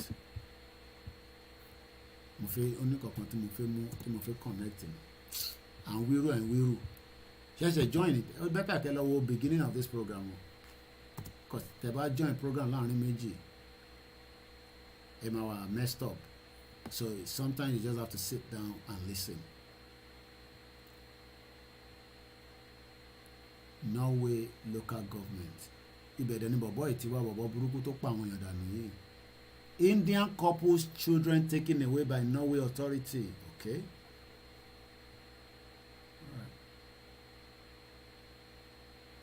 What actually is the Nordic? Let's see if we can find something to buttress our conversation this morning. Welcome to another TLDR EU video. Following on from our video where we briefly explored the crazy and complex arrangements of European bodies, we thought there was a good time to dive deeper in some of the groupings and associations that make up Europe. So we asked our patrons where we should start, and they very narrowly voted for the Nordic Council. So, in this video, we'll take a look at exactly what the Nordic Council is and what position it holds in an ever-expanding European Union. Nígbà tí a sọ̀rọ̀ nígbà kan tí bàbá Bishop Adesina we talked about the province, and if I go back, I think we have something that was discussed around that. Nígbà yẹn mo fẹ́ lọ mú ẹ rántí pé a ti sọ̀rọ̀ lórí province ẹ jẹ́ n sáré wò bí a mo lè mú jáde the slide. I think it was a image slide. No. Be just image ni mo bọ̀ ta fi sọ̀rọ̀ pé province táwọn kan fi irọ́ àdìgbà kí Ifẹ̀ jẹ́ kíní ẹ̀rán ti program yẹn táwọn kan ní irọ́ àlè jẹ́ kí Mọdákẹ́kẹ́ jẹ́ kíní kan the Yoruba province táwa sọ̀rọ̀ lé lórí tẹ́ bá rántí we talked about the province and all that and different things around that as well. I feel like Obiama just something to show us, Mambo. Okay, let me be playing that while I'm looking for that behind the camera there. If you want to have a say in the topics we cover in the future, then be sure to sign up to the TLDR News Patreon. Doing so will get you access to perks from all across the TLDR News network, from early access to videos and your name in videos, to live events and exclusive content. Find the full list of perks and sign up now by clicking the link in the description. Formed back in 1952, the Nordic Council consisted of just 4 countries: Denmark, Iceland, Norway and Sweden, later expanding to include Finland in 1955, the Faroe Islands and Åland in 1970 and Greenland in 1984. The very notion of a Nordic Union wasn't anything new though, going all the way back to the 40s. A proposed Scandinavian defence union was actually abandoned when Denmark, Norway and Iceland all opted to join NATO instead in 1949. Then a further attempt to integrate Denmark, Norway and Sweden in an economic customs union during the late 1940s also failed, culminating in the Danish Minister of Trade, later becoming Prime Minister, commenting, "In my office in the Ministry of Trade in Copenhagen, I have a cupboard in which I store my important documents. In it, I have a drawer marked Studies and Minutes referring to the Nordic Economic Cooperation. It's packed full. It's bulging with paper. There is no drawer marked with the results of Nordic cooperation. But if there were, then it would unfortunately probably be, not completely, but certainly much less packed." That being said, the Danish Prime Minister proposed the creation of a consultation body where Nordic parliamentarians would meet regularly, a body that would become the Nordic Council. Today, the province. Let me bring that up. Image. This was a discussion then. We were discussing, different province in Yoruba land and all that. What am I trying to bring out, just not to stress too much on this, is that when we look at Norway, the reason why there's development, development only one in Nigeria, even though we know the 774 local government, but the deliberate act is Nigeria tí ó fẹ́ develop ilẹ̀ Yorùbá has other areas to develop as well. Wọ́n fẹ́ develop north, wọ́n fẹ́ develop Adamawa, wọ́n fẹ́ develop southeast, middle belt, and it becomes a big problem. So it becomes a big problem. But tí Yorùbá bá dá dúró, each of our province, just as we are talking about the county ni wọ́n lò ní Norway, which reason ta ṣe lọ sínú archive láti máa wo video lẹ́ǹkan. So àwọn náà ní ìtàn pè ní let me look at this national government structure, municipal 428, county authority 19. So this is what and how the government structure tẹ́bá wo ibi báyìí nísìnyí according to what I have here anyway. One is sorting 169 rep, government 17 ministry, one is court of justice under the regional state. Ṣé mọ̀ pé regional government ni wọ́n náà fún wa tẹ́lẹ̀ ní 1960. Ìyẹn ni wọ́n fi máa ń sọ pé bàbá olówó orí nǹkan ṣe nígbà tí a wà ní 1960. ní regional government agency, municipals, they have 428. Ẹ jẹ́ ká lọ wo meaning municipals ẹ̀ iṣẹ́ ọ̀rọ̀ àwọn èèyàn ṣe municipals.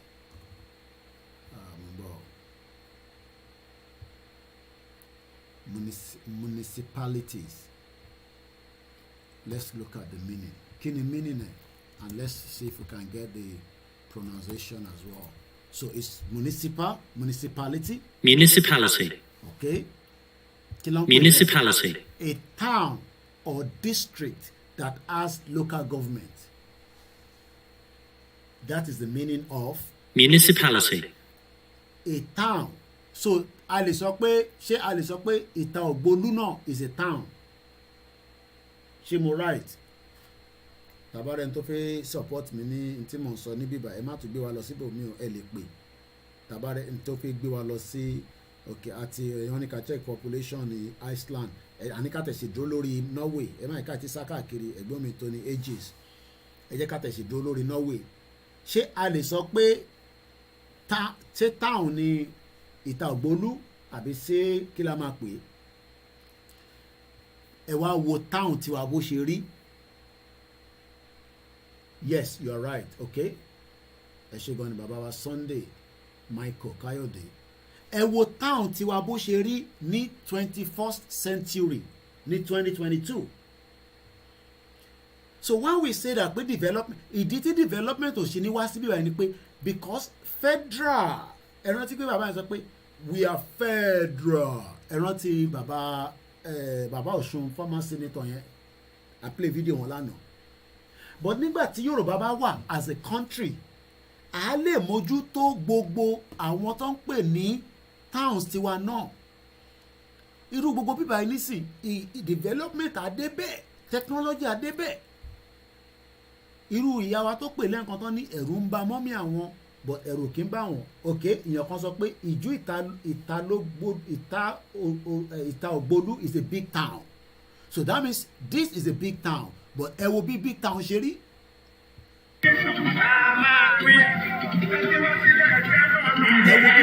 Ẹ wo bí town tiwa ṣe rí. And when we say that okay yes it's a town ẹ ṣe gan ni yàrá comfort. So intercofe múlò níbí báyìí tó ṣe kókó ni pé the fear of the unknown pé kí la máa ṣe iṣẹ́ pọ̀ tá a fẹ́ ṣe. But the first thing is we must come out in our hundreds, in our millions, in our thousands for the super rally to defend what? Interfaith defend ni pé a fẹ́ defend our right to self-determination. A fẹ́ defend it. So intan wo lẹ́yìn tí ó wà ní background yẹn òun ni àwọn province yẹn. I think maybe we might go through it again. I know there was a lot of people that were like lè gbà kí Mọdákẹ́kẹ́ jẹ́ orí ibi kinní kan kí Ìkòròdú jẹ́ kinní kan. Gbogbo yẹn can be decided during a proper conversation. But the most important thing is we can say that there is hope in Yoruba land. Hope wà nílẹ̀ Yorùbá pé nígbà tí a bá ti gba àṣẹ pé we are operating our own government. And if you look at these government tí à ń fi ṣe analysis níbí báyìí àti mọ meaning ní municipality. Àti mọ meaning ní. So let's take us back again here. Now àwọn ní 428 municipalities ìyẹn àwọn Norway. Wọ́n ní county authority wọ́n ní 19 of that. Now tá bá lọ wo Ondo state nísìn àwọn local government a ní Ondo East a ní Ondo West a ní Ìlàjẹ a ní ilẹ̀ Olójì òkè Igbó a ní Igbókọ̀dá bọ́lọ́run dúró. So we have 18 local governments, nothing to write them about. Lára local government yẹn ní Àkókó West tí wọ́n lọ yìí because Àkókó North lélẹ̀ sorry Àkókó North lélẹ̀ so a ní Àkókò North níbi tó ti lọ ṣe program yẹn, but at the end of the day nothing to write to. So should we continue with Nigeria? I'm a parí ètò yìí ní exactly 2 o'clock, so we are just about 40 minutes away, so that everybody have an idea. At 2 a.m. I will end the live transmission, and then we can call it a day. Once again, a very good morning and welcome. So a ṣe ń fi Norway a fi ń ṣe gbá Ondo State. Ìyàtọ̀ tó sì wà láàrin àwọn méjèèjì ni pé ìkan wà develop. Kí ló dé tí kan ṣe wà develop tí kan wà develop? Kí ló dé tí Norway wà develop tí Ondo State wà develop? Kí ló dé tí àwọn ọmọ Norway tí wọ́n ní kúrò nílùú wọn, gbogbo ohun tó fẹ́ ṣe inú ìlú wọn ló ti fẹ́ ṣe, but àwọn ọmọ Ondo nísìn ó fẹ́ wá bó ṣe máa jápa. Anywhere may be local government secretariat, in as much as we have development in the area. Ìyẹn làwọn kan tẹ̀ ń jà sí. Ẹ jẹ́ ń yọ kíní province yẹn kúrò pé irọ́ nígbà níbo lẹ fẹ́ lọ gbé local government kíní sí. But what they don't understand is, bí ẹ̀gbọ́n wa ṣe sọ pé development we get to everywhere. Our angel, thank you so much for joining us. If you're joining me for the first time and you're wondering who is this guy, what is he talking about, this is where we discuss how we're gonna break. Some people don't like the word break, so probably dissolution, disintegration of the fraudulent amalgamation that the British brought on every single one of us using this man known as Lugard.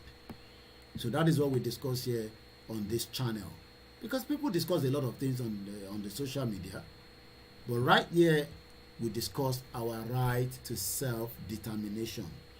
So ẹ rántí pé mo sọ fún yín pé 15-14, let me read that again just for you to always remember that.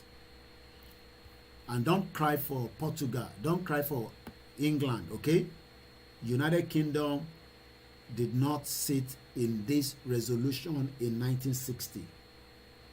We have so many Akoko Beni. We have Akoko Northeast, Akoko Northwest, Akoko South Akure, Akoko Southwest, Akure North, Akure South, Eseodo, Idonri. Yeah, and there are so many of such and such and such. And tabade lowo, ejekate lowo Ondo State government website. I've done a program like that before, where I was actually looking at Ondo State government. Ejeka lo si website ti Akeredolu leni. Ejeka ko lo browser. So when you go into the website, it's a good interface. It tells you about the executive governor is Akeredolu, okay? He travels to Germany for medical treatment, but an average Ondo indigene cannot travel to Germany. That's number one. They talk about oil and gas. Bitumen. Bitumen, the largest bitumen deposit in Nigeria. But look at the shit hole Adugbo Bushiri. You know why? Because your governor needs, and let me move this there because I'm going to be doing comparison again now. And let me close down some. I need the artist or Nipa Norway, so I'm going to leave that for now. Let me focus. I'm going to come back to this one. Meeting to Lolele. We don't need this anymore because I've actually broadcast it though. I don't want to show too much of this video, but you can tell that it's a very beautiful view in Norway. Let's just take one more. This journey, I'm taking you to Bergen, the west coast up to Trondheim, and down to Oslo. Okay. Range Rover, drive.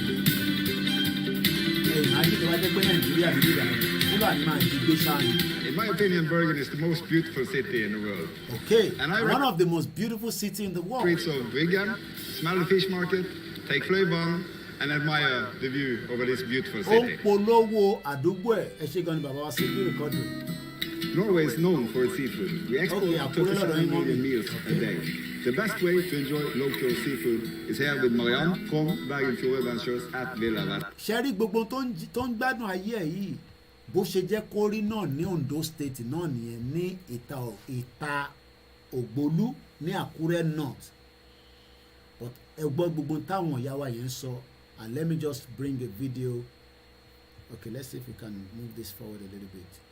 Ẹ wo bó ṣe rí, ẹ wòran. àwa àárín ìlú ìtàgbòlú ìbẹ̀rẹ̀ àwa wọn lè lọ sóko, wọn nílùú yìí wọn lè lọ sóko. Fúlàní ń pa wọ́n, ó ń pa àwọn àgbẹ̀ wọn.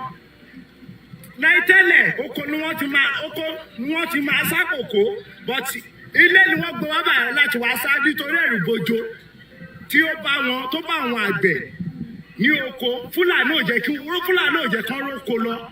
Fúlàní ó pa àwọn àgbẹ̀ wa nílùú yìí. Fúlàní. Ẹ wá ní kí arákùnrin yìí kó má ṣe dáadáa ju àwọn àgbẹ̀ tiwa lọ. Ẹ wòran, ẹ jẹ́ ká jọ wọlé again. Of course, known for its Vikings. Here in Gudvangen, there is a Viking village. The Vikings were excellent navigators, and it's commonly known in Norway that the Vikings were the first Europeans who set foot in America. Even the notorious warriors who dedicated their days to earning their place in Valhalla needed the domestic comfort of life. Many people think the Vikings were just savages, but here you can... But now, Ondo State matter think ICT, University of National, blah, blah, blah. They come up with all kind of lies. Tourism. Let's look at tourism. Okay, nothing is opening. Okay. All right. Now let's go and look at the government structure in Ondo State. We have our governor, Akeredolu Oluwarotimi Odunayo. If he has good intention to do anything, do you know what is going to stop him from doing anything? I will tell you. It is called that fraudulent document. Gbogbo àníyàn tí bàbá ìbá fẹ́ ṣe kò lè rí ṣe because of the 1999 constitution. Because constitution ní Nigeria ó máa stop ẹ̀ láti fọwọ́ kan bitumen yẹn. Kò ní fún ní àyè láti lo oil and gas. And the same oil and gas ni wọ́n fi ń jayé ní Norway. Yes, he will say he has structure of teams, SSG, deputy governor, chief judge, chief of staff, head of services, honorable commissioner. All these individuals cannot do jack shit. Jack shit, even if they have good intention. You know why? Because they are playing politics with Fulanis. Gbogbo tó bá ń ṣe nísìn ní state yẹn wọ́n ní agbára kankan. Bí governor yín ṣe wà yìí nísìn ẹ mọ problem tó ń face tó ṣe ń pa yín lóńdó because governor yóò lè set up a police sí state. Governor ìbò ṣe wà yìí nísìn kò lè dá police tiẹ̀ sílẹ̀ ní Ondo State. Ẹ jẹ́ ká lọ wo Norway police. Ẹ jẹ́ ká fi lè sílẹ̀. Ẹ jẹ́ ká lọ wo Norway police. Ẹ jẹ́ ká lọ wo. Police Norway lélẹ̀. Norwegian police funniest arrest ever. No, àfẹ́wò yẹn. Norwegian police dramatic car chase with armed robbers 2 years ago. Wọ́n lé. Ìgbà sọ pé ó gbọ́dọ̀ wáyé lélẹ̀ nítorí pé crime is local. Crime is local. And every crime is local. Gbogbo ntáwa Yorùbá máa ṣe kọ́ ni a máa sọ sórí social media. And I'm responding to someone that just sent me a video that I cannot show you where, you know, I think some of you have seen the video. Níbi tí wọ́n fi ìbọn sára igi báyìí tí yẹn kan sọ̀rọ̀ ní behind there. Kò ń ṣe gbogbo nǹkan làwa máa sọ sí orí social media.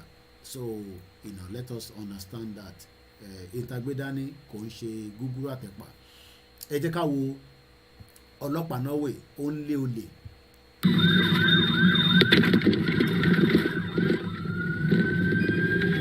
Ṣe rí pé mọ́tò ọlọ́pàá ló ń lé bọ̀bọ̀ tó wà lórí báyìí. Ṣe bọ́ ṣe lé. Ẹ wo ẹ bọ́ ṣe lé. Ṣe bọ́ ṣe lé. Àwọn méjì ló wà lórí báyìí. Ṣẹ́rí wọ́n tún gbọ́dọ̀ ṣe sùúrù ṣẹ́rí. Ẹ wòran.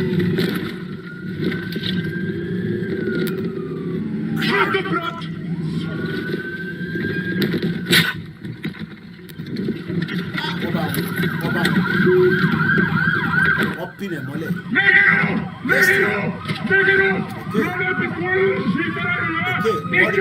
Ṣẹ́rí pé èdè wọn lọ́ tún sọ. Sòtọ́ ọlọ́pàá náà bá ń léyàn ó lè lùsùlùsù bẹ́ẹ̀. Let's go back video yẹn ti tán I want to take us back again. Kí ni mo fẹ́ fàyọ níbẹ̀ ni pé ṣáàrí pé then this is the Norway prison. Gbogbo ẹni tó bá ń jalè ó gbọ́dọ̀ wà nínú ẹ̀wọ̀n ni. Prison in Norway lílé. Ambition to reduce the feeling of being in a prison as much as possible. And in here you have myself, so I have DVD and movies from there. The basic question that we ask ourselves in Norway, what kind of neighbor do we really want? Because they could move into my neighborhood and they could move into your neighborhood. So I think this is an important question to ask ourselves really. It is going to be part of the job that we are going to be doing to keep the people safe. Èèyàn mélòó ló wà safe níta gbódú nísìn ẹ̀rù ń bà gbogbo àwọn ìyá yẹn ẹ wòran. And right there this man tẹ́ ń pè ní governor yìí cannot do anything because tó bá fẹ́ set up ọlọ́pàá tó bá tẹ̀ náà fẹ́ set it up constitution will allow it. Wọ́n ní no Inspector General of Police máa send ọlọ́pàá wá o. We are just about 28 minutes before the end of this live program. Wọ́n ní no o lè set ọlọ́pàá kí ló mìíràn fẹ́ dá ọlọ́pàá sílẹ̀ Àmọ̀tẹ́kùn tó dálẹ̀ lásán. They have nothing to protect the people because it's the 1999 constitution. Compare this now at the official prison. Ọlọ́pàá gangan la fẹ́ show ọlọ́pàá Norway. Again, let's go back again. This is the Norway police. I need advert. Your advert kúrò. Once again, the time is just almost 1:33 a.m. This is the Norwegian. Bara att vi gör det genom en utomstående, neutral,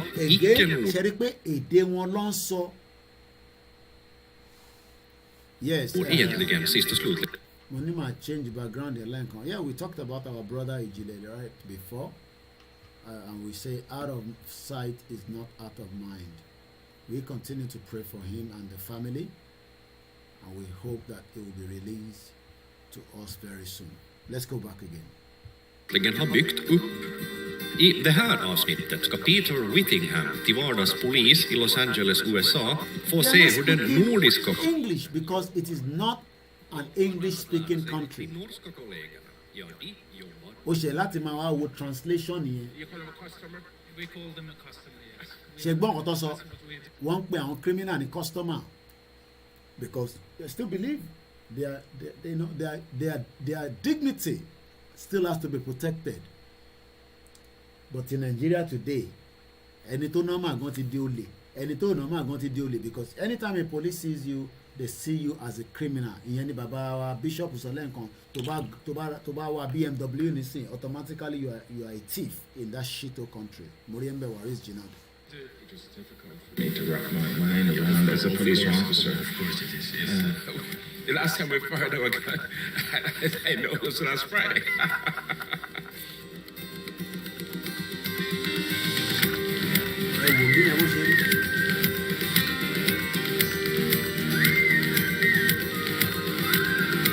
Let's just forward it. Vi ska återkomma till det om en alldeles liten stund. Men nu ska vi fundera på vem som egentligen väljer yrket polis. I Umeå träffar vi Mond. Mo wá fẹ́ ká lọ fi wo ọlọ́pàá ti tọ̀dọ̀ tiwa. I think I have a video that came out recently. Tí ọlọ́pàá ń gba owó ní ojú títì. Ẹ jẹ́ n sáré lọ mú fídíò yẹn jáde. A ní pé parí ètò ẹ ṣe sùúrù ẹ má worry. I know people are getting tired and we've done how many hours already? Almost 4 hours. We are almost there. So gbogbo wa máa lọ sùn láìpẹ́. Mo fẹ́ ká jọ wo fídíò eléyìí tí mo fẹ́ fi hàn wá yìí níbi tí ọlọ́pàá ti ń gba owó lórí ìta. jẹ́ ká wo fídíò yìí ọlọ́pàá ẹ nàìjíríà gbọ́dọ̀ lọ́kọ̀ ẹ ń gbowó oṣù yín ṣé ń gbowó oṣù yín ni ẹ ń gbowó oṣù ní àyè ẹ tó ń gbèsè ọ̀rọ̀lù ẹ tó ń gbowó àwọn ọlọ́kọ̀ yín báyìí sáwọn fẹ́ ń gbowó ni ẹ ń gbowó yín báyìí ẹ ń gbà yín báyìí ṣé useless country nígbà tí wọ́n pín náà nìyẹn nígbà ṣe mọ́ àṣemọ́ lọ́wọ́ nàìjíríà kò sí mọ́ àṣemọ́ ẹ ń gbowó. ó ní that's your business ọlọ́pàá sọ pé that's your business kí ni kàn pé mò ń gbowó lójú títì that's your business you're right Mr. Joy it is the respect they have for their citizens. Ṣé ẹ̀yin tẹ́ ń gbọ́ wa pé tá a bá dá dúró ọlọ́pàá ò ní láti wà lójú títì kó máa gba owó bó ṣe ń gbowó yìí ṣé èèyàn lè compare sí ọlọ́pàá yìí ilé ọlọ́pàá yìí dá ọlọ́pàá ilé no let me close all this kò má yà wá lẹ́nu. Can you compare that with this police in Norway? Jag heter Manda, är 23 år gammal. My name is Manda.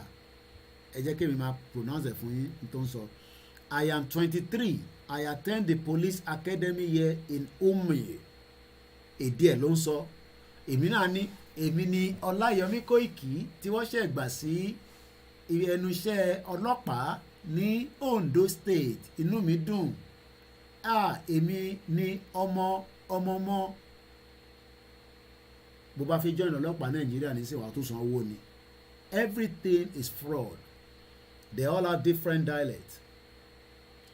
Ìyẹn la ṣe ń sọ fáwọn èèyàn wa pé òmìnira Yorùbá níṣẹ́ tó fẹ́ ṣe eléyìí wà ní yunifásitì ní bíbáyọ Human University police trainee ọmọ 23 years old ìwọ ń wá ọmọ 23 years old lẹ́nu ní Nàìjíríà nísìnyí kò tí mọ̀ tó fẹ́ ṣe o à ń pariwo Yorùbá nation ó ní èmi ló kàn ọmọ ọ̀dẹ̀ à ń pariwo Yorùbá nation ó ní Àtíkú à ń pariwo Yorùbá nation ó ní Obi and it's the same thing that we are saying that everybody will have opportunity. You don't need to know anybody. Amerikanska polisen. Ja, det är ju... American police, well that is what you see on TV and in movies I guess. Det man ser i TV på filmer, de är lite mer offensiva. They are a bit more offensive, some of them wear high heels. Framåt.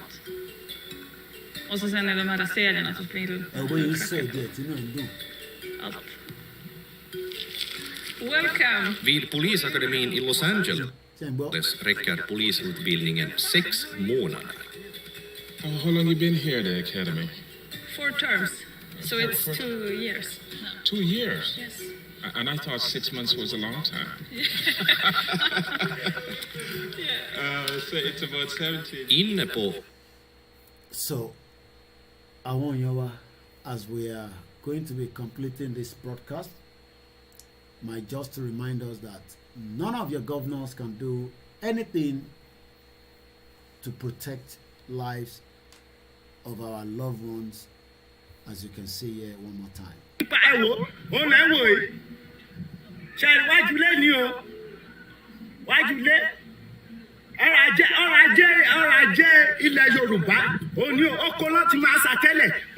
And just to show us àwọn tó ń gbádùn kòkó, I don't know whether Norway does production of that. Let's just go and look at it. Cocoa.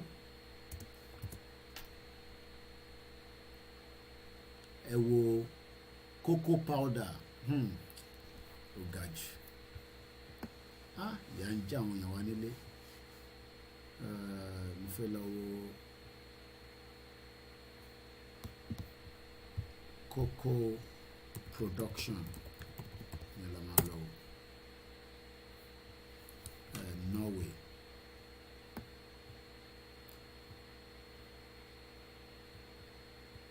Ìlú wo ní Europe gangan ló tẹ̀ ló máa gbogbo náà ló ń lò mọ́ anyway. Alright, how to make chocolate.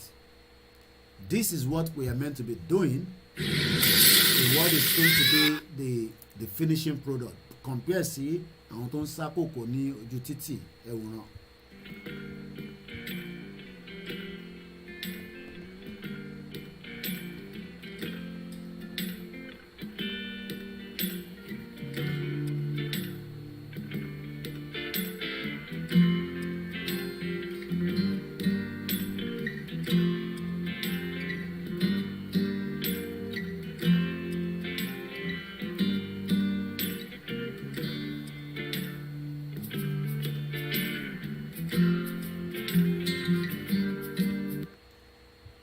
this is why we are saying ẹ̀wọ̀ tó ti ń dè ẹ̀wọ̀ transformation. But ní ọ̀dọ̀ tiwa ní Ondo State lánàá wọ́n sì ń sá kòkó wọ́n sá sójú títì mọ́tò. wá sílé torí ìbẹ̀rù bojo ìyókù gan tó bá tún wà lóko tí wọn kó wọn á tún mú kí ni àwọn Fúlàní àtún kó lọ wọn á tún jí kó lọ wọn fi ìbọn wọn fi tẹ́tì wọn fi tẹ́tì àwọn àgbẹ̀ ẹ wo ojú ọ̀nà bó ṣe rí ẹ wo ojú ọ̀nà bó ṣe rí ojú ọ̀nà ni o ojú ọ̀nà ìlú ẹ bó ṣe rí kò síná kò sọ́nà kò sómi kò sóúnjẹ ẹ kí lẹ sọ mọ́mì mi kò sóúnjẹ. ẹni kò sóúnjẹ ẹ tún ní fọkànbalẹ̀. ojoojúmọ́ náà pa ní kú. bẹ́ẹ̀ ni ojoojúmọ́ náà pa ní kú. ọjọ́ kọ èrò balẹ̀ ló kó lẹ́jọ́. kò sí skul. ọjọ́ kọ èrò balẹ̀ ló kó lẹ́jọ́. wọ́n ní no more education. àti ìlera ẹ̀gbọ́n. ẹ̀gbọ́rọ̀ tí ìyá yẹn sọ wọ́n ní no more education àwa ta value education ṣèbí tí bàbá wo lọ́wọ́ value jù láyé ni education ẹ̀gbọ́n tí àwa yẹn sọ wọ́n ní no more education. We are just 20 minutes to the end of this live broadcast and I say thank you so much as we are getting ourselves prepared to get the hell out of the messed up country called Nigeria. wọ́n ti lérò tó wá ọjọ́ ló kọ́ lọ́sọ̀kọ̀ àpánikú dáadáa ọlọ́kàlùkù ní ìjòkó lérò bá àdìmọ̀ yẹra àkàmútò. ní oko nílùú yìí. lóko ìlú mọ́rẹ̀ ìlú níta gbólú àpánikú ẹ̀sìn jíjẹ kò sí fọkànbalẹ̀ bí ọwọ́ tàmí ẹ lọ́wọ́ wọn pẹ̀lú gàrí wọ́n tẹ̀ fẹ́ pa mú gàrí yẹn rárá. wọ́n gbẹ́lẹ̀ káàkiri ìtagbólú. tó wá fi tàn yín jẹ. ọ̀wọ́ tẹ̀ fi ṣúgà sí àwọn fi ṣúgà sí gàrí yẹn. Our people are suffering. So ṣúgà ló ń kù sí nínú àbí gàrí ló ń kù sí. ó dà pé gàrí ni ọ̀nà. ṣe rí fóònù yá yẹn ẹ̀rí fóònù yẹn tọ́nà sọ́bẹ̀ ló ń pè yẹn o fóònù yẹn tọ́nà sọ́bẹ̀ ni wàá tún lọ chájẹ̀ lọ́dọ̀ neighbor gbà tó bá síná. gbogbo ẹ̀dẹ̀ tẹ́ mú ètò nǹkan tó kọ́ kò sí àǹfààní kankan tẹ́ rí jẹ nínú kéye 419 kò sí àǹfààní kankan. nígbà tẹ́bí bá ń pè ọ́ kí o sì ṣàkóso fún wa rẹ̀ wọ́n ṣe yọ tó bá yá tíyàwó náà bá tó já wọn wá sí plus. wọ́n ní tíyàwó bá jáwó wá tó fi plus sí ọ̀rọ̀ burúkú tó ń tẹ̀rìn ẹ ṣe jàre ẹ̀gbọ́n mi tó ní ages ok Belgium ló ń ṣe ok jẹ́ ká lọ wo Belgium ló ń ṣe ló máa ń ṣe ok Belgium wọ́n ní Belgium ló máa ń ṣe chocolate production actually okay how real Swiss chocolate is made cocoa processing in Netherlands ẹ wòran ẹ̀yin èèyàn wa àní ká bọ́lẹ̀ kúrò nínú oko ẹrú burúkú jagbajantis country tẹ́ ń pè Nàìjíríà ẹ jẹ́ ká jọ wọlé.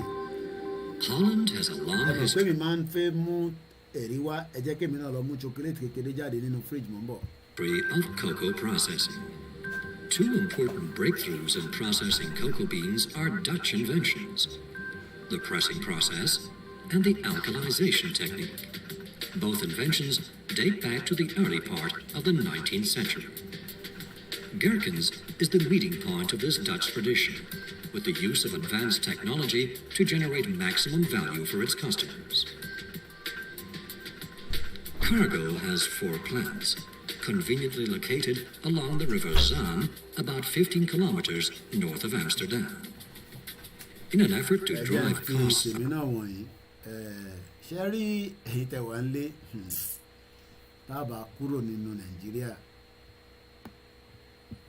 we are all ẹ̀rí chocolate mi ṣẹ́rí mo ti fi sí just our green screen ṣẹ́rí ó wà milky wọ́n dẹ̀ fi ẹ̀pà sí òun ni wọ́n sá kalẹ̀ kí wọ́n fi wọ́n wà lẹ́ẹ̀kan mo fi padà sí bíbẹ̀ yẹn bọ̀ jẹ́ ká wo. Out of the supply chain, Cargill was the first to explore the most efficient way of shipping and handling cocoa beans in bulk.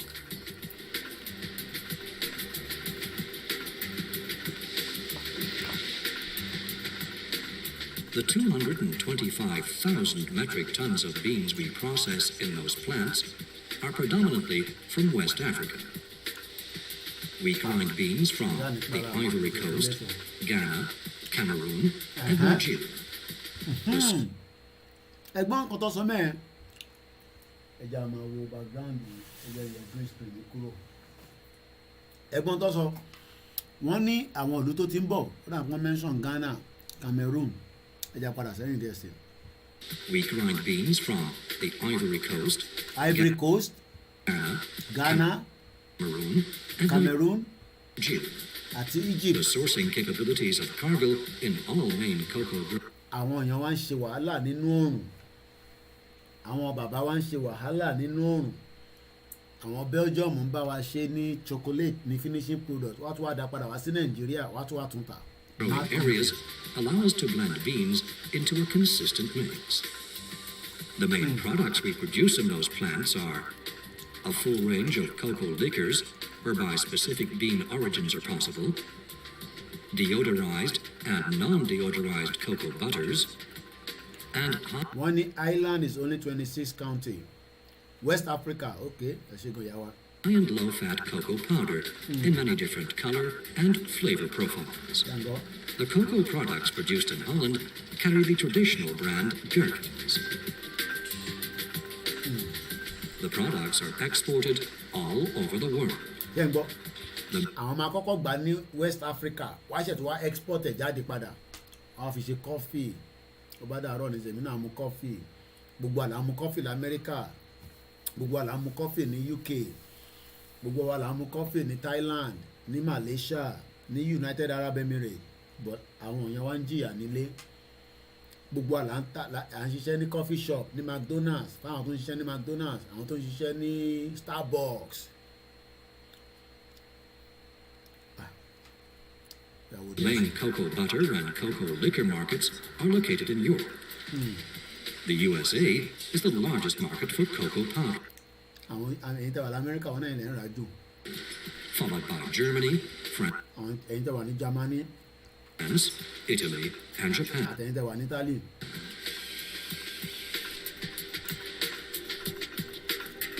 Very production. Ẹ wá wo ìdí tí ìyá ẹ̀ ṣe ń bínú níbí báyìí. Ẹ já padà sí fídíò eléyìí.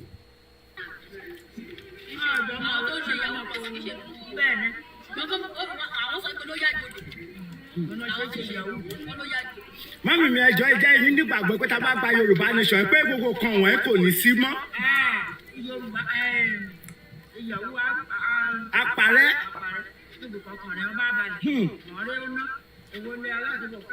Ó wù wá kó ṣẹlẹ̀ bẹ̀ wọ́n nígbà kó ṣẹlẹ̀ ó wù wá ká pín bọ̀ àwọn ìjọba tó bá bẹ̀rẹ̀ báyìí wọ́n kó bọ́ síta wọ́n kó bọ̀ ẹ̀ síta ó wù wá ká pín. Ẹ ní láti bẹ̀rù orí ilẹ̀ bàbá yín lẹ wà. Ó wù wá ká pín. Ṣé bàbá ọkùnrin kan ọkọ̀ yà gbèjà Yorùbá Sunday Igboho ọbẹ̀ gbèjà Yorùbá. Ẹ gbọ́ bíbá yo ìyá yàn tètè rántí orúkọ bàbá wa Chief Sunday Igboho. But immediately see the other sister wa yẹn tó mention Igboho báyìí ìyá yẹn ni Sunday Igboho ẹ jẹ́ ń gbé picture bá mi wá sẹ́yìn ọ̀rọ̀ bá mi lọ́fẹ̀ẹ́ sọ nísìnyí wọ́n kí gbogbo àwa tí kìíní ó dùn fọ́ lórí yíyan gbọ́dọ̀ máa jẹ́ lójoojúmọ́ ìyẹn máa lọ tọ́ílẹ̀tì yẹn ó dùn fọ́ lórí ẹ jẹ́ ń gbé picture bá mi wá sẹ́yìn bóyá ẹ jẹ́ agbọ́n tí àwa ìsọ nísìnyí 10 minutes a máa parí ètò yìí it's exactly 2 o'clock. Ìyàwó àpàrẹ́. Níbi kankan rẹ̀ ọba àbàlẹ̀. Wọ́n rí ọ̀nà. Èwo ni aládùúgbò káyà ṣe jẹ́. Ó wù wá kó ṣẹlẹ̀ bẹ̀ wọ́n nígbà kó ṣẹlẹ̀ ó wù wá ká pín bọ̀ àwọn ìjọba tó bá bẹ̀rẹ̀ báyìí wọ́n kó bọ́ síta wọ́n kó bọ̀ ẹ̀ síta ó wù wá ká pín. Ẹ ní láti bẹ̀rù orí ilẹ̀ bàbá yín lẹ wà. Ó wù wá ká pín. Ṣé bàbá ọkùnrin kan ẹ gbọ́ ọkùnrin kan Sunday Igboho ọbẹ̀ gbèjà Yorùbá. Ọgbàdàn ọjọ́ ọkùnrin ṣèbí wọn mú. Bàbá wọn mú. Àwọn wicked people. Bàbá akọ̀tọ̀ bọ́ nínú ẹ̀. Bẹ́ẹ̀ ṣe Yorùbá lọ́kùnrin. Ó fẹ́ gbèjà. Yorùbá ni ó fẹ́ gbèjà. Kọ́ ọ̀yà yóò tún pọ̀ jù. Ó ní ìyá yìí ti pọ̀ jù. Ọ̀yà ti pọ̀ jù kó àwọn fẹ́ gbèjà lọ́jọ́ fún. Gàrí ló mú nísàlẹ̀. Ẹ̀sẹ̀ ló ọkọ̀ ìró balẹ̀. ẹ̀kọ́ àwọn balẹ̀. àlùyé nínú àforífojì ní ọkọ̀ èrò balẹ̀ o. àforífojì yìí jí kú. àrùn jẹ o ebi kàrí ṣe o. bí o kì í sọ́jà tó fẹ̀yàn balẹ̀ rọ̀ ọmọ jáde fásitì wọ́n ní bó tẹ̀ tó ń jẹ kọ́kàn yẹn tẹ̀ balẹ̀ wọ́n ní tó bá tẹ̀ tó ń jẹ kọ́kàn balẹ̀ ọkàn balẹ̀.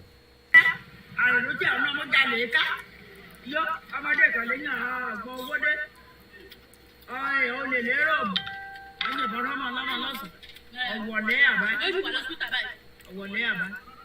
olè rọ́ọ̀bù ó ní kó lọ save àwọn kó lọ save life àwọn èèyàn. bẹ́ẹ̀ni ọ̀rọ̀ bọ̀ fún ó wà oṣù kan ó wà látẹ̀sí lọ́wọ́ rẹ̀. ọgbẹ́bọlé ṣé láìpẹ́ nìyẹn. ṣe láìfù nìyẹn. ẹ ṣe gan ni mọ́mì mi màmá ẹ jọ tí a bá gba Yorùbá nation ìgbàgbọ́ yín ni wípé ohun gbogbo máa wà ní ìrọ̀rùn. bẹ́ẹ̀ni kọ́lọ́run ké má ṣe sí. á dẹ̀ ṣe é ṣe fún wa láìṣe ògùn ẹ ṣe gan ni mà. koikimedia bringing the world closer to your doorstep. ẹ wo ó ní ìyá wa ti bá wa sọ yẹn wọ́n ní ẹ̀rù ń bà wá àti lọ sóko ẹ wo ojú ọ̀nà bó ṣe rí àárín ìlú ni o kẹ́ lè wo dáadáa àárín ìlú la wà ẹ wo bí ìlú ṣe rí ẹ wo ojú ọ̀nà bó ṣe rí àárín ìlú la wà yìí o àárín ìlú la wà wọ́n ní wọ́n gbẹ́ kọ́tà wọ́n parọ́ wọ́n ní wọ́n wá fi campaign fún wọn nílùú yìí wípé àwọn gbẹ́ kọ́tà ẹ wo kọ́tà náà ló ti dítẹ̀ wò yìí kọ́tà ló ti dítẹ̀ wò yìí wọ́n parọ́ wọ́n fẹ́ gbẹ́ kọ́tà. ẹ̀yin yan wa ibi tí a máa rí mọ ní àṣálẹ̀ ìlàdé èmi náà ti gbádùn chocolate yẹn n tó ń jẹ́ ká máa dán lójú lára ní bíbá náà nìyẹn ìtàwọn ẹ̀gbọ́n yín kan ṣe sọ pé ẹ má lọ bá Koiki o ẹ má lọ bá bàbá Akíntóyè o bàbá Akíntóyè rọ́lọ́pàá fún yín o Tinubu ló máa ṣe o Àtíkù ló máa ṣe o knowing fully well that it's all lies they can't do anything o. mo kí gbogbo apáta láì yọ ẹnì kankan sílẹ̀ lálẹ́ kò easy láti jókòó 4 hours àtẹ̀yìn tẹ̀ ń gbọ́ àtẹ̀yìn tẹ̀ ń ẹlòmíì in and out. Thank you so much, and that's how far I can go tonight. Okay. Okay, gbogbo Prince Lasun Bakare, thank you so much. Ẹni bá fẹ́ support wa, gbogbo àlàwà máa ń sọ pé ẹ support the platform wa voluntarily if you want to, we will appreciate it. As we say all the time, the Yoruba nation is still an ongoing project. Yes, Switzerland, no need chocolate that Kingsley. Thank you so much. All here, Biafra. And on that note, I say thank you so much to everyone that have joined us so far in the last 4 hours. Okay, one day, Yami Faith David. Moki. Àwọn ìyàwó mi mo kí àwọn ọmọ mo kí ìyá tó bí mi lọ́mọ mo kí bá mi gbowó ṣá ìmọ́lẹ̀ Ọlọ́run ọba Elédùmarè àtúbọ̀ bá ń dúró tì í gbogbo gbàkígbà tí ẹ̀mí bá ti sọ pé ó ti yá àwa dúró gẹ́gẹ́ bí mídíà tó máa dúró tì í lẹ́yìn gbọ́dọ̀ àwọn pé gbogbo ọmọ Yorùbá náà máa dúró tì í lẹ́yìn wọ́n á bínú pé reflection wà torí mo ti ṣí green screen mi kúrò. Ìdí tá a ti máa ń lo green screen ni pé so kí background yẹn kó lè line. A kí gbogbo àwọn leaders wa láti yà wá Modúpẹ́ Onítìrì a kí bàbá wa Chief Imam ilẹ̀ Yorùbá a kí bàbá wa Gẹ́gẹ́ Ojú mo kí gbogbo àwọn young can mo kí bàbá wa Ọba Ògbóni mo kí àwa Comrade Ṣọlá kò gbọdọ̀ kú mo kí ambassador mo kí ìyá Jagun mo kí gbogbo àwọn mídíà nílé àtàwọn tó ń ṣiṣẹ́ níta mo kí Yorùbá mega diaspora rally Prophet Ológunlúwa akí bàbá wa Ìbà Gani Adams lógun ọ̀fẹ́ akí gbogbo àwọn ọmọ ẹgbẹ́ OPC both fractions mo kí Àgbẹ̀kọ̀yà mo kí àwọn Yorùbá clubhouse mo kí ìlànà ọmọ Oòduà mo kí gbogbo àwọn ẹgbẹ́ tó ń bẹ lábẹ́ YSDM mo kí àwọn Yorùbá One Voice mo kí Oòduà Moki Global Directorate. They had their 93 town hall meeting yesterday. If you want a template of something that you want to produce for us, ask us, we will give it to you, and you can help us produce it. We need more posters, flyers, stickers, banners. We need torchlight. We need walkie-talkies. And to share any of those things, you can buy them and tell us how we will pick them up. Àwọn kan tí wọ́n fún wa ní UK is already en route to Nigeria. Tó bá délé, a máa ní ìdówó láti fi gbà ẹ ràn wá lọ́wọ́. Ṣé defibrillator? Somebody bought a new one for us. We need a lot of medical equipment. Buy them for your people in the towns and cities, no matter how small. A one nurse kan tó wà ládùúgbò yín, equipped one a little bit. These are all the preparation. Kò ṣe pé gbà tó bá jáde tán lẹ mama ní Koiki ẹ̀ sọ gbogbo ilé tẹ́lẹ̀. In anything, even we need to save ourselves. Because táwọn èèyàn bá jáde, àwọn èlé náà tó máa bá check ìfúnpá àwọn èèyàn, make sure everybody is okay. You know, because àwọn èèyàn máa wà níta àdẹ̀fẹ́ kí people die. Bọ̀bọ̀ tí kọ́lọ̀ fọ́run kẹ journalist tí wọ́n mú ní Qatar tó disagree pẹ̀lú wọn pẹ̀lú outfit ẹ̀, he died. Ṣé a máa sọ pé ẹni tó gbé ọmọ tó jẹ́ ọmọ America ni? Àbẹ̀wò ẹ̀ gbọ́, even though I didn't watch the football, but at least because of the news I was able to pick that up. He died. Mo kí Pastor Momo, mo kí our Janet Marty. Era first aid kit, era medical equipment, era omi, nítorí máa ń fi sómi, ẹlòmíì lè wà tó jẹ́ pé ó máa wà exhausted nínú oòrùn yẹn. It's nothing more than that, and even if it's just going to be more that we are not expecting, era kò ń ṣe pé kẹ́ra fún Koiki, era sádùúgbò yín ní local government yín. Torí ẹlòmíì nísìn bí a Koiki tá a bá ránṣẹ́, I don't know, era sádùúgbò yín. Ẹ wá ẹni tó jẹ́ àwọn nurse, CC nurse tó wà ládùúgbò, ẹ pè wọ́n nísìn, àwọn ní láti wà on the field, but táwọn èèyàn bá rẹ̀ wọ́n díẹ̀, ẹ lè pe CC nurse kí CC nurse bá yín sáré tọ́jú wọn. Bàbá Akíntóyè ò ní láti ṣe yẹn, Ìgbòho ò ní láti ṣe yẹn, ẹgbẹ́ kankan ò ní láti ṣe yẹn, responsibility wọ́n tó wò mí ni. So àníri jù bẹ́ẹ̀ lọ, ẹ tọ́jú àwọn èèyàn yín fún rally tó ń bọ̀. Ara preparation náà nìyẹn, òun la fi ṣe àkọlé ètò ti talẹ́ tẹ́ bá lọ wò dáadáa. And the headline before I go was taba lọ wò. How prepared are you for the few days left before the super rally? How prepared fúnjọ́ díẹ̀ tó kù? Ẹni tó bá fúnyàn ní $100 tẹ́ni kọ́ bá yín lọ ra gbogbo àwọn kìíní yẹn nílùú yín, ẹni kọ́ gbé fún CC nurse, ẹni kọ́ gbé sádùúgbò kan, so that when the rally kickstarts, everybody will be able to know that at least ní Badagry, ní Lekki, ní Ajah, ní Okokomaiko, ní Ìlárọ̀gún, ní Ìjẹ̀bú-Òde, ní Ifọ̀, gbogbo ọmọ Yorùbá ló léèyàn kan tó wà níta. So àmìrì jù bẹ́ẹ̀ lọ. Orúkọ mi ni Ọláyọmí Koiki. Koikimedia lẹ ti ń wò láti wákàtí 4 gbáko. Mo kí gbogbo àwọn tí wọ́n jẹ́ gbòógì. Àtẹ̀ntà dárúkọ. Ẹ má fi ṣèbínú. Ẹ bá fẹ́ ràn wá lọ́wọ́, wá fi details wá síta. Ẹ bá wa fowó síbẹ̀. We will appreciate it. A tún bọ̀ lọ́la lágbára Elédùmarè. Ẹni bá ní àní dé, èyí là ní bá. A kí gbogbo Mùsùlùmí, a kí Kristẹni, a kí àwọn oníṣẹ̀ṣe, a kí gbogbo àwọn tó wà nínú ẹ̀mí. Mo kí bàbá confam, ó di 11 days tó ti wà náà wẹ̀. Bá ṣe ń sọ̀rọ̀ báyìí, ẹ máa darapọ̀ mọ́ wọn ní aago 6 ni wọ́n máa ń ṣe àwọn àdúrà yẹn. 11 days ongoing. Mo kí àwọn tó ń ṣe ọjọ́ 3, ọjọ́ 4, Mùsùlùmí, Kristẹni, oníṣẹ̀ṣe. Tó bá dífá, ẹ chẹ́kẹ̀, tó bá nídìí ètùtù, ẹ ṣe ètùtù sí, ẹ ní láti pe Koiki. It is all our responsibility to make sure that our land is well defended. And on that note, bye for now.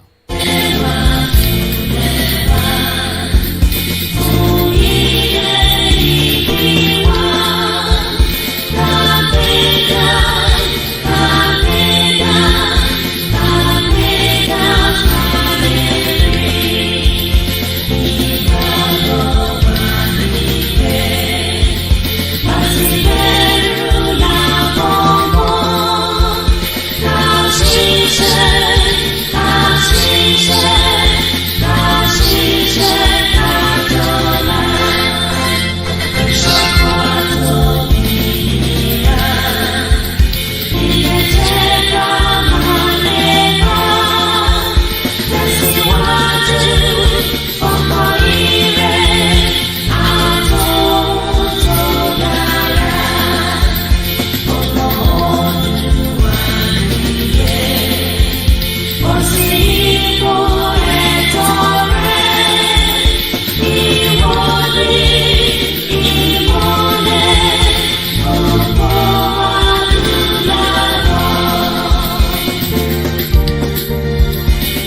life is so funny. You come with nothing, then fight for everything, and later leave everything and go back with empty hand. God is powerful.